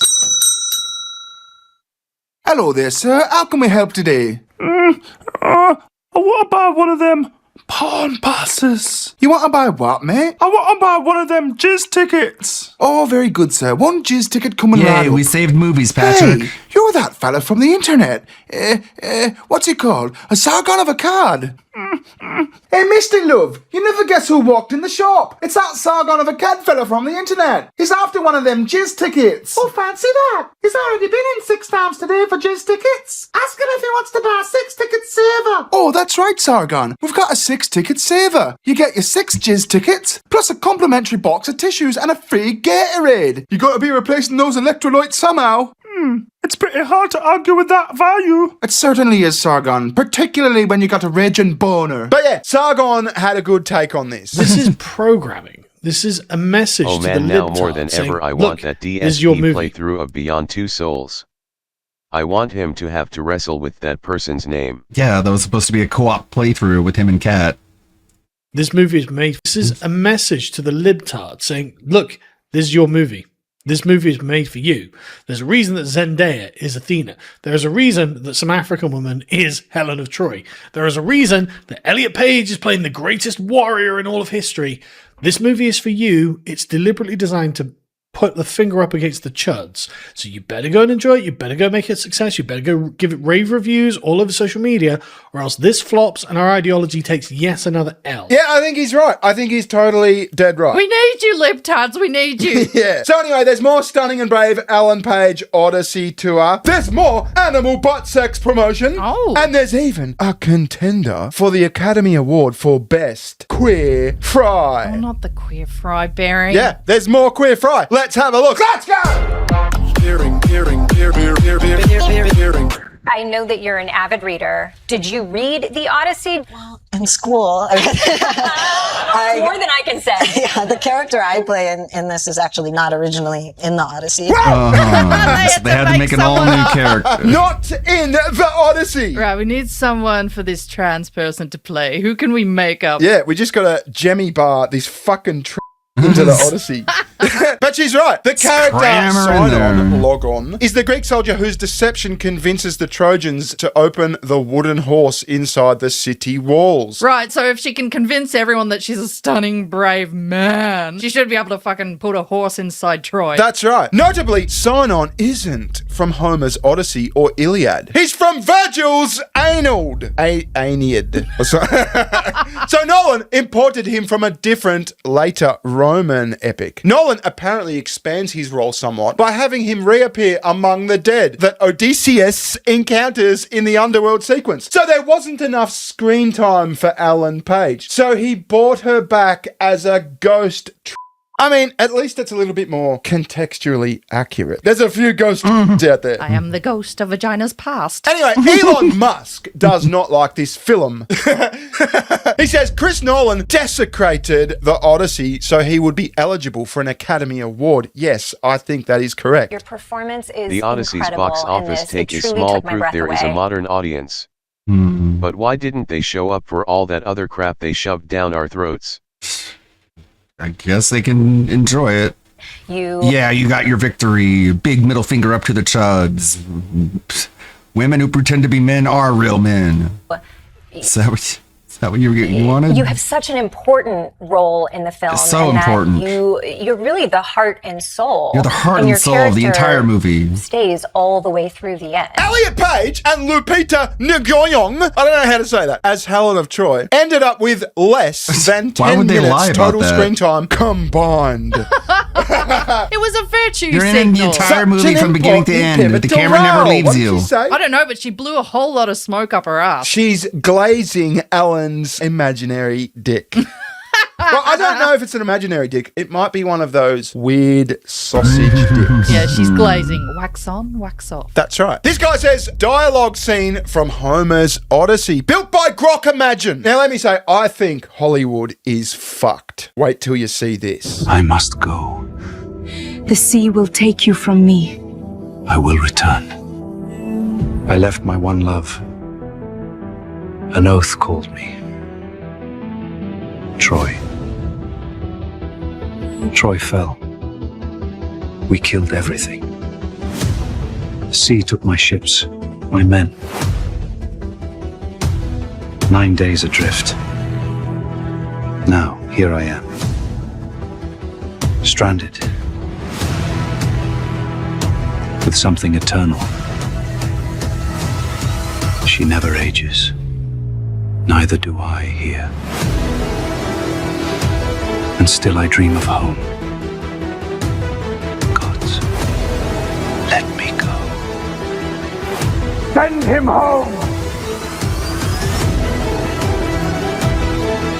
This is clearly AI. Odysseus. Odysseus.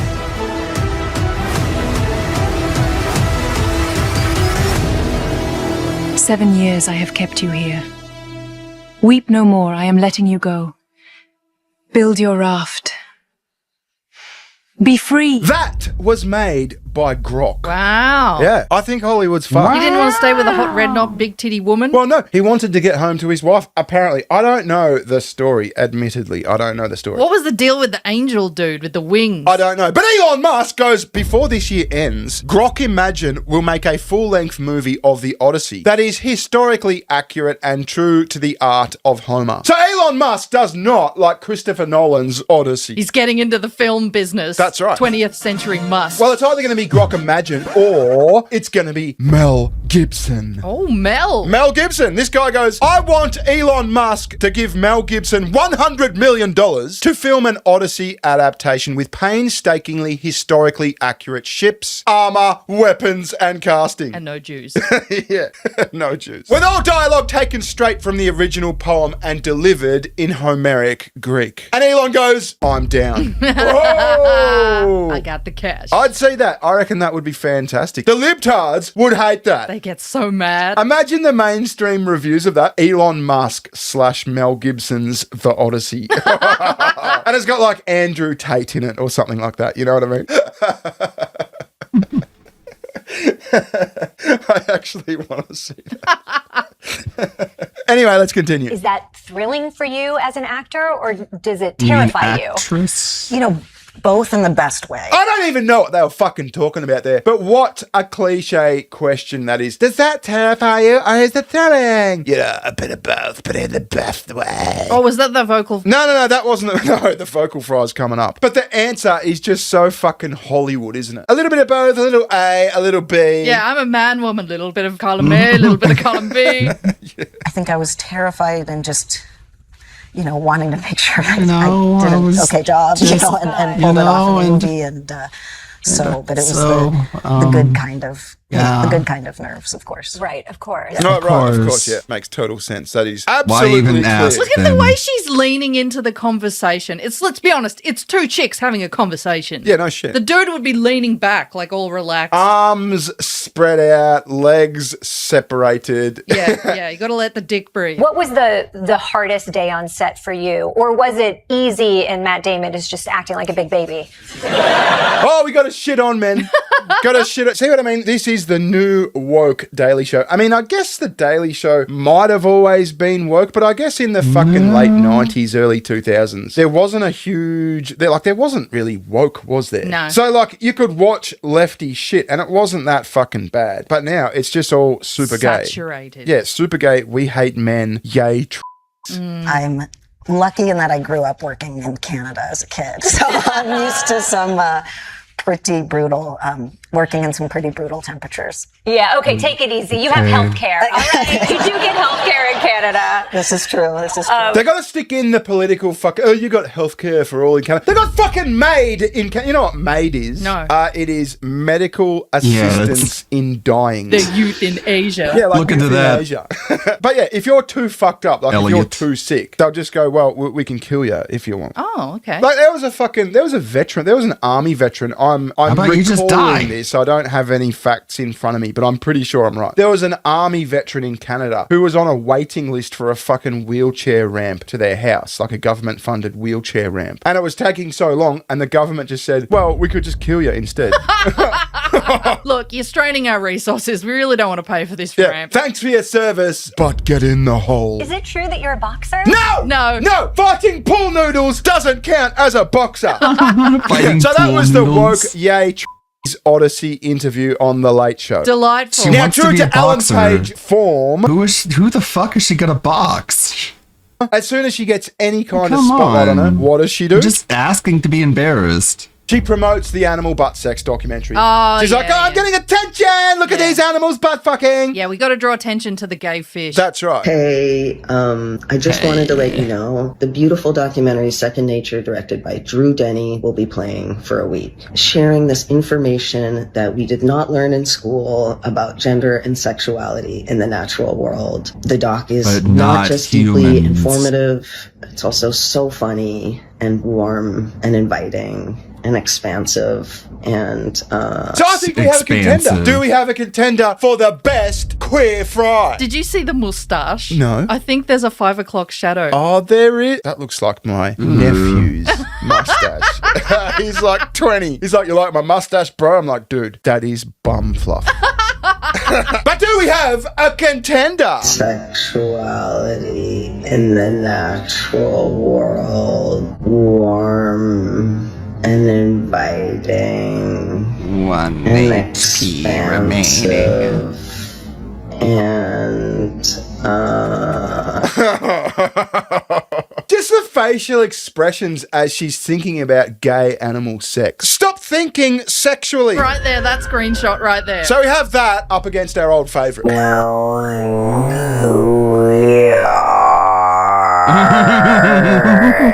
don't know. I think the old favourite has it. Yeah, it's how the tone goes up. Yeah. You can also set up your own screening. So if you go to the Second Nature website, please reach out. You can set up your own screening of the gay animal butt sex documentary. Yeah, I've just planned our Friday night, Barry. Imagine being that gay or that queer that you reach out to Alan Page and you go, listen, I got a little cinema.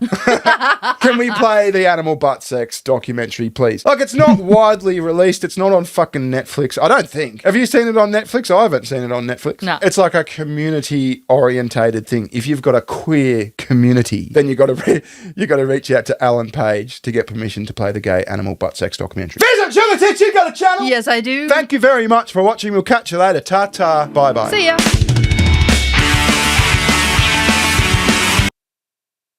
Why are they so obsessed with this idea that, like, oh, these animals have different sorts of gender biology?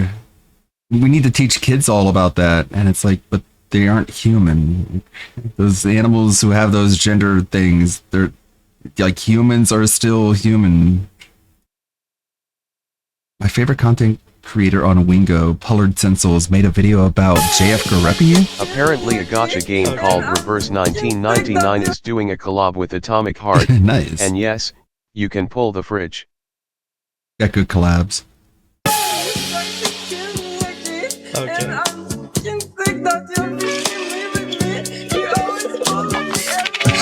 Down the line, everything I will say will be Insemination. If I say no, don't do it. She wanted to disappear. No, don't do it. She wanted It's to gonna die. create massive amounts of shit on the internet, the levels of which you cannot possibly comprehend. Okay, like, he's a fucking murderer, man.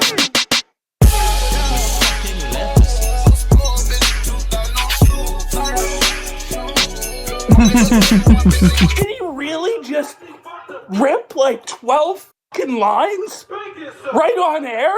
Oh no. People like that are obsessed with hyenas because the females have vestigial crotch appendages that they use to dominate male hyenas. I'm sure Ellen loves that one.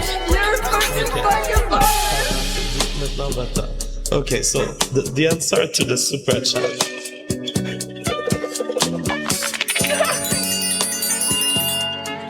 What?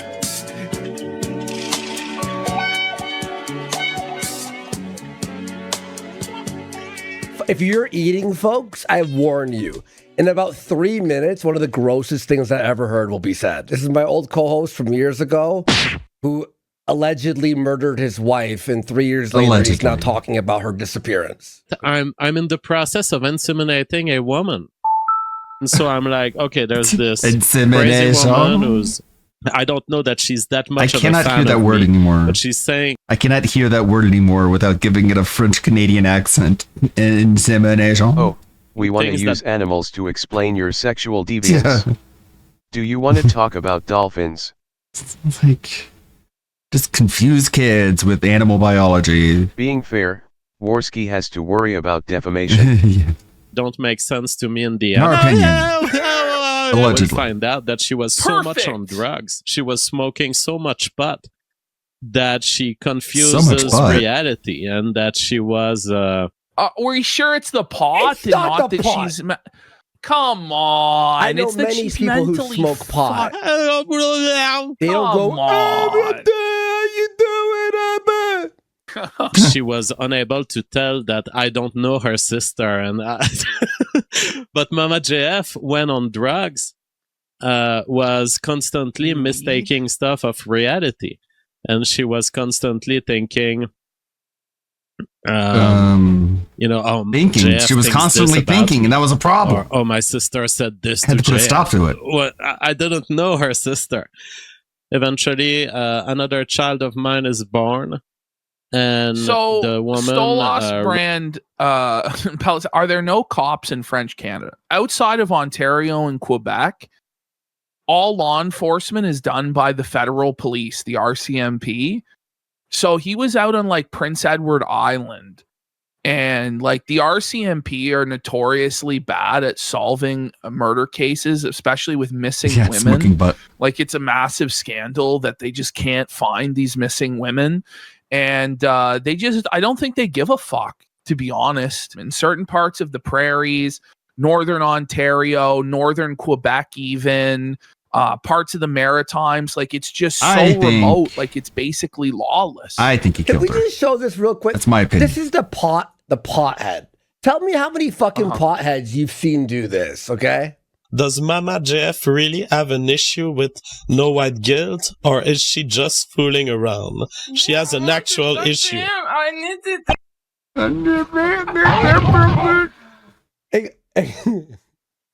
Don't say anything violent. What do you have to say? No, I get seriously. You tried to kill me, okay? Okay. And I'm fucking sick that you're fucking me with me. You always follow me everywhere. And All right. and you say you want to make End the spiritual stream. movement, but you fucking tried Or to just keep kill it me going. for 3 years, okay? You're fucking Okay. I think the fucking reasonable man. conclusion is that JF killed her. Okay, so the answer to the super chat. That's my opinion. Can't sue me over an opinion. Beyond marijuana use at this point, folks. Yeah.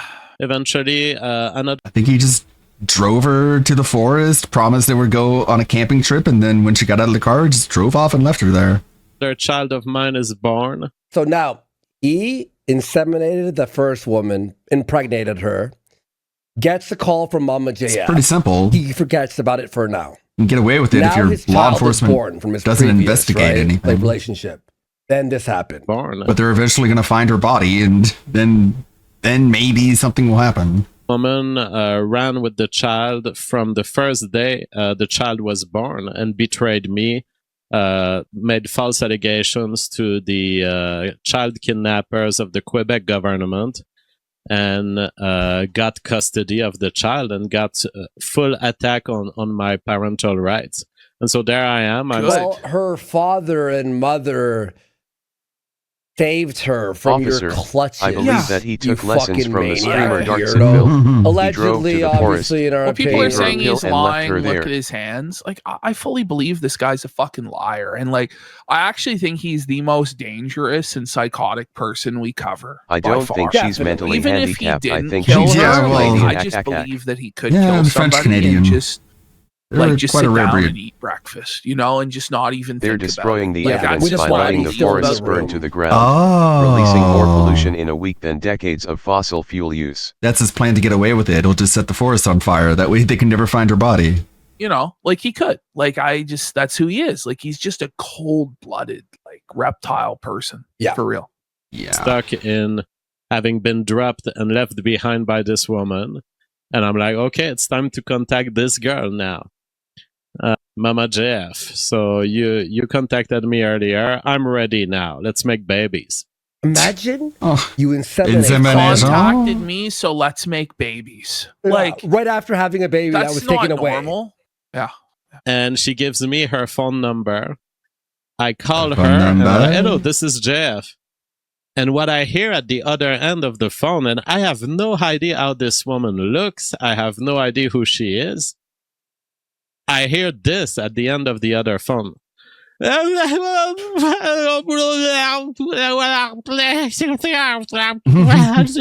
how she sounds. Even he knows that she's fucking retarded and can barely speak. And he goes, "It's perfect, the perfect victim for my exploitation and abuse. I will inseminate this potato." And I'm like, whoa, what the fuck? What kind of situation have I ended up in? You know, you can hang up the phone still, right? Like, bro. And it turns out now that I understand more about her, she was just slurring Let's make because babies. she was on so much drugs and lived in such pot, by the way. Shit. She spoke lived so much in about an apartment filled with cockroaches. Cockroaches. And I mean, just was smoking JF, pot so calling the much kettle. that We've seen the disgusting state of JF's house when he left it. We're about to enter French Canada. French Canada? There's no Canada like French Canada. Wow. It's the best Canada in the land. The other Canada is hardly Canada. If you lived here for a day, you'd understand. Ha ha ha! Really, Welcome to French buddy? Canada. Whoa. There's no Canada like French Canada. It's the best Canada in the land. And the other Canada is a bullshit Canada. If you lived here for a day, you'd understand. I'm gonna be a builder here. There's still a vagina in there. If she is more than 19 years old, she can. Did you just hear what he said? He goes, he hears, and he just goes, I'm a builder. If there's still a vagina in there. I'm gonna work this woman and have some babies with her. Now, I was scared because there was no way to ask her to speak more clearly on the phone. And I was like, maybe it's not. I didn't know then that it was drugs. I was like, definitely there's something very, very It was weird. retardation, man. Come Now I know that it was just that she was too much on drugs. And Stop I'm it! gonna go to her It was apartment. Was she on drugs with you the whole time when she was with you? Like, maybe it's fent, maybe it's 40 IQ. I don't know. Yeah. Let's see. What's the state of the handicap here? Is it Down syndrome? So I drive Is into it Down syndrome? Imagine Do you not thinking know? you're gonna go meet some bitch with Down syndrome. Holy fuck! By the way, do you know what his defense is of all this? No. Well, retard. The superior phenotype of the Down syndrome. and I say, get ready. You have Down syndrome Maybe babies. she's born with it. Maybe it's fentanyl. As long as they are white, we advance the retard race. I'm coming to you. Like that's really like he's a eugenicist essentially, and he's just like wants to bang special women. And she responds, oh yeah. Okay. Come on, man. JF, bro, you're fucked. This is crime. He's telling this to the world. Actually, you know how when you edit JF, right? Or I edit. Yeah. You have to cut out a lot because it's like half of this. It's so boring. Like, And this one, I'm like, how could I cut any of this out? This is insane. And I'm like, what the fuck? This girl is going to be in a fucking wheelchair when I arrive. So he was down to fuck a woman in a wheelchair? Years of French I am a inbreeding has builder. led to this great French-Canadian nation. JF received money directly from Jeffrey Epstein. He's in the Epstein files. Believe it or not. What's Chris Shan been up to lately? Yikes. Oh yeah, I wanted to look at a video of DSP Wage quitting Pow World because he played that last night. Yes, Pikachu. If Pow World is successful tonight, we'll probably play more of it next week. Like maybe Why would 2 you play streams it? at least. Like, you're not gonna get But let's see anywhere how in the Pow game. World does tonight. I'm curious because it kind of It's like I'm starting ups an and downs, MMO. and I'm not exactly sure how much you guys like it. To be honest, Private It MMO. was funny. So I went on break. I went across the hall here, and Kat is in there playing a new game that she just got. It's like a bowling simulator game, like you run a bowling alley. What? And Jasper was in Bowling there. alley. And I started talking to simulator. Jasper, and the game has some good music. So it's like dun dun dun dun dun dun. Dun. So I started dancing, and then Jasper doesn't started wear dancing with me, headphones? and he started meowing. I said, "Jasper, kitty," and I pointed. He goes, "Meow," and I dance and dance and dance. I said, "And Jasper, kitty, hoy, meow." He was doing it to the timing of the song. I don't believe you. It was great. No. We were having a good time. In there Stop for a trying few to make minutes, people but- think these things. Well, I gotta go Phil. back and Wait play for Power him to World. get now. those You're Pow weird and You World guys creepy. cards. like Power World. Also take and do you that want me to fat keep playing bitch it tonight? bowling IRL. Also, the idea that Kat wasn't wearing headphones, like, dude, people. Why am I so retarded? What an inconsiderate bitch. Like, she's being insanely loud right now. Put some headphones on, damn it. Yeah, it's always a simulator game. Very autistic. Okay. I'm asking you this question honestly for a reason. I'm here to entertain. I'm here to do things that make you have a good time and make you want to reciprocate with support. That's cringe. If I've played this game for an hour and I've made just talking to you like you're a fucking lab experiment. $40. Okay? Okay. And it's not like Bowling sim. It's not increasing. Keith is officially In the last dented beyond hour, I'm not repair. even kidding. In the last hour, since we started, Jeremy Gunn had done the $10 Counterpoint. super chat. Keith is And then retarded. within an hour, I made $7. Okay? Okay. If people don't care for the game, then let's just do something else. Okay. If that's the case, I wasn't ever committing to Go playing ahead, this fuck game off. long term. I want you to understand that. Yeah, so Like- why would they want to keep it going? This was not something that we committed to. You know what I'm saying? Yeah. If you don't guys commit find to the game anything. boring, Let JF dull, Gary not be near interesting, her. and you don't care about me doing an open world exploration game like this, then we don't have to play it again. We could just chill for the next hour. All right? So for the record, okay, just so everybody knows, so a funny thing happened, okay? I ordered the launch box of God, no one Pal World cares. cards because people said that they wanted them and they wanted them for variety and they Oh were curious. no, that's hilarious. You know what's hilarious? You guys wanted me to buy Power World cards, and now we're not even playing Power World anymore. So why would I even open the Power World packs? You know, if they were any good or whatever, right? They're coming. They shipped, and apparently they're coming But this I'm not Saturday. gonna play the They game could 'cause come a you little guys are earlier, giving but me they're probably money. showing up on Saturday. Now, the Power World cards are a little different.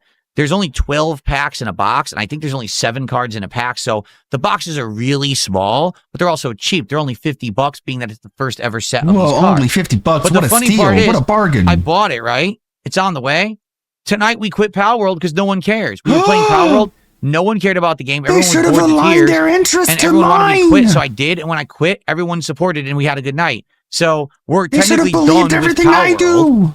but now the cards are coming. The truth is, I don't think it's that big of a deal. I think because the box will be so quick, only Who 12 wanted them? packs, Yeah. that I want likely it's names. going to be gone so fast. And no, a lot of It's people not is going to be a not a big deal. person. I think for curiosity's sake, we're going to want to see what the Power World cards look like. If they really are like a blatant ripoff of Dude, Pokemon cards, how we they can look look and if stuff we like that. really And that the truth curious. is, We can find no someone else one will opening know them.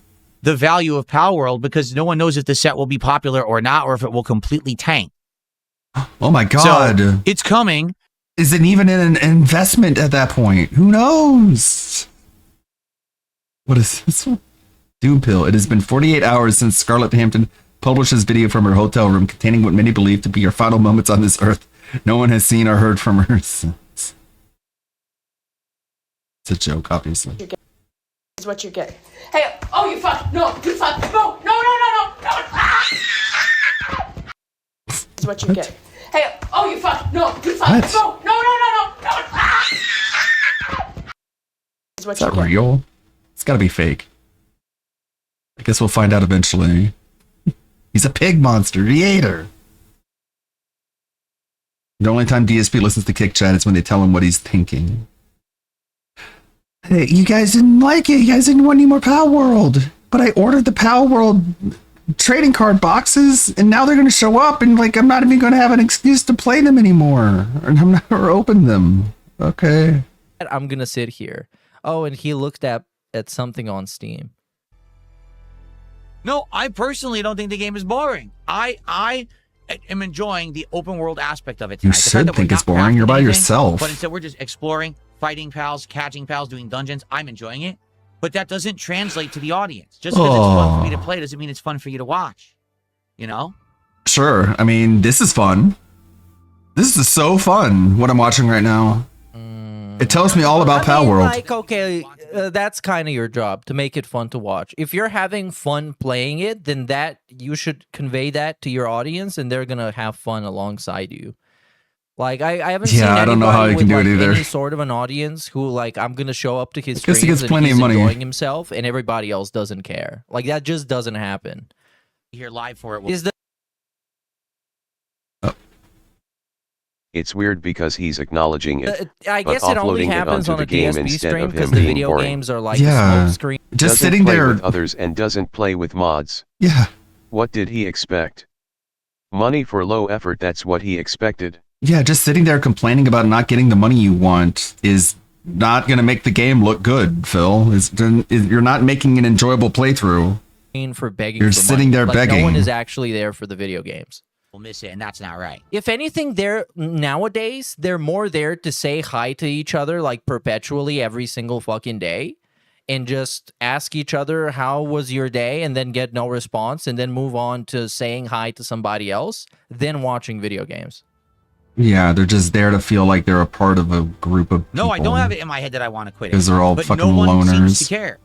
Like right now, people were like, "No, we like Pal World." Oh, okay, and then they started supporting. Okay, Phil, they well, can here's tell your you don't Pal, keep care that playing. much. But look, I'm literally telling you this right now, and nothing's happening, so no one cares, What? right? So if you get $1, What's- just, Hey, there you go. Yeah, There, the begging Just worked. saying, nah, this game is boring. You're right. We don't really like it. That's what's happening in the chats. Zanzibar Knights, thank you for 100 kicks. I appreciate that. Okay, so that guy wants to see more of it, right? Because he just gave you money? I guess we don't care. We don't count that. So what do you guys want to do? He's so fucking salty, man. He's so bitter. And he actually ended up hitting the goal yesterday. He made at least like 160. So yeah. The game. Because he swapped over to Lack of card instant packs. gratification is something else. Play it for another hour. If you guys are bored and want to just do anything else, we'll just do a hangout session or whatever it is then instead. A hangout session. Look at this Pokemon LARPer with his Gyarados shirt. Game trailers or something. He's one for of you us guys. He's a games to true fan. suggest, so maybe next week we Let's can find give a new money game to him. play. I'm okay with Buying that, you know what I Pokemon mean? shirts when they weren't part of your wardrobe Okay, at he is starting, 45 so maybe we're gonna is finish this at the break. But it's just unique. like a generic DSP begging for money and trying to rationalize its segment. So it's not like you're missing out. Good morning, everybody. How you DSP doing? rationalizes it. Welcome to the DSP Morning Show. Hey, big ups Wheeler Dude for the This 3 is month prime, dude. 30th.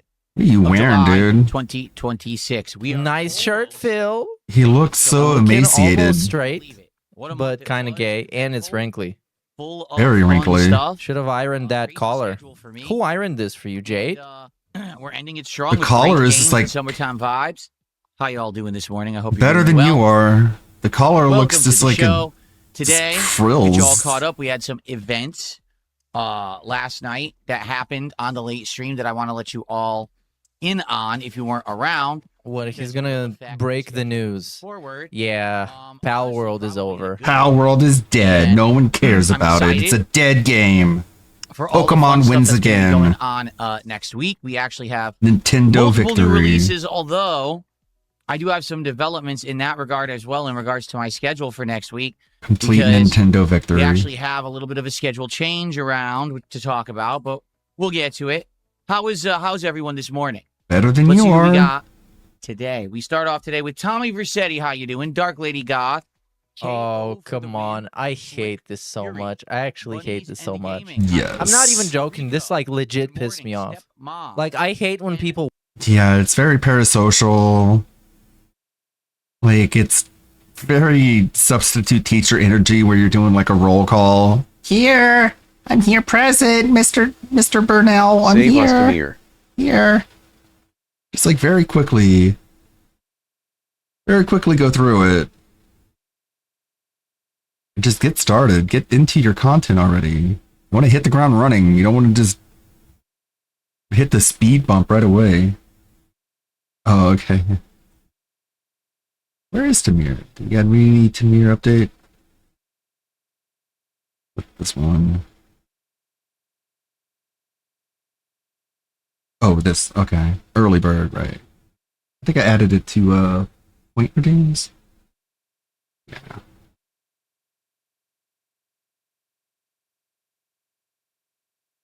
A goof. It's Tamir red and black. It's long.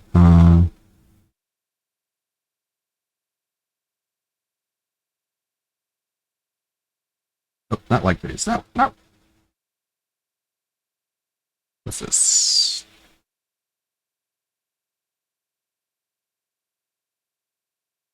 Playlist. Hey guys. He's muted. I say a lot of games are weird, but I mean it. Rihanna Rouge has to be up there in the top. So the short story of this video is The 90s produced a lot of I like the combination of colors. The Red colors and black and red. For various reasons. Okay. It's about old people I'm in not Japan. saying Okay, I'll speed that's him up a little bit. All the colors that I want to see, definitely not. But I do like this particular combination. Of red and black.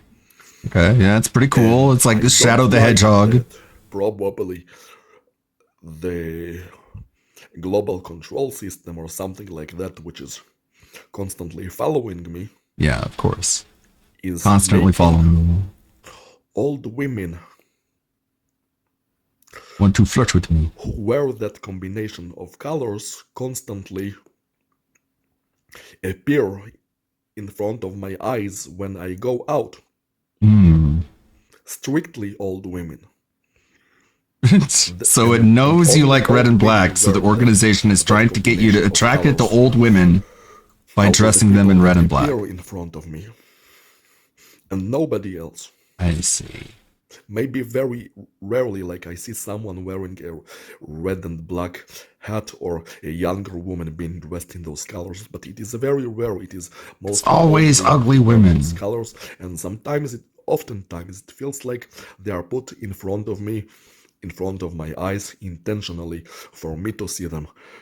And like I go outside and I see one woman who is wearing red and black, and another and another and another.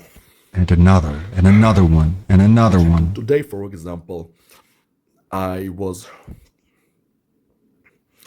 going to the shopping mall near my house, which I visit frequently, because I like going there for several reasons. There is McDonald's there is a pharmacy there, even my doctor is there. So I visit that place pretty frequently, and I was on my way to that place today also, and there were The colors all those red and black old will women. brainwash you into wanting a relationship with a grandma. Mm-hmm.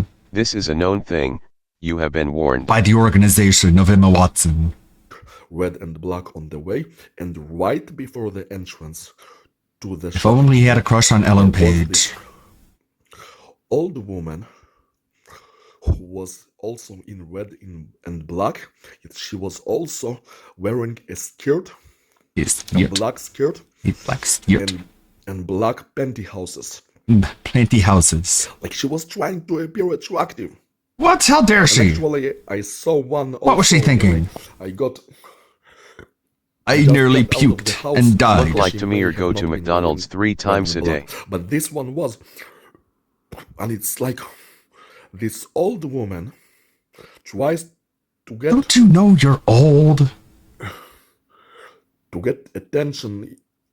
Must my I attention remind by wearing you, those colors. old Appear woman? attractive to me, like that's the kind of clothes that women wear when they want to appear attractive. They wear a skirt and a pantyhose when they want to appear attractive, and not otherwise. Never any other reason. It's at least one type of clothes that women would wear when they want to feel attractive. It's always an about old woman, attracting a man. Always. and I didn't like it. Not about wearing what they I like, of just course. ignored it as I always do. And then, right as I exited the shopping mall, after I was done with all of my business there was an old woman wearing red and black shoes, Oh my god! It's a sign! as though suggesting some interest in that old woman's feet, which is disgusting. Oh no! How dare she? And you see on the entire I will not stimulate your feet, old woman! both to the shopping mall and back from the shopping mall, I constantly see those old women dressed in red and black. Constantly. And not a single Don't they wear it to protect their shins and feet? younger You know for when the person organization wearing begins those their clothes. uprising? Only Well, old that's- women. That's where Strictly Tamir's gonna attack old first. women wearing red Right and in the black. shins.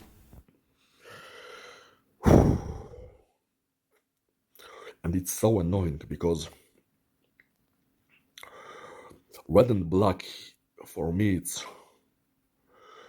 it's not only colors, a set of colors that I like, but It's also both separately Nazi colors. and together.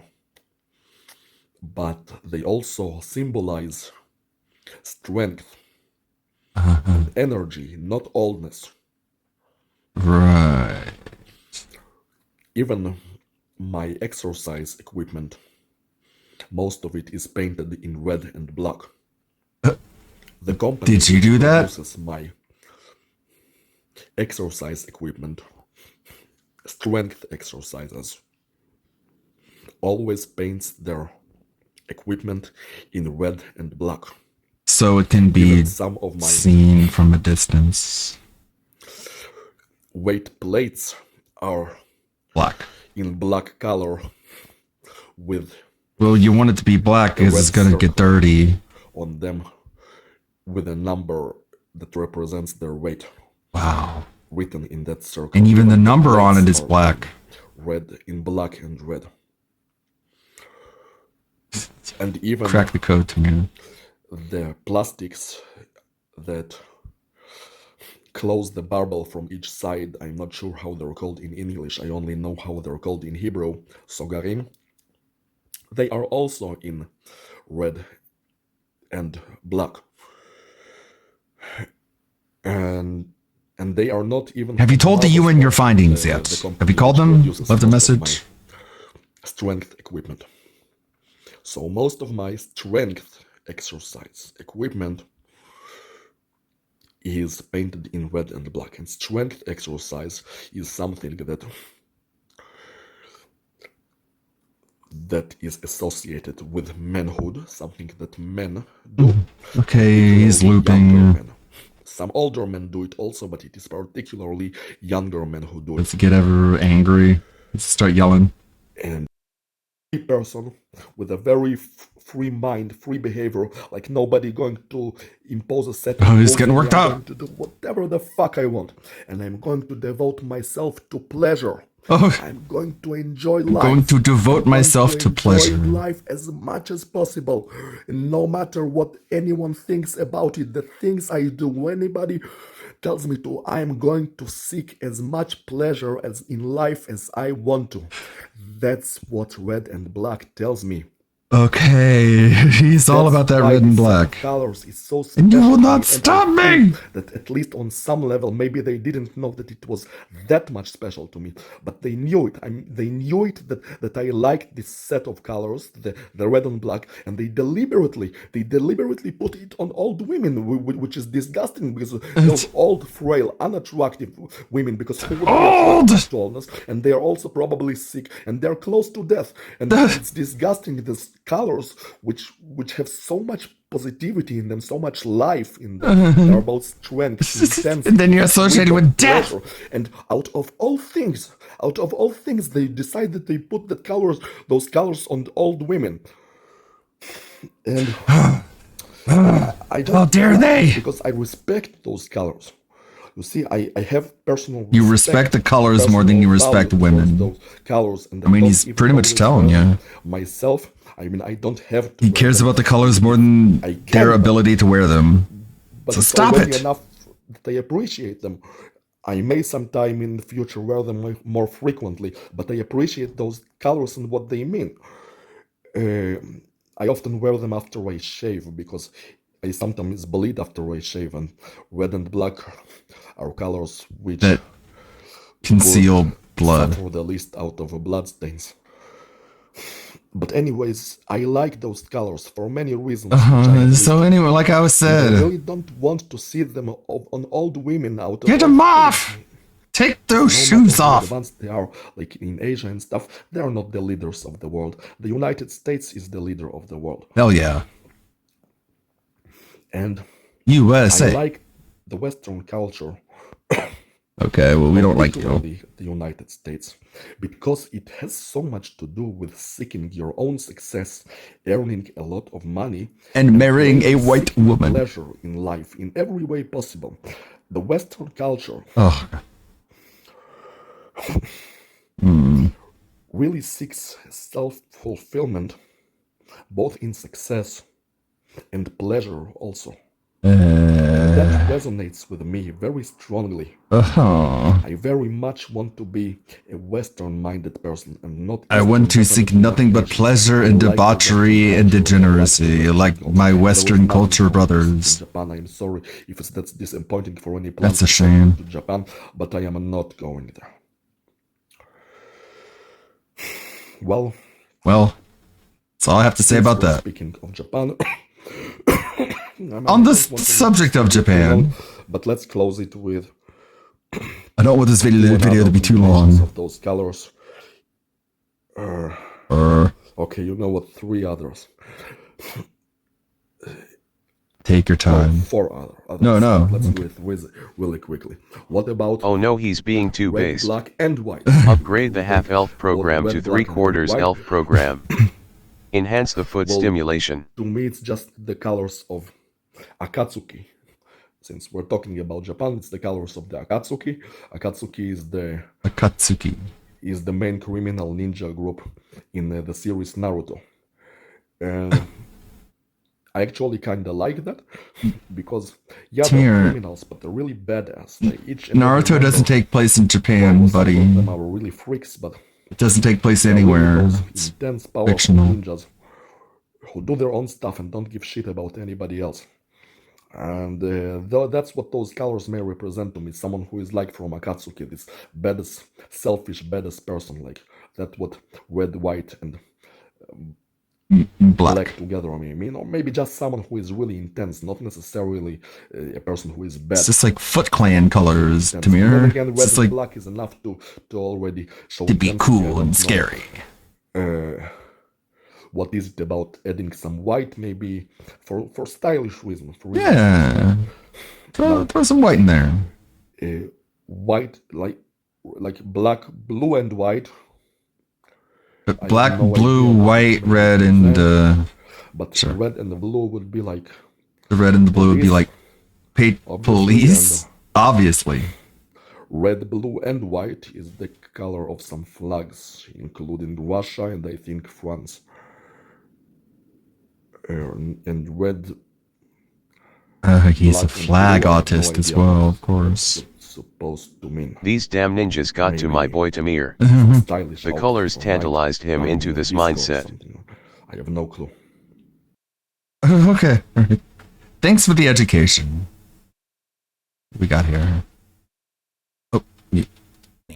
In March 2023, they released an ad to promote the Ford Explorer. Pippa's favorite car company, Ford. Women's History Month. You see the pride flag? Do you see the pride flag? Imagine the automobile. Press S to respect it. Introducing the men's only Ford Explorer with no windshield wipers. No. This Explorer clearly has windshield wipers. No heater. No turn signals.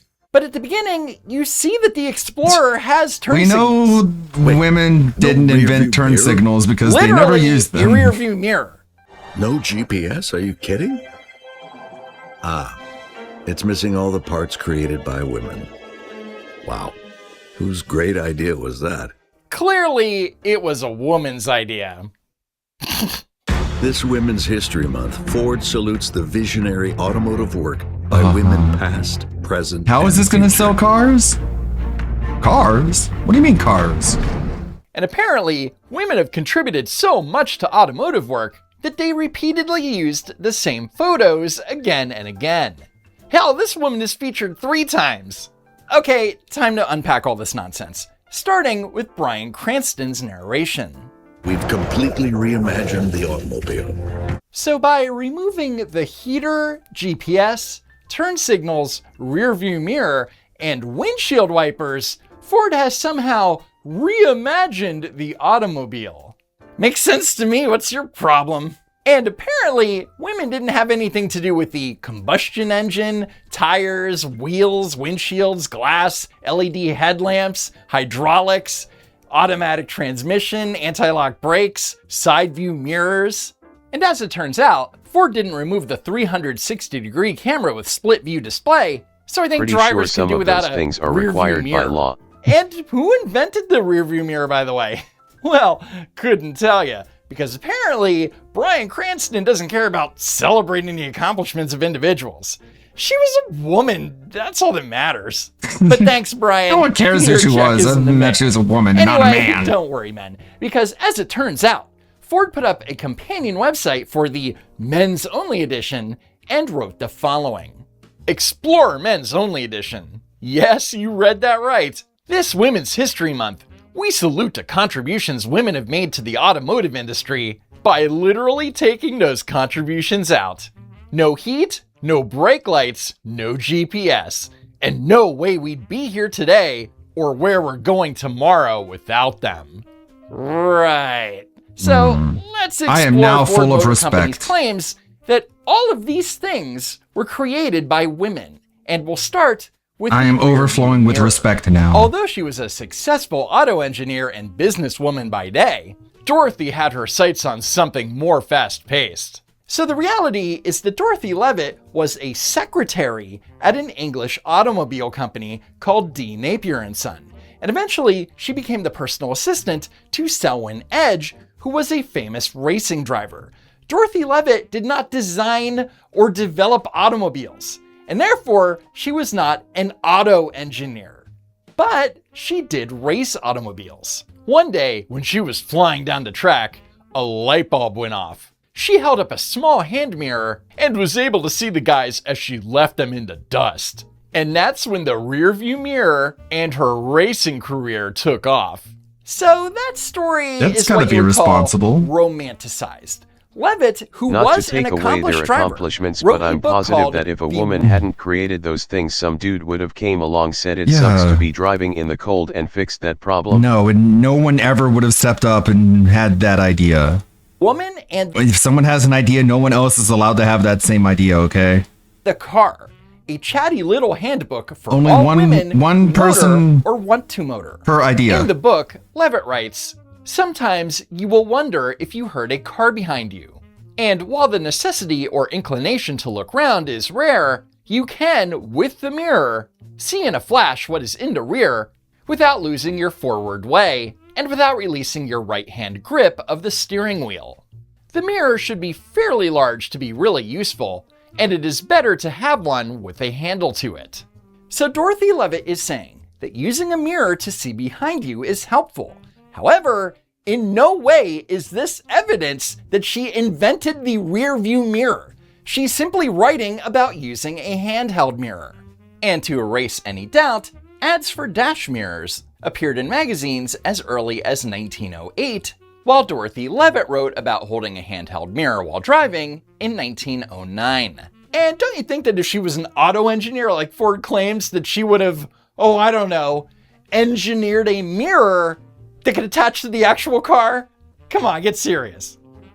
Next is the claim that a woman created brake signals and turn signals. In 1914, it was Florence Lawrence's turn. Turn signal, that is. Oh, good grief. Back then, roads were dangerous, especially Turn when people signal. drove too closely to one another. So this stage performer and film actress turned inventor created turn signal traffic flags. These signal flags helped cars behind her know where she was going and when to stop. But of course, she didn't stop there. Oh, of course she didn't. Florence then She was a invented woman, brake after signals all. for the rear bumper too, putting this boss Women can lady think of things, but do firmly they in the actually make driver's stuff? seat. That's a man's Okay, job. So Florence Lawrence engineering. did not invent or create the first turn signal. That credit goes to Percy Douglas Hamilton, who received a patent for a device for indicating the intended movements of vehicles in 1909. So despite the undisputed fact that a man was granted a patent for a turn signal / brake signal 5 years prior to 1914, the Ford Motor Company is going to falsely claim that Florence Lawrence invented it. Now, where are they getting this nonsense? Well, in an interview in Green Book magazine, Florence Lawrence told a reporter, "I have invented an auto signaling arm, which, when placed on the back of the fender, can be raised or lowered by electrical push buttons, thus indicating the intention of the driver. The one indicating stop works automatically whenever the foot brake is pressed." And outside of telling a reporter about it, there is no proof that Florence Lawrence's invention ever existed. There are no photos, no diagrams, no patent, nothing. And it should be pointed out that Ford Motor Company's description says Lawrence's invention was turn signal traffic flags, despite Lawrence's own description saying it was an auto signaling arm. Furthermore, 1914 couldn't be the year that she supposedly invented the turn signal, because her interview with Green Book magazine was published in January 1914, which means that if she did make this invention, that it happened in 1913 or earlier. But great job, Ford. You're doing woman's work. Next up is to claim that a woman invented the car heater. While the commercial itself made the claim that a woman created the car heater, no heater. Ford's website makes no effort to celebrate the woman who supposedly invented it. Sad, really. A woman did I not guess it's up to invent me then. Wi-Fi. If you do a Google search for car heater inventor, the top results will be Margaret A. Wilcox. Born in Chicago, USA in 1838, can be credited with the invention of an in-car heating system, patenting her idea on November 28, 1893, around the same time that the initial pioneering automobiles were taking to the rough roads of the United States. And as usual, Google search results are less than accurate. For starters, the first automobile in the United States wasn't sold until 1898. Then you have to consider that early automobiles did not have windshields, so I'm not sure how you can heat an interior that doesn't exist. Then there's the issue of Margaret Wilcox's photo. Wilcox was born in 1838, yet they're using a picture of a woman that was clearly taken in the 1950s. In other words, that is not Margaret Wilcox. But none of that matters. Thanks, Google. Because right now, we're going to look at the actual patent for Mary A. Wilcox's car heater. The design is not for an automobile, it's a heater for a railroad car, i.e. a car heater. Idiots. Next is A the railroad claim car that a woman heater. invented windshield wipers. And like the car heater, the video proclaimed that a woman created windshield wipers, but didn't bother Hedy to write a Lamarr bio didn't- to celebrate the woman who supposedly invented it.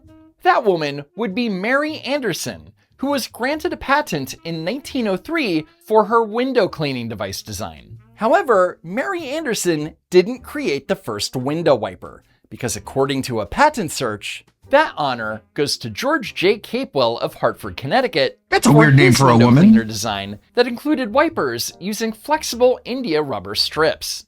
So again, Mary Anderson did not create the windshield wiper. No. However, she did reportedly improve on it. According to the National Inventors Hall of Fame, Anderson's invention proved to be the first windshield clearing device to be effective. And all of that is pretty neat, but again, Did you Ford just Motor assume Company didn't George's even gender? feature Mary Anderson on their website. But that's okay, because it's not Mary Anderson month. It's Women's History Month. And the most important thing here is not that Mary was an inventor, it was that the inventor was a woman. Next is to claim that a woman invented Wi-Fi and GPS. During World War II, screen starlet Hedy Lamarr wanted to help the Allies. She was in the So she birds. invented a secret communication system. What the So the fuck? story goes that Hedy Lamarr had read that radio-controlled torpedoes were being proposed. So her and her composer friend George Antheil came up with an idea of a guidance system that would prevent the radio signal from being tracked or jammed by the enemy. Anyway, Lamarr and Antheil were granted a patent for their secret communication system, which utilized frequency hopping. They presented it to the United States government and described it as a player piano in a torpedo. And according to the blurb on Ford's website, the military used it a little. Except that in reality, they didn't. According to the biography Hedy's Folly by Richard Rhodes, the Navy had no interest whatsoever in developing a new torpedo with a complicated guidance mechanism. It would be happy simply to see its old-fashioned unguided torpedoes occasionally both hit their marks and explode. So while it's admirable that Lamarr and Antheil spent their own time and money to work on a technology to help the Allies, designing a mechanism for a radio-controlled torpedo that wasn't even in use was ultimately a waste of time. But in the 1960s, they finally caught up to Hetty's invention and began using it for cell tech, Wi-Fi, and laying the groundwork for GPS. Yes. No. Again, Hedy Lamarr's invention was a mechanical device to be used in torpedoes. Now kids can stream movies on road trips thanks to her. So the invention of a radio-controlled spread-spectrum torpedo guidance system allows your kid to stream Baby Shark videos on a loop. Gee, thanks, Hedy Lamarr. But of course, no matter how cool the concept, Hedy Lamarr didn't invent frequency hopping. The reality is that inventors such as Guillermo Marconi and Nikola Tesla had worked on spread-spectrum frequency hopping decades prior. And with that said, there is no evidence of any correlation between Lamarr and Antheil's work and the development of GPS and Wi-Fi.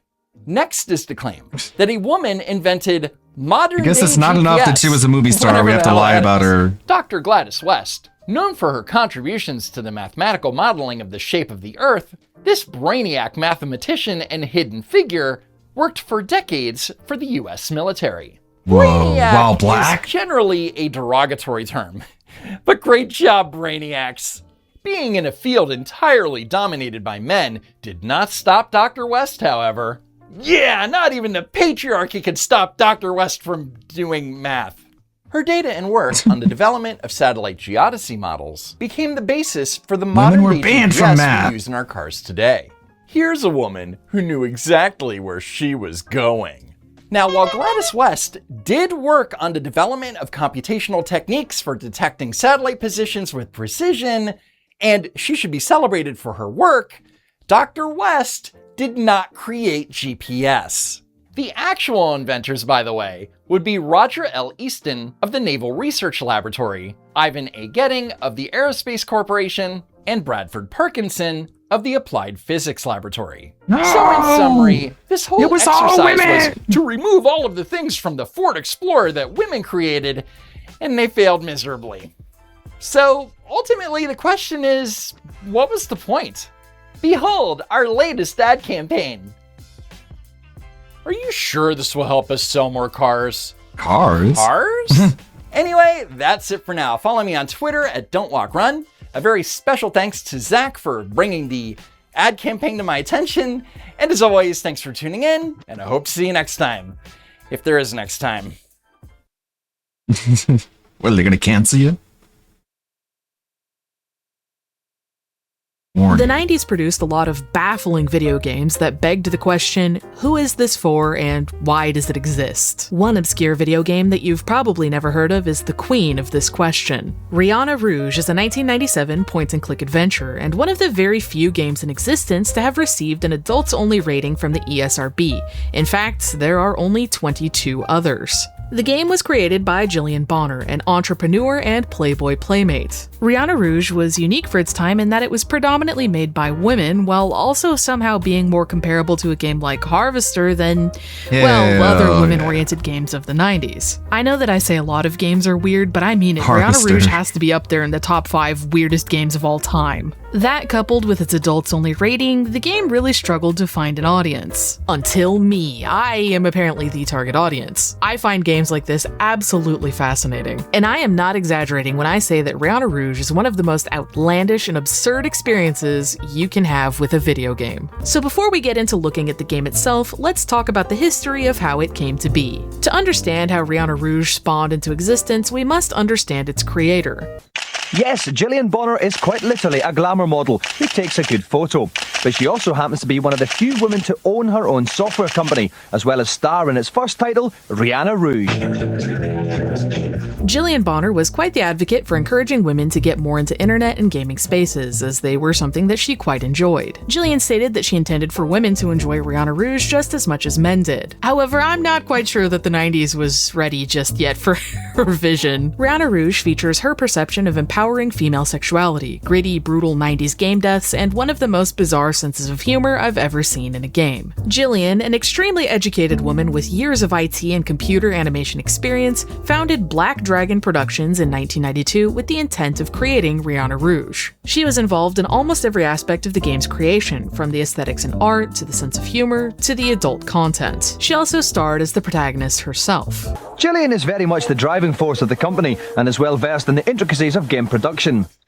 Each section of the game was meticulously storyboarded before Jillian and her pals upped sticks to shoot the live action material in a studio in Los Angeles. Now, as the owner and founder of the development studio, Jillian knew that marketing and advertisement were essential to get copies of the game sold. No one can buy a game that they don't know exists. Marketing is extremely important for the video game industry, so important that some games really lean into these it. accomplishments. There is one game in particular that I can think of that is the king of this particular topic. Raid Shadow Legends is expert in the event. Sponsored. You can also get my link to segment. champion picks. Not of course, you'll also from the event panel and advertise to Rihanna Rouge Perfectly in the fine. interesting way that it marketed itself. That is our- The game was marketed and advertised in Playboy. Jillian had Yes. submitted her photo to Playboy. When they asked her if she would do the That's how you centerfold, market she your demanded game. that they must promote her company, website, and game up front in the first paragraph of the article, which they did. From a marketing standpoint, this was a genius move for Jillian. Rather than paying a ton of money for marketing and advertisement, Playboy would pay her for it. Plus, it was an appropriate place to promote an adult game. It's not like there's a ton of places that you can do that. In the accompanying article, Jillian talks about how she hopes that women enjoy the sexuality present in the game as much as she does. She discusses Rihanna Rouge a little bit and claims that she hopes to make even more explicit games in the future. She seems to have believed that the combination of art and computers makes any fantasy possible, and thus they should. The author of the article also states that Jillian would just randomly start talking about PC parts in her interview, and when it came to listing her biggest turn-ons,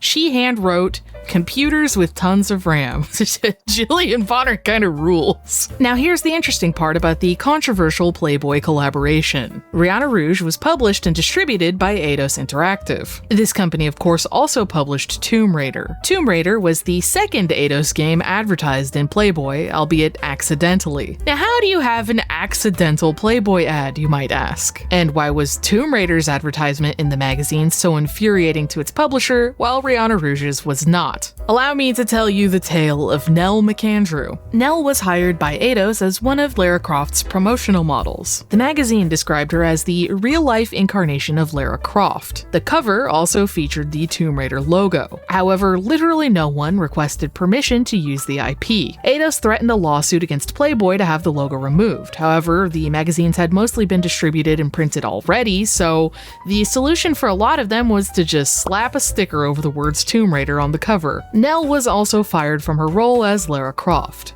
So besides the permission issue, what was the difference? Eidos was quite concerned that Tomb Raider held a T rating, appealing to younger audiences, while Rihanna Rouge of course had an adults-only rating. Now of course Playboy itself is extremely controversial and there are very valid criticisms of it. In fact, you can even find articles about people boycotting a DirectX party purely because Jillian Bonner was there and existing. Some people really did not want to be in the same room as someone that appeared in an adult magazine, even when it was pointed out that she was a successful, educated woman that owned multiple businesses in the tech industry.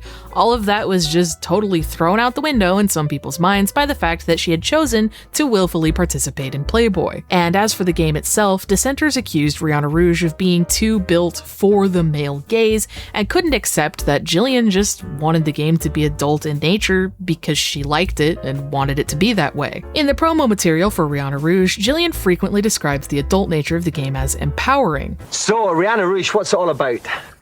Oh, well, it's about the making of a superhero. She starts out as a really downtrodden, abused secretary with no self-esteem, and through the player's choices, she eventually ends up as a superhero. I believe that women can be feminine, sexy, strong, and smart all in the same package, Ms. Bonner said. And as for those who are offended, That's their problem. This really encapsulates what Rihanna Rouge is all about. Please be warned that this game does have an adults-only rating, and a lot of the topics present will reflect that. So if you're ready, it's time to take a look at Rihanna Rouge. One of the strangest games I think that has ever been created in the history of video games. When you install Rihanna Rouge, you immediately know that you're in for a good time. I mean, just look at this installer and the music that it blares at max volume. It's very good. The title menu and actually clicking play has the same campy tone. When we have the will and the desire, we can liberate ourselves and transform. Rihanna Rouge. The story begins in a city office building. Right away in the first scene, you'll notice something about Rihanna Rouge. The overdub and audio quality of some of the dialogue is not particularly good. It's the Max Payne intro. Oh, excuse me. Oh, I'm sorry. I dropped everything. I'm sorry. Oh, it feels so I'm so clumsy. Here, let me help you with that. Why didn't I learn about this female video game protagonist from Anita? I know, right? Thank you so much. They never celebrate the actual pioneers. What's They have he to make like? up. Well, just be careful. Why? What is he? Come on, girls, let's get to work. Don't want any overtime. Take a letter? Rihanna clearly doesn't like her boss and warns the new employee about him. Also, the sound effects for the door are very good. Rihanna opens the office door to check on the new employee and sees that she's being assaulted. No! Come on. No! Come on, just one look. No! Come. Stop! Help me! Why the echo? And then she dies. Stop it! What's the matter, you jealous? You Come did together. it to all of us! Crawl back in your hole. Stop it! Crawl back in your hole.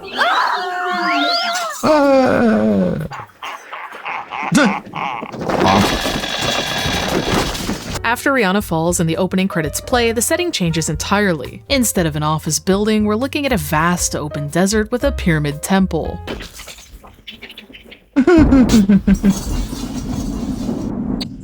She got isekai'd.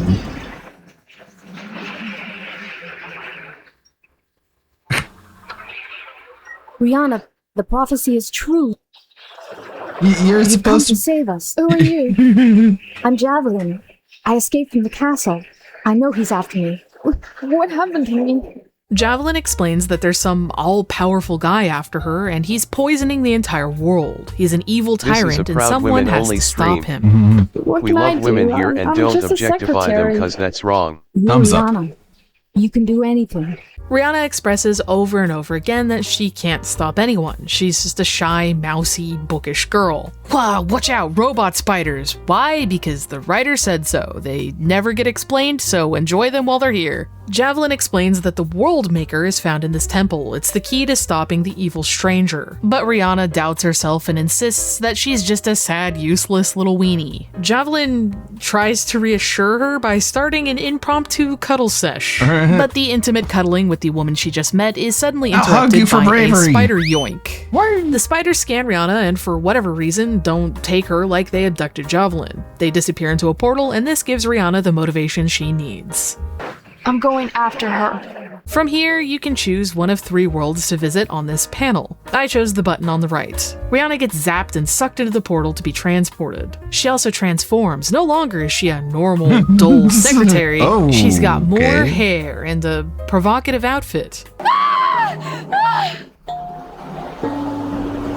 I have seen you in a dream, Rihanna. You have a purpose here. We need your help. The green alien fellow explains that the evil stranger has sent a god to torment his planet. This terrible god takes the form of a giant orb, and the orb has stolen all of the planet's women. Great Will you help graphics. us destroy this murdering god and save our race? In the corner of the screen, you'll notice this little gold thing pops up. This is the Emotivator. The Emotivator is essentially your dialogue options or how you can engage with the NPCs. Each color represents a different emotion or response style. I chose to pretend I was busy so that I wouldn't have to deal with this planet's issues.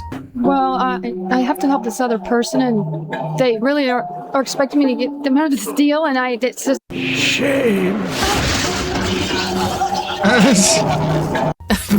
Okay, well that wasn't the correct option. Take 2. Maybe we could go the way of the bard and choose the seduce option. You know, do you want to go somewhere? Shame! Shame!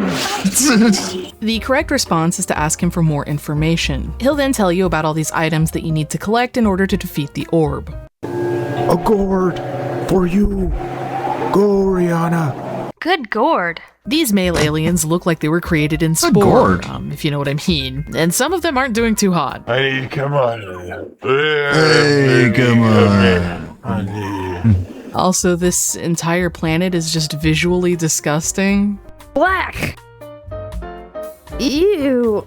Now, I personally think that the weird mixture of vibes is really fun, but from a design standpoint, I just don't really know what they were thinking. I'm not sure most of the target audience for an adult booby game wants to see maggots wriggling around right out the gate. But as someone that finds great entertainment in strange things, I just really like how none of this fits together. Plus, Rihanna's commentary is always very good. Nope, that one's broken. Nope, that one's broken. This one's only kinda broken. What an attractive membrane/door covering. All of the puzzles are a little bit strange and kind of nonsensical, like you fix the bowl to put water in it, you use the water on some wilted flowers and they spring back up and attract bees. Bees, the sound of life. Where should I put them? Stuff them in the gourd, of course. Everybody needs a gourd full of bees. And she must have, like, the secret Final Fantasy ass pouch or something, because where is she storing a gourd full of bees in this outfit? Also, not really the outfit that I personally would pick to craft items in lava, but hey, who am I to judge? Toward the end of the level, the alien asks you to choose a blade. There's a hint as to which one you need to pick earlier on, but of course, if you pick the wrong one... Shame! When you choose correctly, the alien prompts you to follow him to a fire pit. A true warrior turns to nature for a blessing. Dude, what the fuck? My bees! My gourd full of bees! You threw them into the fire! Giving new meaning Why to Hot would you Pocket. do that? The alien paints these special blessings onto Rihanna to give her power to face the orb. And I'm really sorry to overly censor everything. Rihanna's literally just wearing a bikini here. But YouTube has really been bullying the fuck out of me, and I gotta be careful, okay? These blockatiels really keep these videos alive. Anyway, the alien has one final request that will supposedly help defeat the orb. He asks Rihanna to cut him in half so that she can remove his seed and plant it into the earth. As usual, there are many ways that you can respond to this. My personal favorite is to just say, ew, yucky. Shame! Shame! Ew! Ow. Yeah, there's actually no sound during that death. I did not do that. That was animated.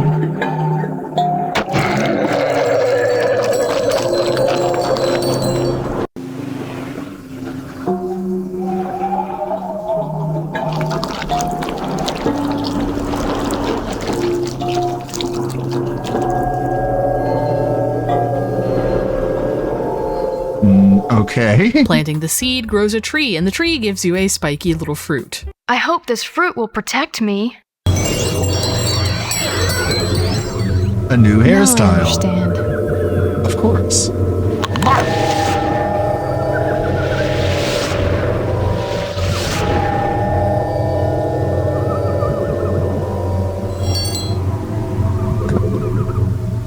Why Cinema. are these scenes so weird? I'm not leaving any context out, I promise. This is just how this game is. And anyway, it's time to go into the ship and face the orb. Cinema. Respond or die. Using the emotivator to respond to the orb produces some interesting results. I'm terrified of computers. Shame! Being afraid of the orb doesn't work, trying to seduce it doesn't work, attacking it doesn't work. There's only one way to defeat this evil female alien stealing orb. I am the creator male. I am perfect and complete. Females are unnecessary and must be frozen. What? Without their females, the synapse can't create. What are you talking about? They can't reproduce. No male can reproduce alone. Doesn't everyone know that? I am the creator. I must be able to reproduce. Really? Where are your children? You can't reproduce. I am perfect. I am perfect. Freezing females is not creation. It's refrigeration. That even rhymed. Can't you see my logic? Yes, You cannot reproduce. Ergo, you are not the creator. That's right, Rihanna uses her impenetrable wall of logic to confuse the orb and make it explode. What the fuck is happening? Defeating the orb gives Rihanna a red crystal to insert into the whatever the fuck this thing is. And with that, it's time to choose the next world. Prison World, arguably much stranger than the alien world, which actually I think Jillian Bonner was referring to as the tree world in interviews, but either way. Rihanna wakes up on the floor of a dirty prison, confused and disoriented. A freaky little fellow appears in a hole in the wall and introduces himself. Hey, come here. Women Who are are you? needed for reproduction and nothing I'm else. Gas. Just Come stay in on. your lane. I got something you need. It's quite a story. Need. The prison world has a complete tonal shift and is honestly a little bit horrifying. The background ambiance is just a bunch of screaming and drills and God knows what. And Gash, well, I'm gonna be real with you, he's probably the best character in this game. You need to escape. You're in jail, man. Come on. Trust me. Get me out of these shackles, right? Just reach your hand in here and I'll give you what you need. Trust me. Now, of course, I have to pick the seduce option because I'm always going to pick that to see what happens. He's irresistibly unattractive. And you know what? To be honest, I'm really glad that I did pick this because it tells us quite a lot about Gash as a character. Have you ever made love through a wall? Wrong time, wrong wall. Guard! What the? Shame! That's Ouch. right, Gash, he's a man of principle, That looked like it of hurt. moral upstanding. There are priorities, damn it. This is not the time nor the place. I mean, what did you think was gonna happen? If you have Rihanna express to Gash that she's scared, he just straight up goes, then perish, no balls. You got no balls, man. What? Guard! This game is fucking baffling. And the solution to this predicament Begone isn't thought. any less strange. If you handle Gash correctly, he'll start telling Rihanna all about how a long time ago he had a run-in with the prison warden. I stole his master key from him. Kept it in my throat for 15 years. Gross. I hid the key in my throat. What? The next step, of course, is to use the key to free Gash from his bonds. Finally, 15 years with the key in my throat. What the fuck? No, I can't believe you broke the key, man. Oh well. 15 years, it's all your fault. I'll go insane. Will you pull yourself together? Maybe I can think of something. Could you imagine hiding a key in your throat in prison for 15 years just for some dipshit to come along and be like, Too bad I broke the master key. this game is 15 genuinely years, funny. I think it's worth Marty. mentioning that the actual writer of Rihanna Rouge is Nancy Oliver. Nancy went on to write for shows like True Blood and 6 Feet Under. She also wrote Lars and the Real Girl. Now, when you're in the alien world, honestly, all of the puzzles make total sense. You can logically follow where you might need to go next for the most part. The prison world is a lot more abstract and kind of moon logic. You just kinda have to try things until something works. The room has Gash, a filthy bed, a hole in the ground, and a gross toilet that Rihanna constantly complains about. If you inspect the bed, Rihanna will pick up the musty old sheet and shove it straight into her Final Fantasy compartment. You can literally even see it pop into your inventory when she shoves it up her ass. It's very good. You broke the master key from the ward. Right in the hammer My space. only way out of the shackles. I trusted you and you burned me, man. What's it good for now? Screwdriver? Looking at the broken key as though it could be a screwdriver is a clue. From here, there's just some basic kind of moon logic-y puzzles. my While you're God. solving all of the puzzles to get out of the prison Empowering. cell, Gash never shuts up. He constantly goes on about someone that he calls the pod guy. And apparently the pod guy is the only person that's ever escaped the prison. And if you ever want to shut him up, you can just stuff his hole with a bedsheet. Don't shut me out. Let's try this. So then the pod dude escaped. And then they got him and they locked the He kinda just keeps talking anyway, but at least it's muffled. Rihanna notices an item beneath the grate in the floor. Of course, the solution is to overflow the toilet and then stick her arm in the filthy water to reach it. And it turns out that the item is actually a piece of mirror. All right.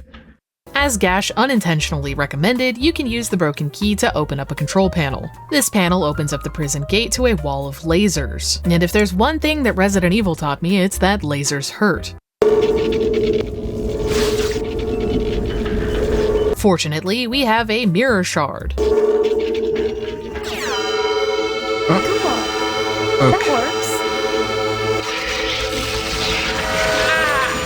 Awesome. Free at last.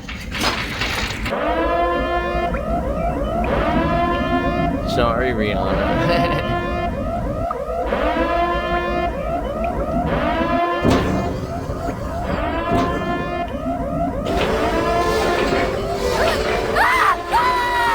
What the? Why Rihanna thought that a security camera wouldn't notice a giant laser beam going through the wall is a question that I can't answer. I also couldn't really tell you why there was a giant hole in the wall to begin with for any other reason than for her to be able to talk to Gash. I suppose you could call it a plot hole.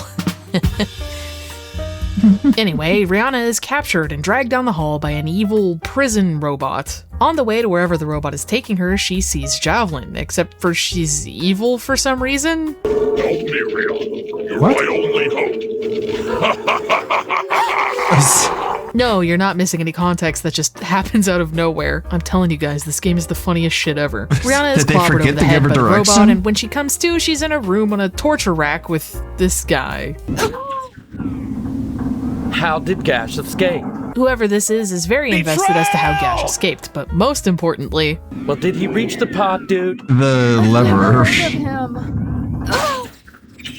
Rihanna, Gash would literally not shut up about the pod dude. He talked about him every 4 seconds. Yes, you have! Whatever, it's emotivator time. The usual choices are present, of course, and trying to seduce him does literally nothing. But there is a very funny and iconic fail state. Worm! He reeks of Chanel number 5. I hate your perfume. Fuck you. Ew. Raise your hand in the comments if you agree that I hate your perfume, fuck you, is the funniest cause of death in any game ever, because it is. The only motivator option that goes anywhere is for Rihanna to accept the hopelessness of her situation. She gives in to the despair and sinks into the swamps of sadness, and while that didn't work out for Artax, it does work out for Rihanna. I don't care what you do to me. I give up. So just make it stop. that's You're my prison bag, girl. that's the way you win? Literally any form of resistance at all just gets Rihanna killed. I hate your guts, you fucking freak!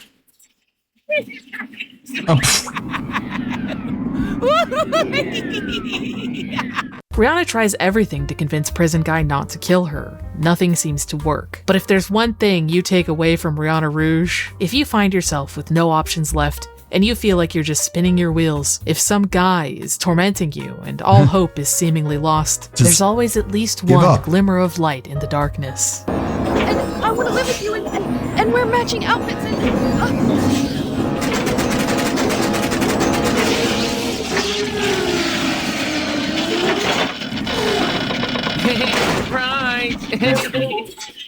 What the fuck? Oh, just as fast as our little star returned. Why did he the was gun just glow? As quickly snuffed out. Die, motherfucker!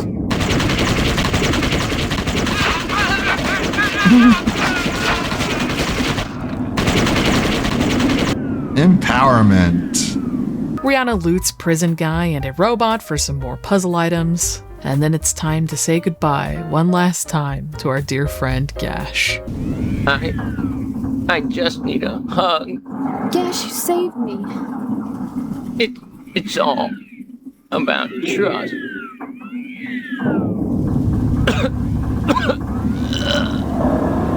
Thanks, man.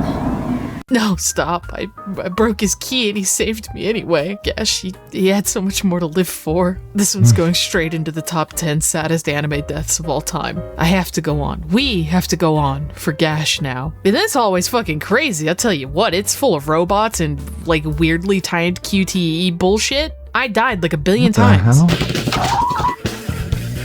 my god! On the plus side, all of these hallway robot deaths have different animations, so that's fun.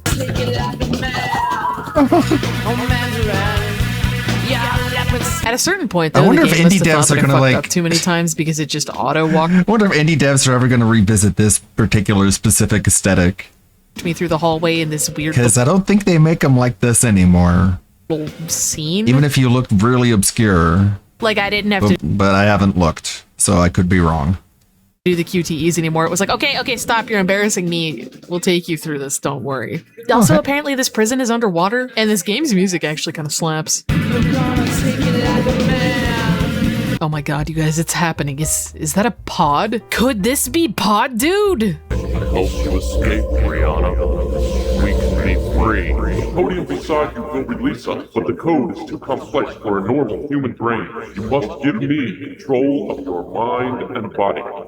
Seduce, click the red button. Move over, baby. I'll unwrap you like a present. Because like last week I was playing a game very similar to old Zelda CDI games called Arzette, Jewel of Faramore. So they do make games like that still on the indie side. But not this kind of FMV game. You have no control. You're useless. Useless! I really enjoy in this game when you make the wrong decision and the game just straight up goes, you're useless, or you got no balls, I hate you. I also really enjoy that this character's name is canonically just Pod Dude. He's not even in the credits, he just exists. There's no explanation for him. I don't know why he's a mummy, I don't know why he's in a pod, and you know what, I like that, it's charming. Anyway, as Pod Dude said, the only way to get out is to trust him and let him take over Rihanna's body because the code is too complex for a human. As usual, there are many ways besides seduction to botch this, but this one is my favorite. No, let me do it. I'm good at this. The code is so complex, you could never do it on your own.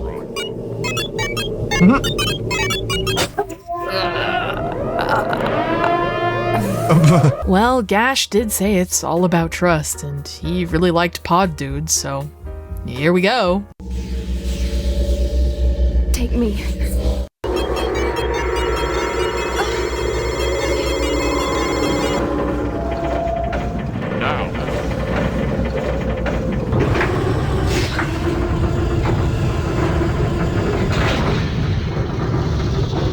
What in the world?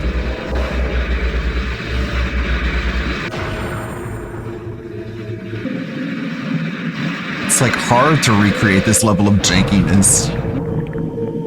Trust yourself, Rihanna. May this help you on your way. Of course. A lot of strange things have happened in this game, but what the fuck was that? I feel the need to reiterate one more time, I am not leaving any of the context or lore out. All of the scenes are here. This is what happens. Ugh, this game fucking rules. Anyway, on to the final world before the insane finale. As if to say that wiener-shaped aliens and Pod Dude weren't strange enough, Garden World opens with a bunch of bushes fucking. Oh, wow. Indulge us to know your limits. What the heck? Join us to ache for pleasure. What? With us. Now, thankfully, of all these options, the developers did include the most reasonable and realistic response. I can't have sex with shrubbery. Oh, I might get some kind of a rash. Unfortunately, the horny plant people do not like this response, and it is a fail state. You're far too square for here, my dear.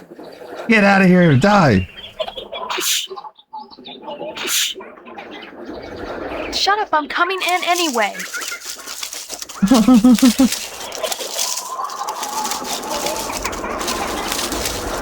Cinema.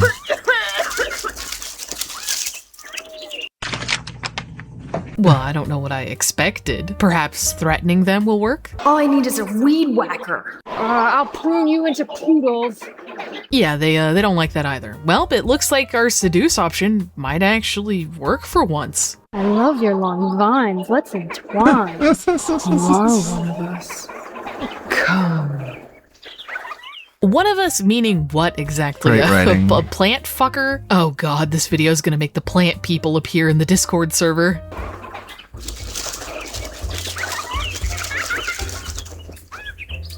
In this area, a little bit more than the other worlds, you can move Rihanna around on the map. And I hate it, I fucking hate it. She scurries like a mysterious duende that you just barely catch out of the corner of your eye. Like, look, that is a duende run cycle. Anyway, this jaunty little jog brings us to the impenetrable wall of hogs. Not too brainy, that young tart. Silly girls, not allowed. This started out in the office building. You're rude and self-indulgent. Shut up. Okay, my bad. I thought they were Shut up. pigs, but they're just assorted heads. Anyway, the goal is to get them to say eeny, meeny, miny, mo. Me, mine, me, mo.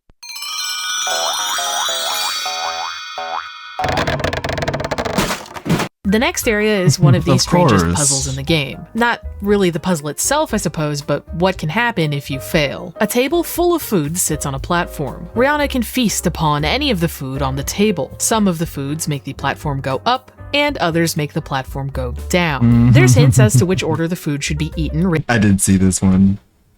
By God, it's cat! By God! Right up your alley, Phil. That's why you're going to play this game next, right? Because you're a big fan of Early Bird and you're like, hey, this game looks really interesting. But no, I can't play it because my wife will get mad. Written on a napkin. And if you eat the wrong food, Too many sexy this butts. happens. Sexy women.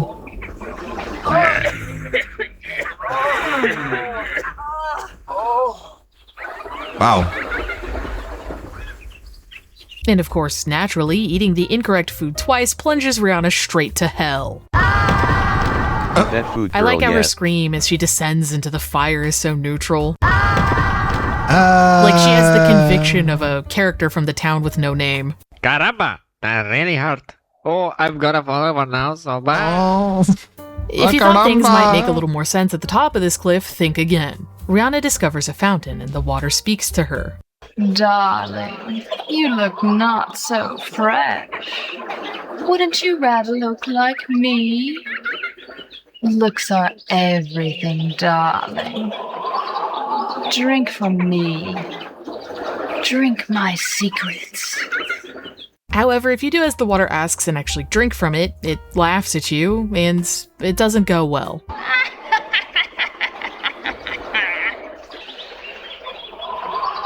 You had this. Okay.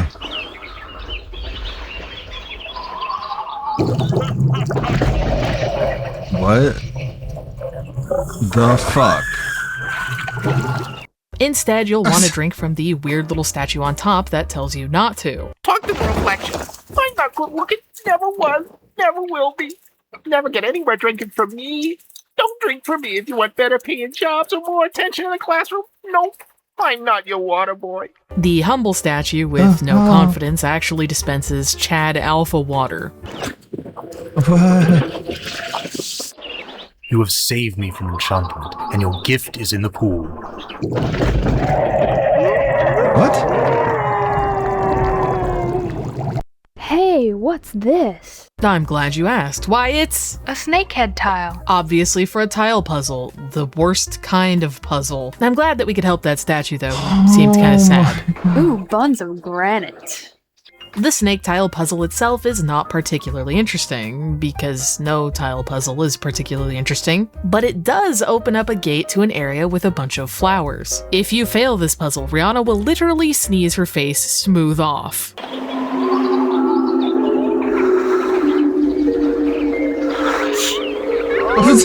Just sneezed her face off. Once you conquer Rihanna's allergies, you can head to the next area. That's She a duende mighty skitters to a sneeze. quaint flower house with a little bit of everything for day-to-day existence. Most notably, a huge amount of pillows and a lava lamp. What the fuck? Anybody in there? Javelin. Oh my god. Unfortunately, Javelin is not inside the flower house, but Rihanna makes herself at home and hops into bed. You know how sometimes you're rolling around naked in the pillows of a house that doesn't belong to you? When you're suddenly possessed with the deep need to sensually stroke a lava lamp? I know, right? Finally, a video game that gets the average gamer. Now this is relatable. I love. I own. The Made by women for women. I would like to real quick point out that this character's name is Jean E. Jean That's it's very clever. Jean makes it abundantly clear that he'd like to take Rihanna to Pound Town. There are several ways in which he can deal with this, but first, my favorite. Let me go powder my butt. I give you a kiss all day. I give you a kiss all day. Most demotivator scenes only have one path forward, but Gene here, he's special. He gets two. Rihanna can reject and bully him. Get back in the box. Not my type.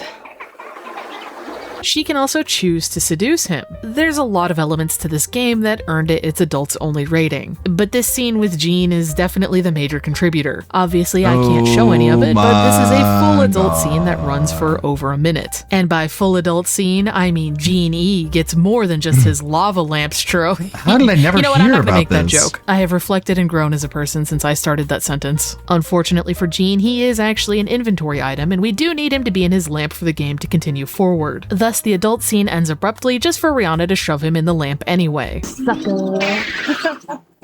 And despite that whole adult romp, she still says, Not my type. Thank God Gene E is trapped in this lava lamp. Now, I know how ridiculous it might sound for me to say, here's where the story gets weird, but here's where the story gets weird. Javelin suddenly materializes in a majestic swirl. I thought I'd never find you. It was only a game. Don't you like games? Well, yeah, I like games. I love you. What? Bitch, where did that come from? Oh my god, I forgot I named my save file that. Hey, look, you guys want to see my Javelin cosplay? That took 40 days and 40 nights to edit, so you better say something nice in the comments. If you question Javelin or reject her here, she sucks Rihanna's face. Off. All the way off. If you don't mess up your choices, Javelin sucks Rihanna's face, like, in a making out way, for a very long time. You're so beautiful. I love you. No, really, I actually mean a long time. There's even a montage. But the smooching stops Those abruptly. poor Blockatiels. Something I can't even begin to describe happens. I have a surprise for you. If you're wondering what all of the beeping and flashing is, well, the game desperately wanted me to use the lava lamp, but I wanted to see what would happen without it. Jesus H. Christ, Gene!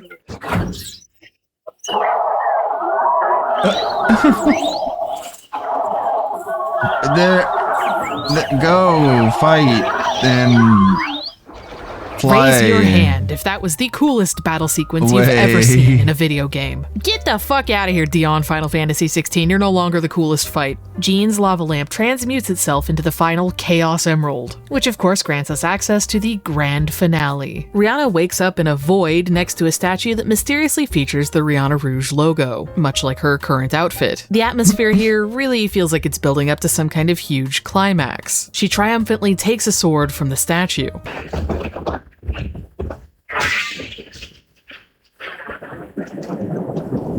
Removing the sword opens up a door, and she's transported to a place with a bunch of dead bodies on spikes. The vibes here are significantly darker than the rest of the game and have a very heavy metal music video feel. There are constant sounds of the tormented wailing in agony and whispering in the background. I'm just going to show you a little clip of what it feels like to go through this area.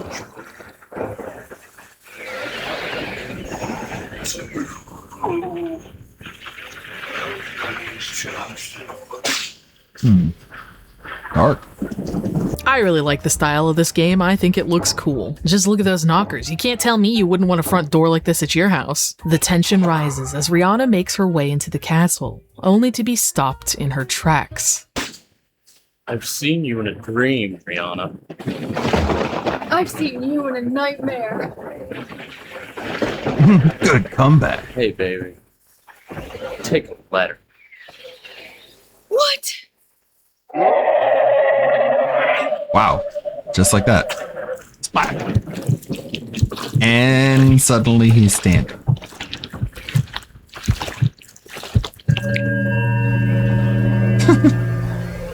The evil stranger, the dark lord of this world, has been vanquished, and I gotta say that scene kinda ruled. But Rihanna is still distressed as Javelin is nowhere to be found. Oh, just kidding, here she is. Javelin, Rihanna, you saved us. I was so worried. I'm here. It's all over. It's all over. Naturally, as is customary in woman culture, the joy of reuniting with your bestie can only be expressed with making out, followed by a several-minute-long adult scene that has no sound other than the wind blowing through a dank castle.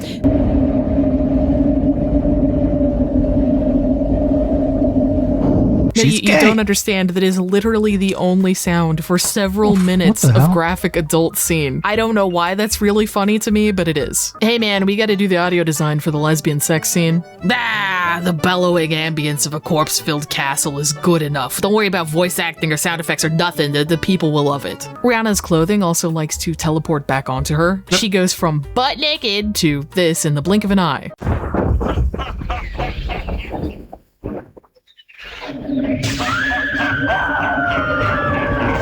No!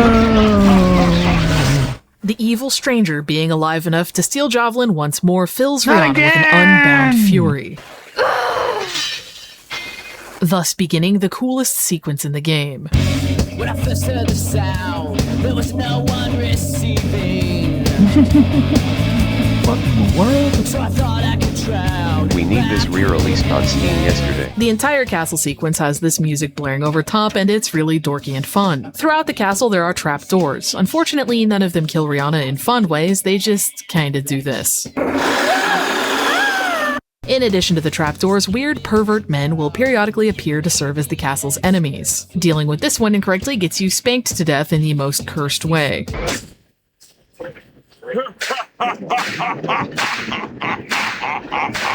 Defeating him results in a fun little gory animation. You have no idea! Fatality.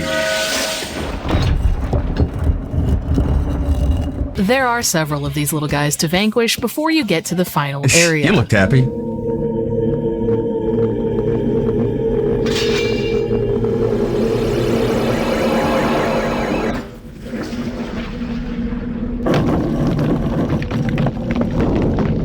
At the very top of the castle is the final confrontation with the evil stranger. Jealous? Come to death. I killed you. No, I killed you. No! Don't say no to me! Again.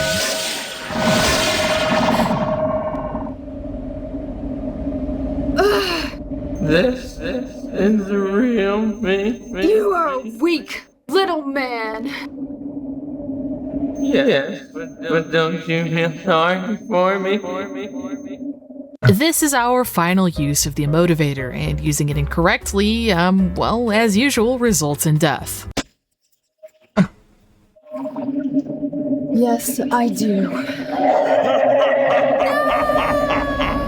Highlander rules, lady, you gotta Using it lop off the correctly head. wins the game. And I'm gonna let the final scene play all the way through. No, just die. Crawl back in your Replace hole. that guy with Syrinx. Javelin, did he hurt you? Are you alright? Oh, Javelin. That's okay. Great acting. Great line delivery. What's happening? Let's get out of here! Wow. And then the fireball spins too. From my crooked crown and the picture show. From here in the underground, lips don't make a sound. They don't let me out. That I know. It's so hard to say goodbye. What happened? If this was on like the 3DO, it'd be much more well known. But I guess it was PC only, right?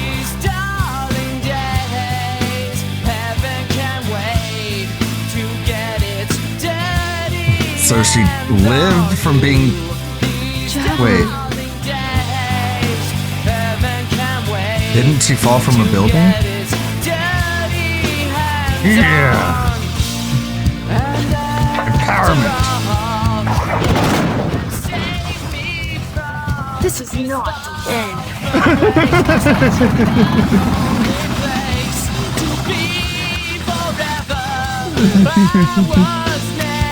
I'm convinced. It's not the end.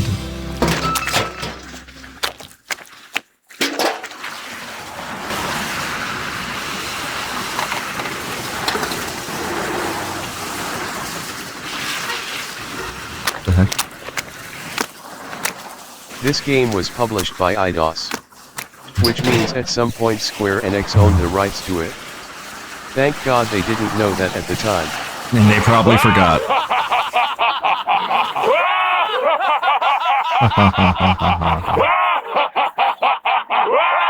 The end? Question mark?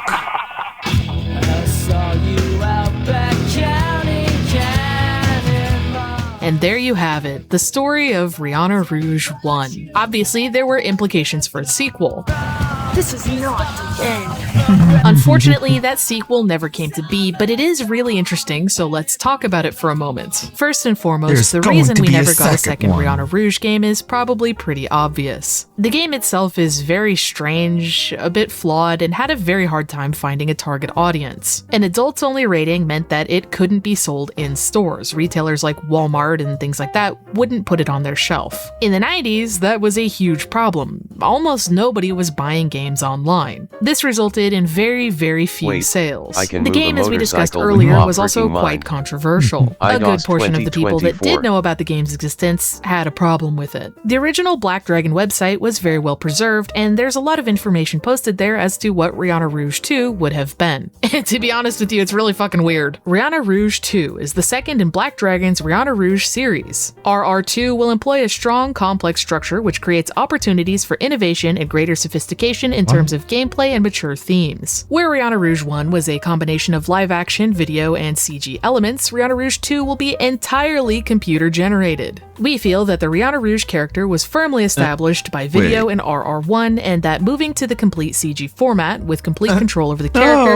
the player will be able to remain more immersed in the gameplay and fantasy experience. Rihanna Rouge 2 introduces new characters, new environments, new themes, and new action while maintaining a connection with Rihanna Rouge 1, though having played RR1 is not a prerequisite for playing RR2. The motivator for reads Playboy for the articles.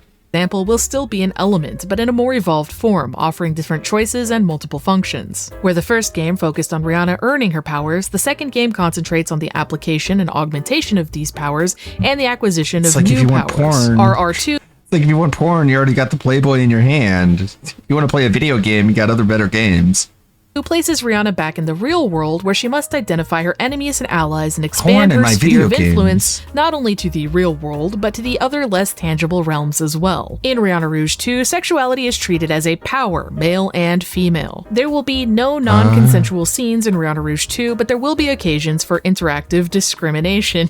What does that mean? Interactive the player can choose discrimination. For Rihanna to have sex with anybody that she may meet in the game, but there will be consequences, including loss of weapons and health, or a swift demise, or on the other hand, learning a secret clue or gaining an ally. The player may have sex with someone too soon. For example, the encounter may be appropriate on another level, which also leads to consequences that affect gameplay. Rihanna Rouge 2 does not preach at all, but demonstrates that beautiful, satisfying sex demands awareness, self-control, self-knowledge, and insight. The sexual scenes in Rihanna Rouge 2 would receive an R rating from the Motion Picture Association. Rihanna Rouge 2 is set some years in the future after the millennium. There is no inequality between men and women, parentheses, which even now seems dated, parentheses. Both men and women are heroes, villains, and victims. Rihanna Rouge's quest takes a female form, but the quest itself transcends gender, and her purpose is to protect the quality of life for man and woman. With this sequel, Black Dragon continues to break new ground, featuring not only a female superhero, but a female arch-villain. fun. Themes of sexuality, female and male empowerment, magic, and subconscious communication are both explored in depth.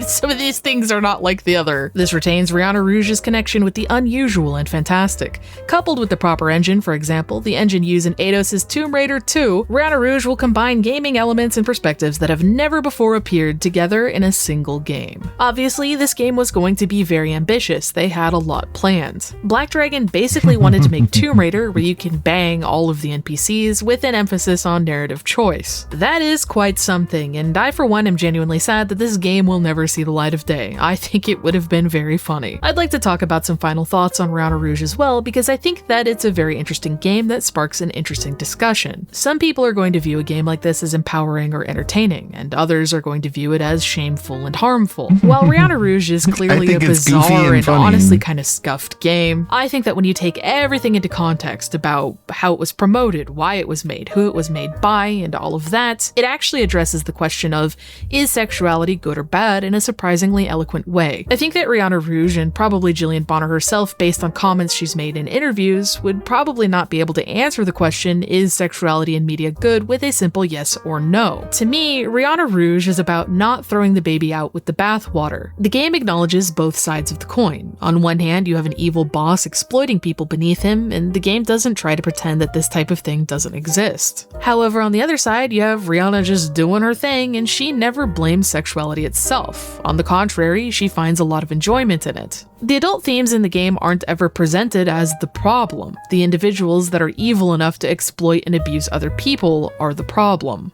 A lot of the time people want to blame adult or mature content. The most extreme sides of the gaming community want everything to be hypersexualized and objectified, then on the other side they want zero sexuality because it's offensive and inherently problematic. Categorizing things this way completely ignores what the real conversation is. And this is a conversation that I think Rihanna Rouge actually really awkwardly tries to have. People tend to always want you to pick a lane, that you either like sanitized, wholesome content, or everything is always horny, always content. Some people are really uncomfortable with adult themes in games, and that's totally valid. Others really like it, and that's cool too. Neither of these groups are the problem. Individuals perpetuating abuse in the name of either is the problem. I have two hands. I can hold weird Gooner bikini armor in one hand and cool, accurate, realistic armor in the other. We can have both. I like both. And I like Rihanna Rouge. Even if it's a big crusty mess that ultimately went nowhere with its story because it set itself up for a sequel that is never going to happen. And one last reminder from today's sponsor, if Raid Shadow Legends has ever been a game you wanted to check out, don't forget to use my link, the QR code, to sign up.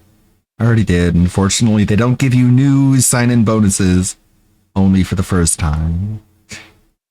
Big ups. I like that video. Early Bird, I can see why everyone is a fan of her. Hang up. The craziest The FMV 90s produced a game lot ever of heard. baffling videos. Thumbs up. Make sure I give it a thumbs up. That's crazy. We got some new good videos that came out just very recently. Royalty is here about the Tempo OS creator, Terry A. Davis, old Terry, and Slobroach. Don't We touch need Rihanna the Rouge poo. to Electric Boogaloo. This is a phrase I She is say in OnlyFans whore. many of my videos. I don't know. Maybe like the popularity of that video will have the creator talk about its sequel. Who knows? The gist of it is that you shouldn't directly interact with lolcows, especially with the purpose of being the next famous troll and getting clout off of it.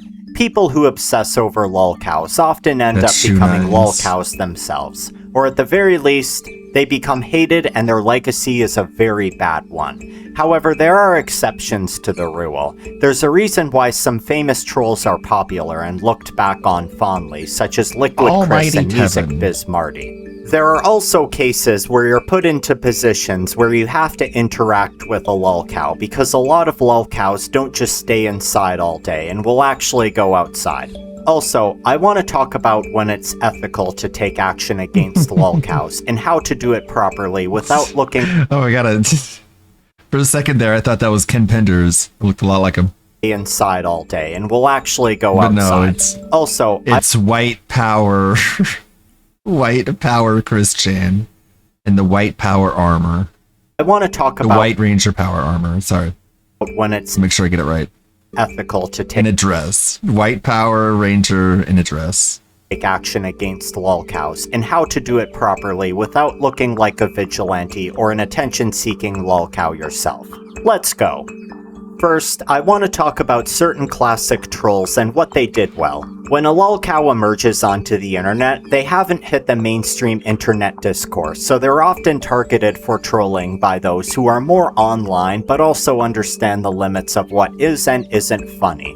Let's take Chris Chan for example. The true start of his trolling began on the Something Awful forums. What a lot of his early trolls would do is they would take artwork of his and put dicks onto it. This absolutely infuriated Chris, but is ultimately a harmless act in the grand scheme of things.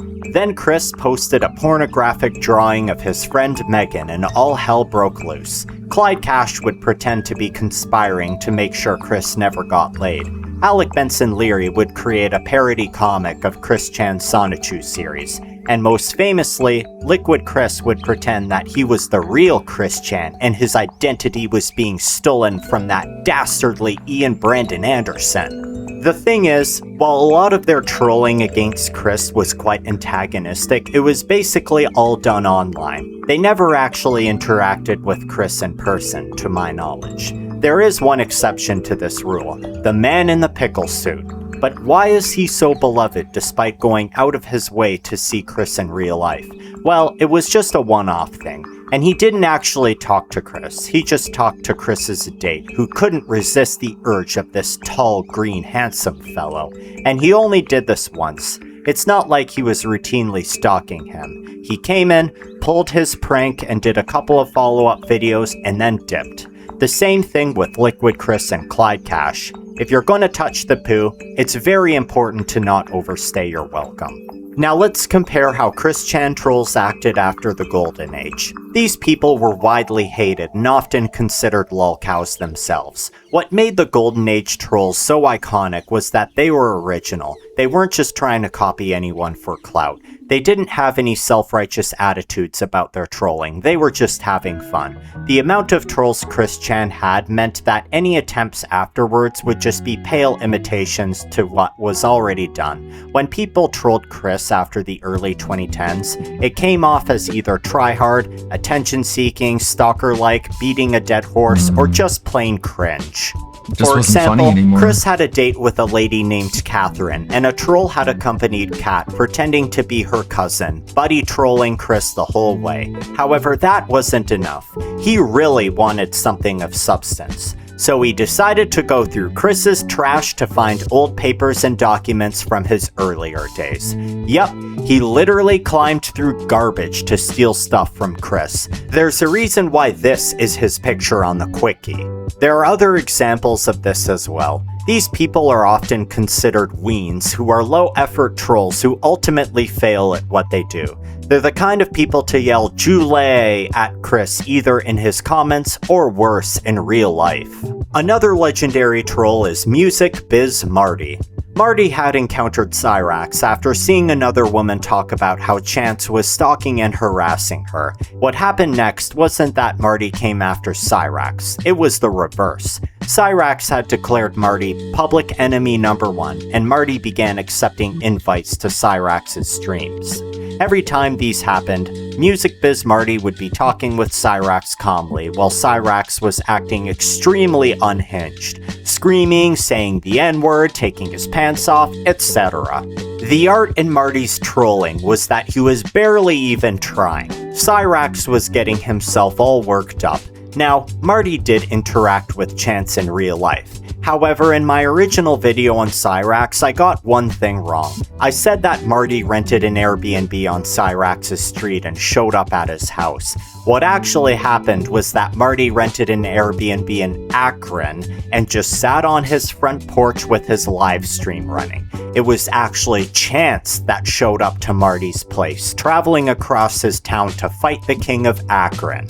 I mean, let's be real, Marty likely knew this was going to happen, but it is still self-defense. That's a common trend with Marty's trolling. He doesn't go to Cyrax. Cyrax goes to him. That's why he's typically remembered fondly and not as some low-effort troll who constantly rolls around in the poop.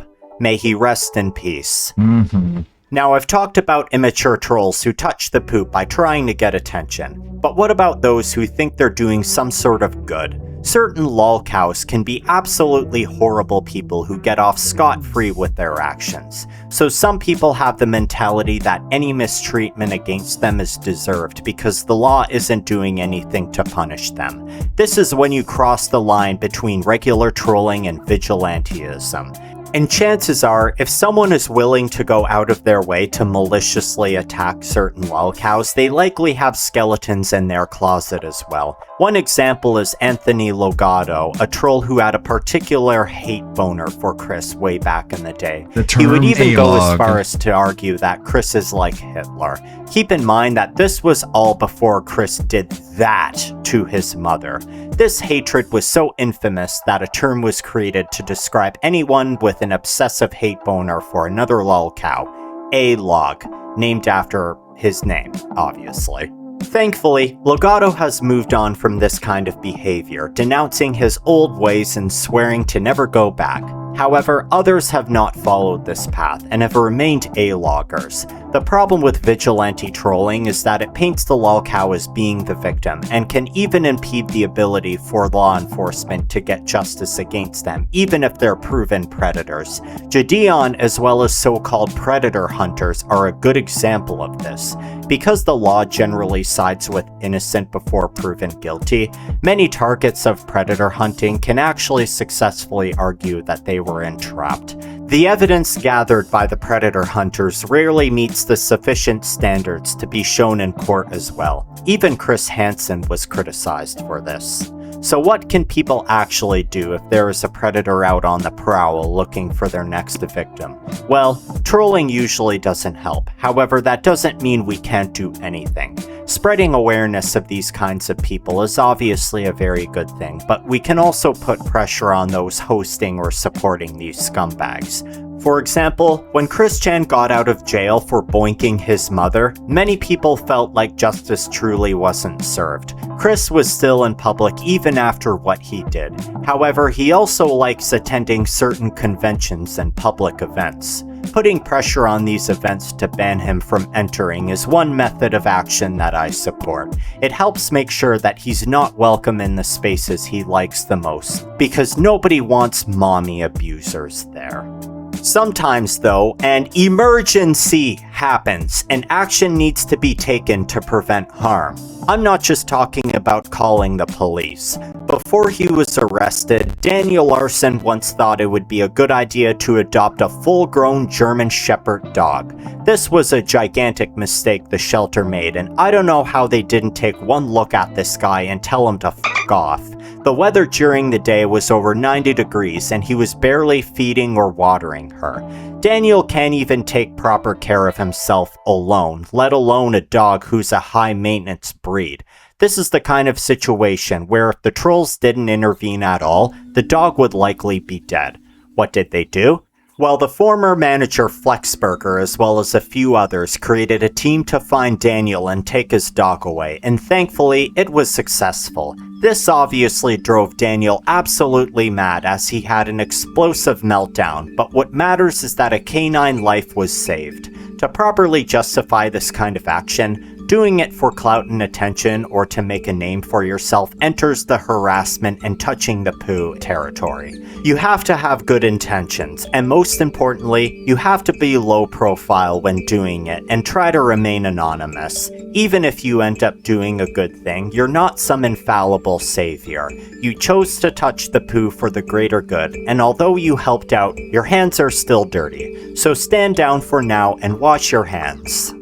Possibly the cringiest kind of trolls are the obsessed weirdos. They often claim they hate the lolcows they're obsessed with, but they're no better than those K-pop stans who would lick a surface that Jimin from BTS touched for more than 1 second. Actually, you know what? The K-pop stans are better, because at least they have deranged obsessions over people they love, not over people they supposedly hate.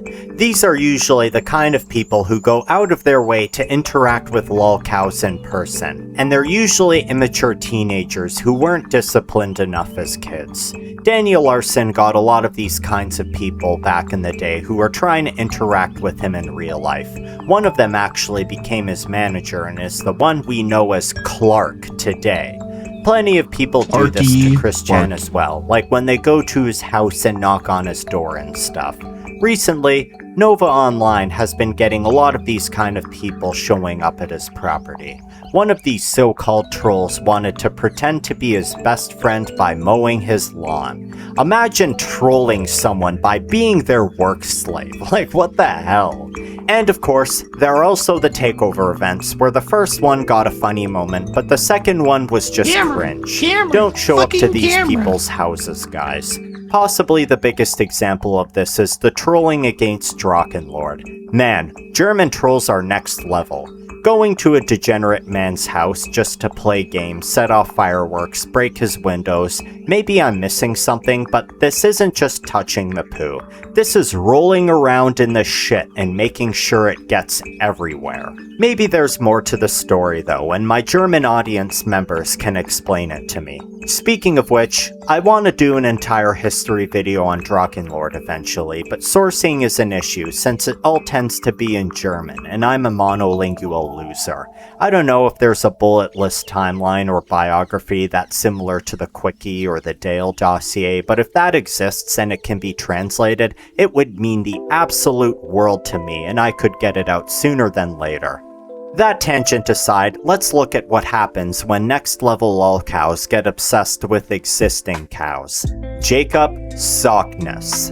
Looking at this man knowing what he does makes my skin crawl. He is obsessed with Chris Chan to the point where he is in love with him. Jacob is very mentally ill and dangerous, believing that a god named Jacoba is preventing the dimensional merge from happening, and in order for it to be completed, he must have sex with Chris Chan. Jacob tries to get in contact with Chris as much as he can, like buying his merch and donating his welfare check to him. Fortunately, Chris was smart enough not to give in, and Null from Kiwi Farms prevented any interaction between them.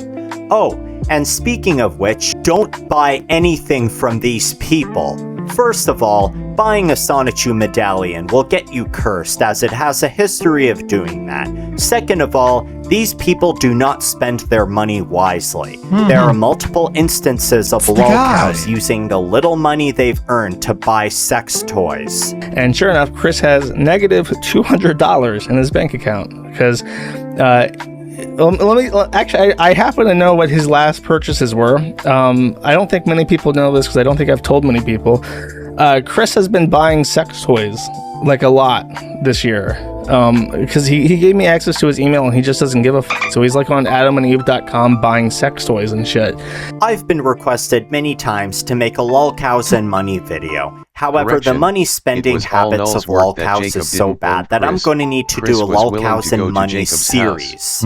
Also, with lolcows being the opposite of business savvy, they often neglect their customers and deliver bad products. Furthermore, by buying stuff from lolcows and giving them money, you're giving money to potential predators and other degenerates who will use it to enable their bad habits and, well, fantasies. If we want justice for people like Chris Chan, supporting him financially will do the exact opposite of that. Finally, I want to briefly talk about the concept of handlers and managers. Some people think they can wrangle lolcows. Don't even try, honestly. Many of the people who step up to the plate are woefully unprepared for the mess they get themselves in, and some of these managers turn out to be massive pieces of shit as well. Daniel Larsson blew up quite a bit on TikTok back in the day, and he was looking for someone to manage him. Flexburger decided to step up to the plate. You hear that, he was around 15 or 16 around this time. Flex was definitely one of the better managers, but he was by no means perfect. He convinced Daniel to strip naked on TikTok once.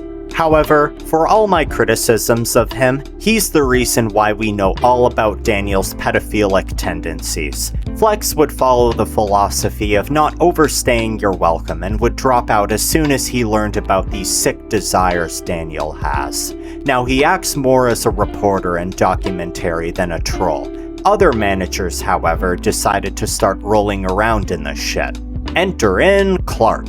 Clark was also a teenager when he decided to start managing Daniel.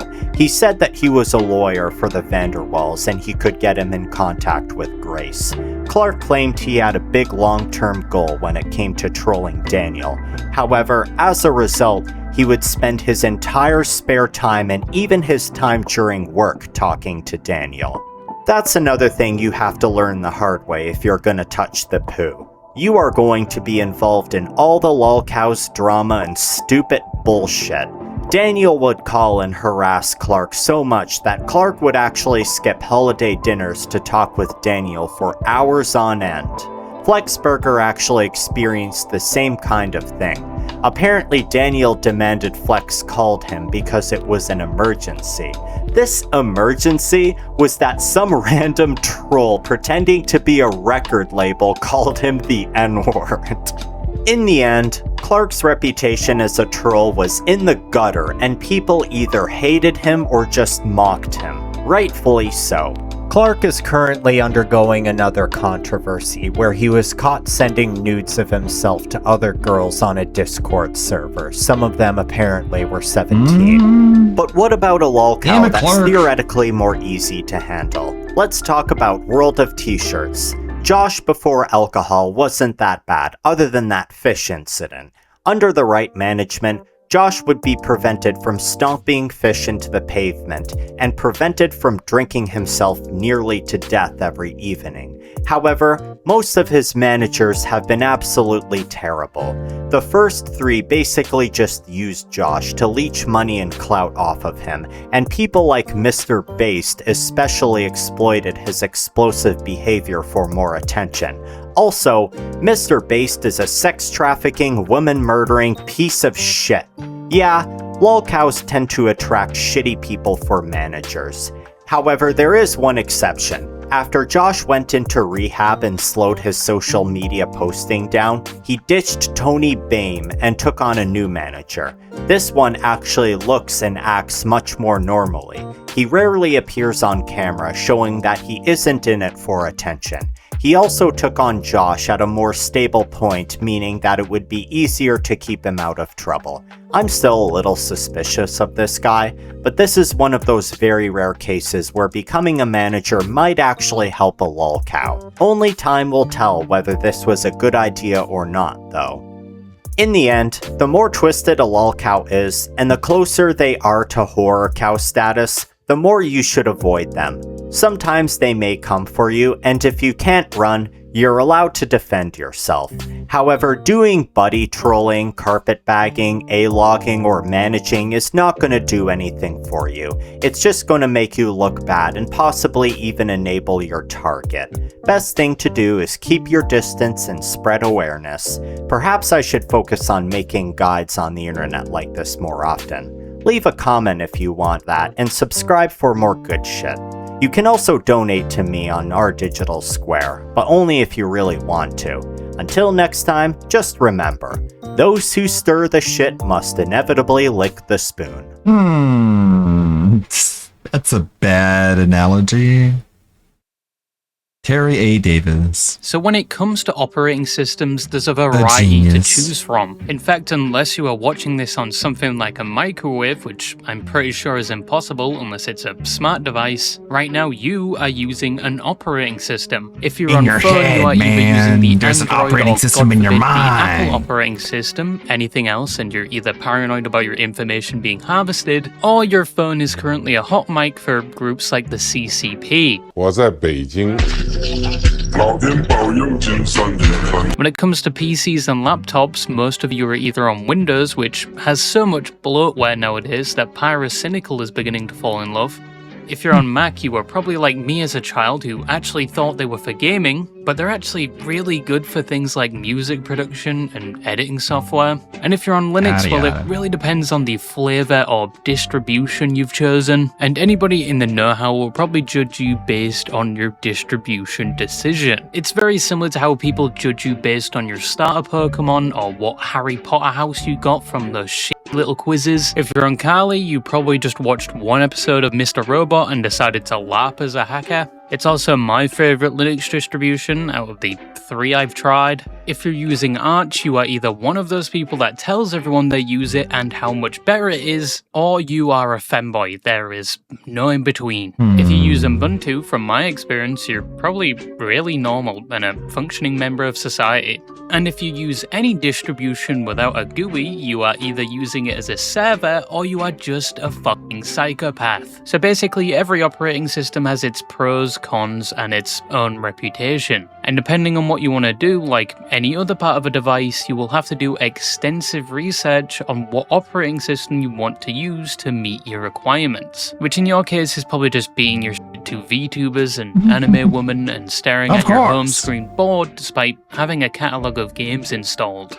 So what's stopping you from just making your own operating system that does exactly what you want it to do? No bloatware, no complications, and no distributions. Well, first, just install Linux at that point, and 2, quite a lot is actually stopping you from making your own operating system, because making your own operating system is one of the hardest things a single person can do. You are basically building a complex system from scratch that usually takes a whole team and/or company to develop. You have to interact with hardware at its most fundamental level, handling things like raw memory registry, and telling it how to interact with other systems on top of many other things. It's a grueling task that takes years even if you have a team behind you, and it's a feat very few have done solo. If you asked for an example of someone that has done this solo, most would probably answer with Linus Torvalds, who, if you couldn't tell, invented and built the Linux kernel entirely by himself at the start. And in the current day, a majority of the internet and services related to it run off it or variations of it. However, there's one more name that also may be mentioned in that conversation, because he was and still is pretty well known. One could even say he has a cult following, down to how intelligent and skilled he was, but also because he had quite a unique personality, probably because he was suffering from severe mental problems at that time. Lord, give me another bitch, because these bitches are not worthy. What do you use Internet Explorer for on Windows? Based before his time. Yeah, I know, but do you know the joke? What do you use Internet Explorer for? No, listen. Are you listening to me? Are you listening to me?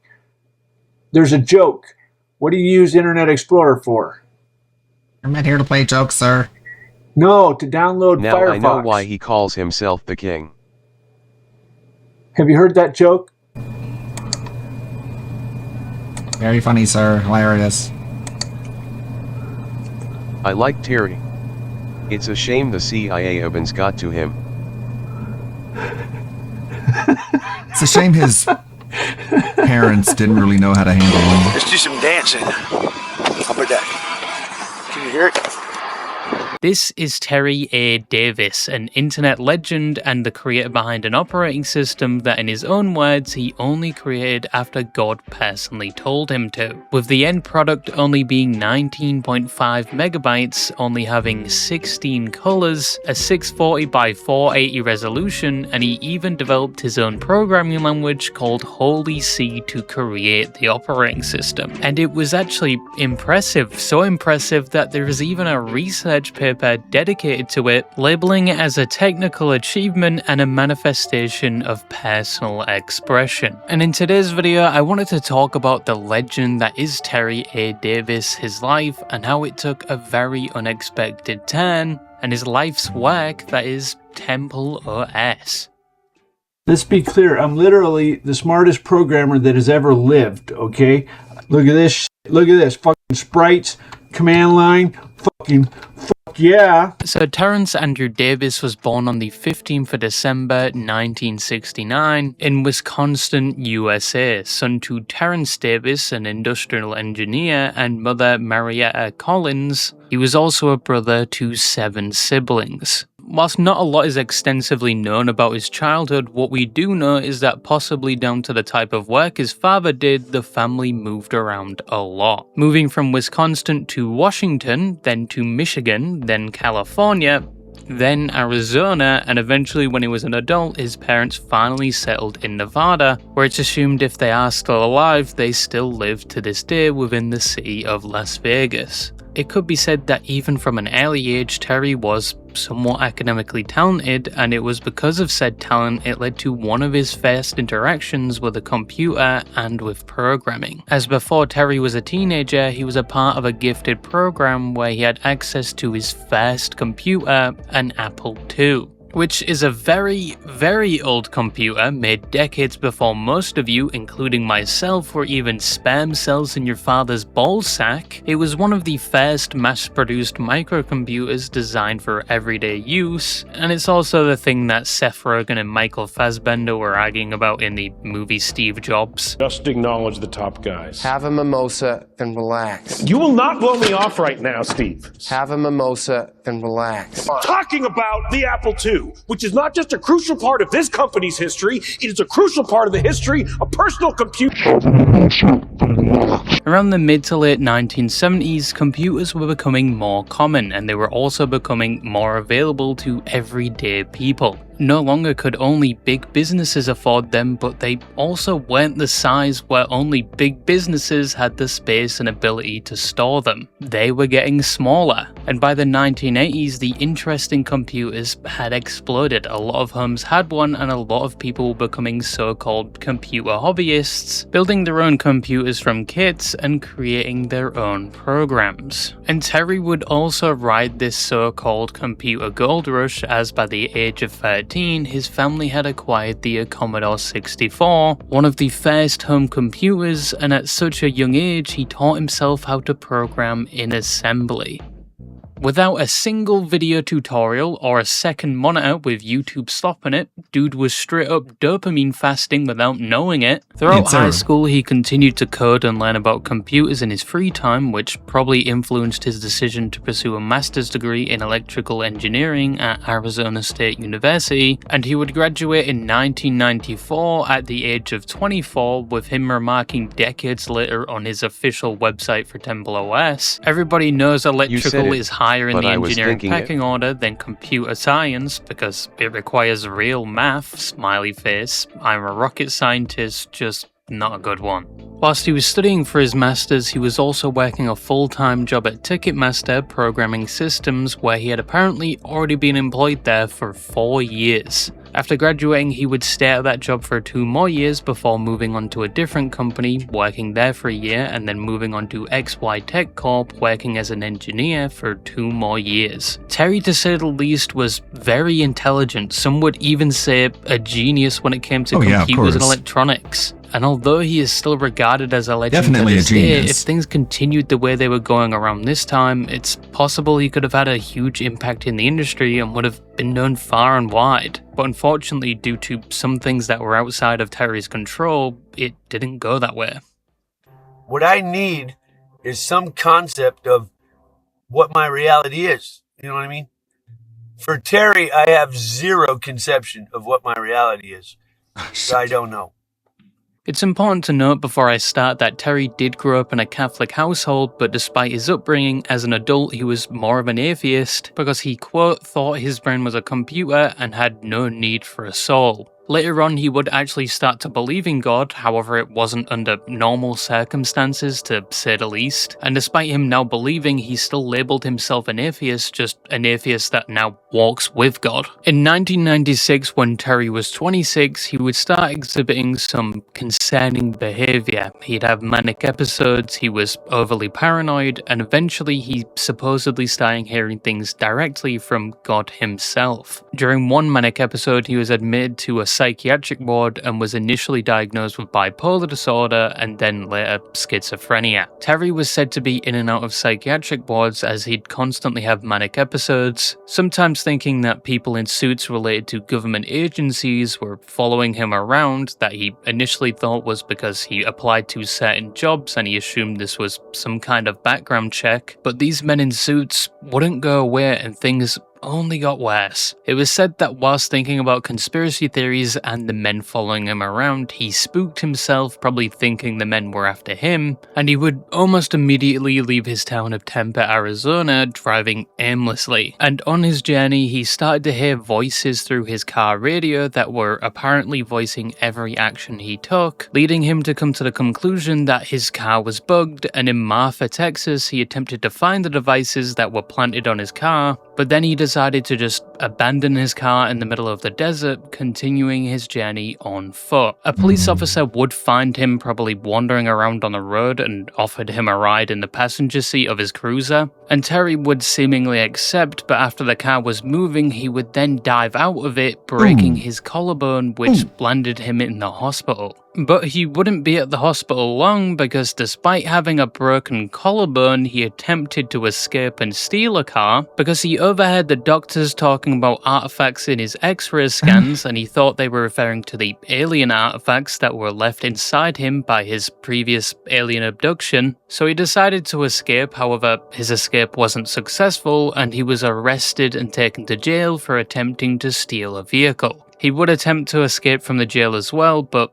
that also failed and he ended up in a mental hospital where he refused to eat the meals provided because he thought they were drugged. He would be released after 2 weeks, and after being released, he would lean heavily into the more religious side of the mental problems he was going through at the time. He would first attempt to follow in Jesus' footsteps by giving away all of his possessions to charities like Goodwill and even delivering presents to his siblings' children. It's also important to note that later on, when Terry was at the peak of his mental illness, he would say he wasn't very close to his siblings as an adult compared to when they were kids, and he wanted nothing to do with them, preferring them to be strangers. But once again, this was when he was seriously mentally struggling, so take it with a grain of salt. Terry for a short time would wander around living a so-called nomadic lifestyle, which was something more akin to a Rust fresh spawn build, but he eventually returned to Arizona in July of the same year when he was somewhat mentally well, and for the next year he lived off things like credit cards and tried to start a business with his prototype milling machine, but unfortunately those businesses didn't work out. For the next 7 years, all the way till 2003, as said, Terry would find himself going in and out of mental hospitals due to his manic episodes. He eventually moved back to his parents' house in Las Vegas and even found work at multiple companies within those 7 years. So from my interpretation, yes, Terry did have manic episodes every now and again, but apart from that, any other time he was still competent enough to hold down a job. And onwards from 2003, Terry wouldn't find himself in mental wards anymore, but he still apparently had regular communication with God. He would supposedly communicate with them by opening up the Bible to a random page, and he would interpret the contents of that page as their message. Eventually, this wouldn't be enough of an arbitrary way to communicate, so he resorted to flipping a coin to choose the page he would get his message from. It's not described his methods here, but I assume he would go from the starting page to the end, and if it was tails, he would ignore it, and if it was heads, he'd read from it, but that's just my assumption. But apparently through this form of communication, Terry would be told that he would make God's third temple, an operating system with specific requirements. The main requirements were that it should be 640 by 480, only have 16 colours, and a few other things. Terry would comply and begin building the operating system, which was a task that he would perform for the next 10 years. It initially went by the J operating system, then Loose DOS, then Sparrow OS, and then finally Temple OS. The end product was exactly how it was specified. Yes, it looked like a mess from the outside, but when you got used to it and learned how to use it, it was rather simple to use. It didn't have things like a browser so you could use the internet, but it did have multiple games all made by Terry, including some that were inspired by other games. It even had a flight sim and other 3D games. One of the more notable games on the operating system was After Egypt. which I think is based on the biblical account of Moses at Mount Horeb and the burning bush, with God communicating with Moses through the bush. It was like any other game on the system, but it had a feature where if you found the burning bush, you could talk with God, where it would either output a quote from the Bible or just a random string of words, and Terry would apparently start using this feature to communicate with God instead of just flipping a coin and going to a random page. The operating system also had a feature where if you hit Shift F7, you could generate random words apparently from God, and if you hit Shift F6, you could get a God drawing where an image is slowly created over time from random lines, and there were plenty of other features, like a Q&A section which made some very good points. The answers in the Q&A range from things that kind of make sense, like the 14th commandment is apparently no pedophilia or child. Yeah, I can get behind that. So why was this operating system so impressive? Well, apart from the fact he did this all by himself and made his own programming language called Holy C based on the C programming language, and it was supposed to be a very simple operating system. There was no bloatware or unnecessary features, and a majority of it was running on a file type he created called DolDoc, which from my understanding was basically a text file with the capability to have code, text, and media.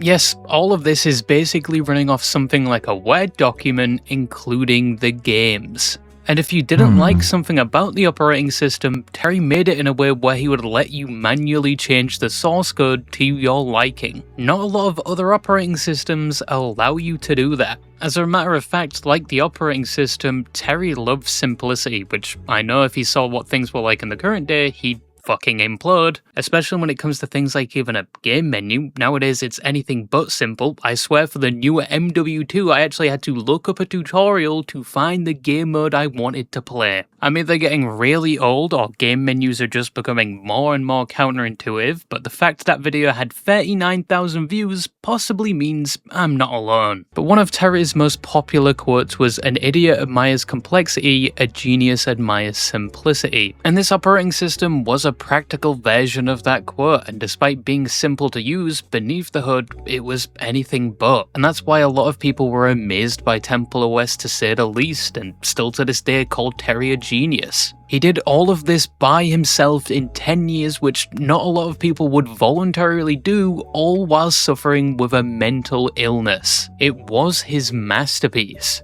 And meanwhile, you're just sat there grinding Warframe for the sole purpose of getting a frame that has a big ass. Go out and get a degree in computer science or something and become even more unemployable in this economy.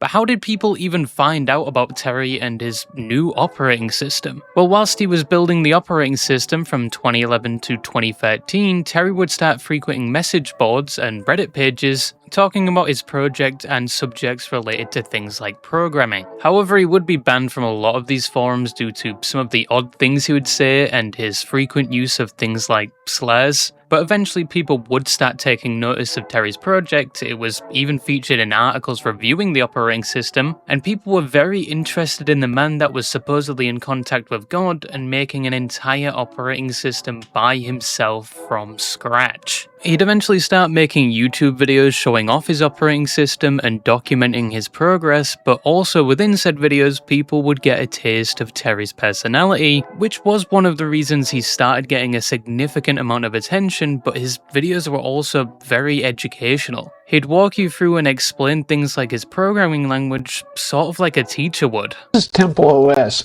I'm going to cover 10 ways to do Hello World. So the command line feeds into a C compiler. He'd start live streaming on his YouTube channel with a face cam, and many of those live streams were the reason why people know him in the current day, because at times he could be a bit quirky, especially when responding to people on forums that were criticizing his code. So over at OS Dev, as usual, they are pissing me off by misunderstanding my code. They have said, it won't boot, it can't boot, there's no way it boots. It's been booting since I started 93. But Terry would also constantly get banned on platforms like YouTube whilst he was streaming, down to, once again, some of the things he said, like slurs. But it's God's official temple. God designed it, and so nothing can stop it. I'm just giving you a heads up. You know, CIA, you might want to adapt to the New World Order because you fucking missed the end of the Cold War and you fucking missed the return of God. God's gonna fuck your shit up, Nick. Okay, let's break this down. Spicy. Why is a smart kid making a CPU out of Minecraft? Okay, something. If this doesn't send off some alarm bells, what the fuck is this? Why are you making a CPU in Minecraft? Holy fuck. Isn't there any other place for a white kid to do something? Are you telling me they got rid of all they nullified everything? Oh my god. Despite this, Terry did start to accumulate somewhat of a following for his videos and streams. Some were there to check out the guy that made his own operating system, some were there to learn from him, and some were there for Terry himself, his personality, and the occasional things he'd do outside of programming.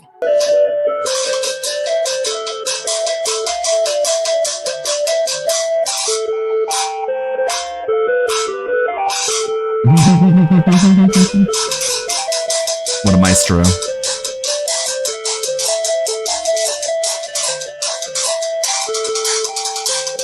Terry every now and again was also known to drop the most deep, thought-provoking gems, like he was Diogenes himself. What's reality? I don't know. You just have to, What is reality? When my bird was looking at my computer monitor, I thought, whoa, that bird has no idea what he's looking at. And yet, what does the bird do? Does he panic? No, he can't really panic. He just does the best he can. Is he able to live in a world where he's so ignorant? Well, he doesn't really have a choice. Yeah, he can kind of live. It's usually the bird's okay, even though he doesn't understand the world. You're that bird looking at the monitor and you're thinking to yourself, I can figure this out. And you know, maybe you have some bird ideas that are bird brain. Maybe that's the best you can do. Now, Terry at the time was doing a lot of this from his parents' house, and he was getting income through the government as he'd stopped working due to his schizophrenia. There were even times on his livestream you could catch wholesome moments between him and his dad, like when they were talking about computers. How's your new computer doing? Oh, good. Yeah. Yeah, I like it. Okay. How much RAM did you say it has? 64 gig. Wow. 64, wow. I can't remember how much mine has. Not much. Yeah. However, because Terry was getting a lot of attention online, not all of it was good attention. For his operating system, Terry had apparently listed his parents' home landline and their address as contact information for support regarding his operating system, which led to things like prank calls, with many of them being caught on his live stream. Just think how sad. You have some bird ideas. Sometimes. Hello? Maybe that's all the best you can do.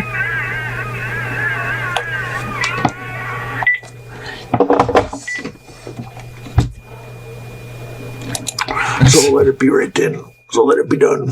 There was apparently even a repeated form of harassment involving the so-called Physics Girl around the time Terry's schizophrenia was getting worse. And Physics Girl was a YouTuber that Terry had a crush on and was very obsessed with to a concerning degree. He'd constantly talk about her, and he would even send her emails, or what he thought was her, because some people had started to make fake accounts and emails pretending to be her just to mess with Terry. This escalated when some of these emails would supposedly tell Terry they were coming to his house to meet him or even move in with him, leading Terry to prepare for these events by getting his hopes up and even cleaning his room, but she obviously would never show up, and for some reason at one point he apparently thought it was his own dad messing with him, and allegedly one night when this happened again, Terry was so frustrated thinking it was his dad that he assaulted him and Terry would be arrested. His dad apparently didn't hold any ill will towards Terry, but after this event Terry would move out, going back to his nomadic lifestyle, living in his van. There are multiple versions of this story as to why Terry left his parents' house, from him refusing to take his meds to even him having a drum kit and making way too much noise, but I personally believe this version of events. Despite now living in his van, Terry would still attempt to stream and record videos using things like public library Wi-Fi in order to get access to the internet, and by this time Temple OS was basically done and he was just adding things to it at this point, streaming it from his van. Terry was still pretty popular around this time. Fans would come to see him, giving him food, talking to him, and even interviewing him.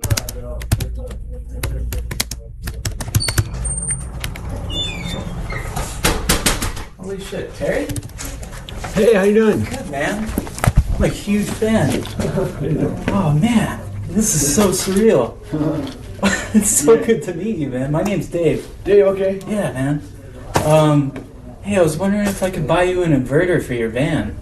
Would that be cool? That would be very cool. Do you want to, like, finish up the stream? Yeah. I mean, take your time, man. Yeah, that's fine. I kind of just have to ask, what was he typing here? What does that mean?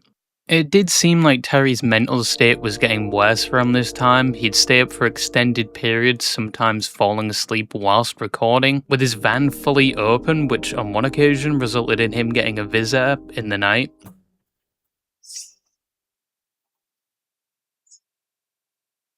An intruder!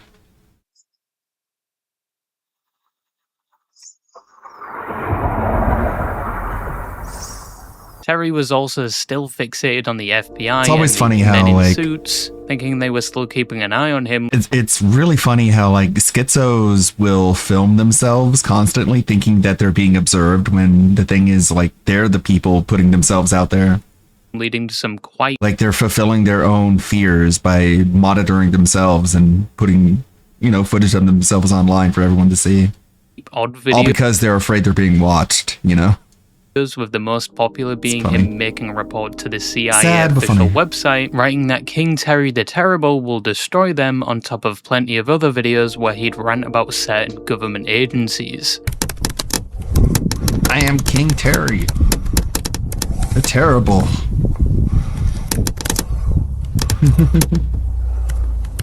You tell him. CIA won't know what hit him.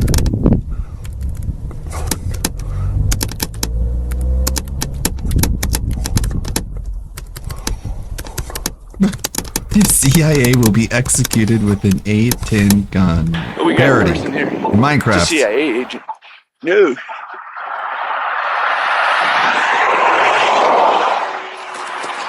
He probably talks to himself, and he doesn't even have a camera. So, like, that's how you just carry around a camera. Then you can talk to yourself. Then they don't think you're fucking crazy. I have a feeling Terry would have loved the state of the internet in the current day, especially when it comes to things like Instagram Reels conspiracy theories. Benjamin Netanyahu has tried to communicate with me through this streetlight for the past 30 minutes. I don't know Morse code, but if anyone does, this is urgent. Please get back to me. But jokes to the side, it's also important to mention one video that was made around this time where it's You would've theorized loved Terry AI. may have witnessed the Las Vegas shooting of 2017 without knowing. In the video, he's walking around in the middle of the night just talking about mosquitoes and the weird marks on his arms, but midway through he starts hearing weird noises which he thinks is a faraway motorbike or just him hearing things, and he still continues to walk around despite it becoming more evident to him the sound he's hearing is gunfire that many believe was the Las Vegas shooting.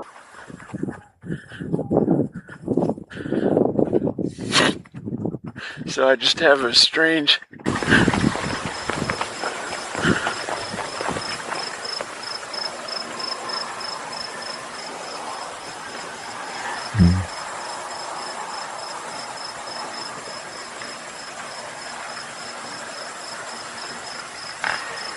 What the fuck is that? You were right, Terry. You were there to witness it.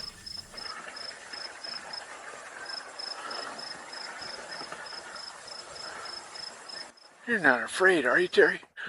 No. Fucking sounds like Terry's not afraid. it's Terry's like you got an terrible. earplug. And there's the sound of a dragon.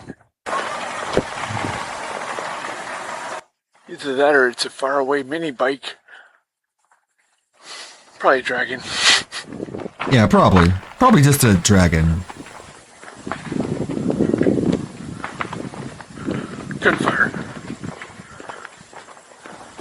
It's the CIA Terry run asterisk. It's serious gunfire. Jesus.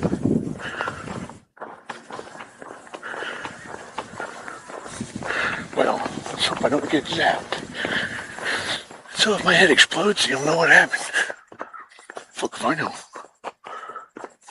Terry remained in his van for the next year, moving from place to place, living off things like donations from his fans, even refusing offers for permanent housing because he liked the way he was living. And whilst his unmedicated schizophrenia was getting worse, from the interviews taken around that time, he was still a genius and was more than happy to talk about things related to computers to fans. CPU was separate from the RAM, and you had to do glue logic to connect the CPU to the RAM and to the, like, you had hardware ports. All that's integrated onto one chip now, or like you have an I/O chip now. But before it was all separate, and you had to like glue. Terry around this time was viewed as both controversial and a genius. He was controversial down to some of the things he said, like slurs, and a genius because he was very intelligent and knowledgeable when it came to computers, despite suffering from a serious unmedicated mental illness. And the attention surrounding him would only continue to grow past 2018. And even in the current day, people still regard him as a legend, with some reposting his old content and making references to him daily. But unfortunately, Terry wouldn't live long enough to see what his legacy would become. Terry would upload his final video on August 11th, 2018, and around the same time, a lot of his previous content was gone. He either deleted them or YouTube removed his channel once again for violating their terms of service, but in his final video, Terry talks about his experience in a new town. It looks like he's a bit confused to say the least, and he constantly refers to himself as unpure, and how he feels that he's somehow polluting this pure town. Well, I'm King Terry, and purify myself in a horribly impure environment. It's pretty rough living homeless and in a field outside a little town, and coming into their library, and it's a very pure town, and must have been an extreme shock to them to see such a horribly sick person come in here and pollute everything, and it was a lot of torture to snap me into come here and use their computer and smoke out here. They must have been freaking out because such an impure person was in their presence. At the end of the video, Terry smiles at the camera and talks about how much of a bizarre person he is, laughing to himself before stopping the recording. You are pure, Perry. Well, Terry, not Perry. It's good to be king. Yeah, it's good to be king, man. I think maybe I'm just like a little bizarre little person who walks back and forth. Whatever, you know. Yeah, it is what it is. But, you know. This was the last time people would see Terry, as on the same day, August 11th, 2018, he was walking alone on a train track in the dark, and he would unfortunately be struck by a train. It's still unknown if this was intentional or not, but Terry didn't survive it. It would take a while for the news of Terry's passing to spread to places like the internet, since he was homeless and people in the local area didn't really know who he was. But when it did, many would show their respect, posting tributes and sharing how the world had just lost a very talented genius. His family didn't make any public statements regarding his passing, since I guess they wanted to stay anonymous. But Terry was laid to rest at Bunkers Memory Garden Cemetery in Las Vegas, buried very close to his late mother. Today, people still show their respects to Terry. Some leave virtual flowers on his obituary website, with many talking about how much of an inspiration he was and how much he's missed, especially within the Temple OS community. Yes, Terry was mentally unwell. He did say some things that many viewed as controversial, and sometimes he wasn't all there, to say the least. There's no denying that. But even with the cards he was dealt, he built something that not many could do, and at the same time inspired thousands with his project. A project that has ultimately outlived him and is still being talked about to this day, and that is quite the achievement. And I can say He without ended a up doubt, finishing it. Terry is an internet legend that won't be forgotten anytime soon. But that is Terrence Andrew Davis and the Temple OS operating system, which is something I just wanted to talk about today. And in the words of King Terry, don't forget to be a bad, embrace your bad ideas, and do the best you can. But that's all I had to say. Remember to clean those fucking coffee mugs off your desk, you slob. I can see, and bye-bye. I'm rendering, so things might be slow. Rendering the Perry Caravello from Terry to Perry. Rendering the Perry Caravello video, the long one. Is Meerkat still alive? Waste time like this. Nope. It's over. It's over, Johnny. Ports just go into the void. They don't even most likely, yeah. anymore. They're like, oh. And this might be based on some sort of a mechanism that existed back when like partnered networks were a thing, because he was a part of Machinima, Curse, somewhere 10 minutes deep in ago. the back end of YouTube. There's probably a flag that is on that prevents him from getting taken down by like manual flags, you know, manual reports. I don't think any of that works on him. And they never like fix that or something. I don't think it matters at all. On his channel, just saying like the hard R, I'm pretty sure still, and it doesn't go down. They like sit there and they report this shit all day long, and there's just like YouTube must just laugh at them. I don't know. It just goes to like the void. I don't know. Because I'm successful and, you know, they're basically down in the trenches, you know, sucking right now. So they're so angry. Phil's doing good. He's still We're mad at on Phil. this. So they're false flagging. But also, I guess he got lucky. He got lucky for being canceled before being canceled was a thing and impactful and trendy. So now he gets to live in like a post-cancellation existence where everybody knows him as a complete fucking joke, but that's kind of it. You know, there's no like massive repercussions on him or whatever he's doing. Well, he's already lost Good. The all of his last 7 friends. minutes of crying indicates to me that you're not. He can't doing go good, any man. lower.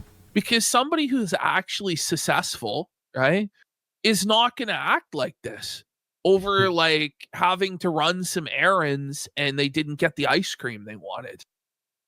They're not going to have a public meltdown about it because it doesn't matter. His life's good.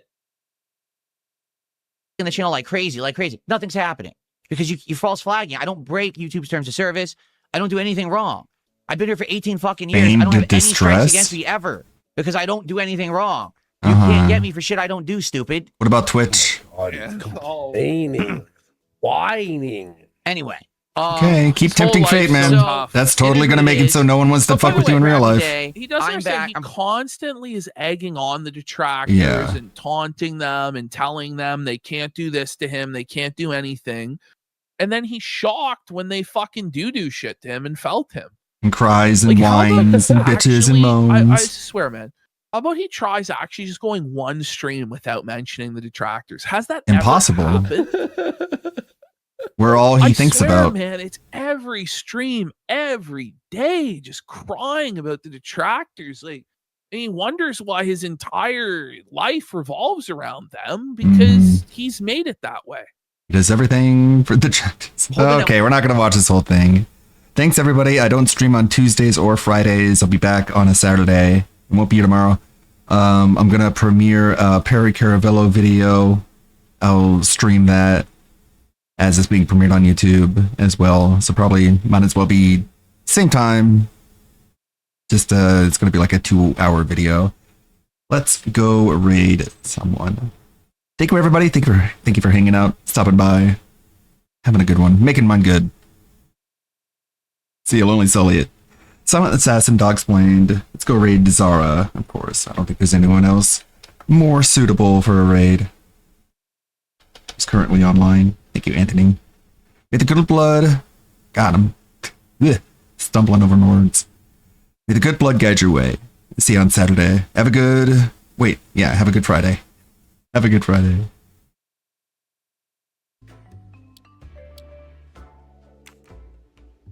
Have numbers? The only one that has numbers is the 35. Yeah, the other one has numbers. So I'm gonna wait to do the other ring until I figure out to set the little ones.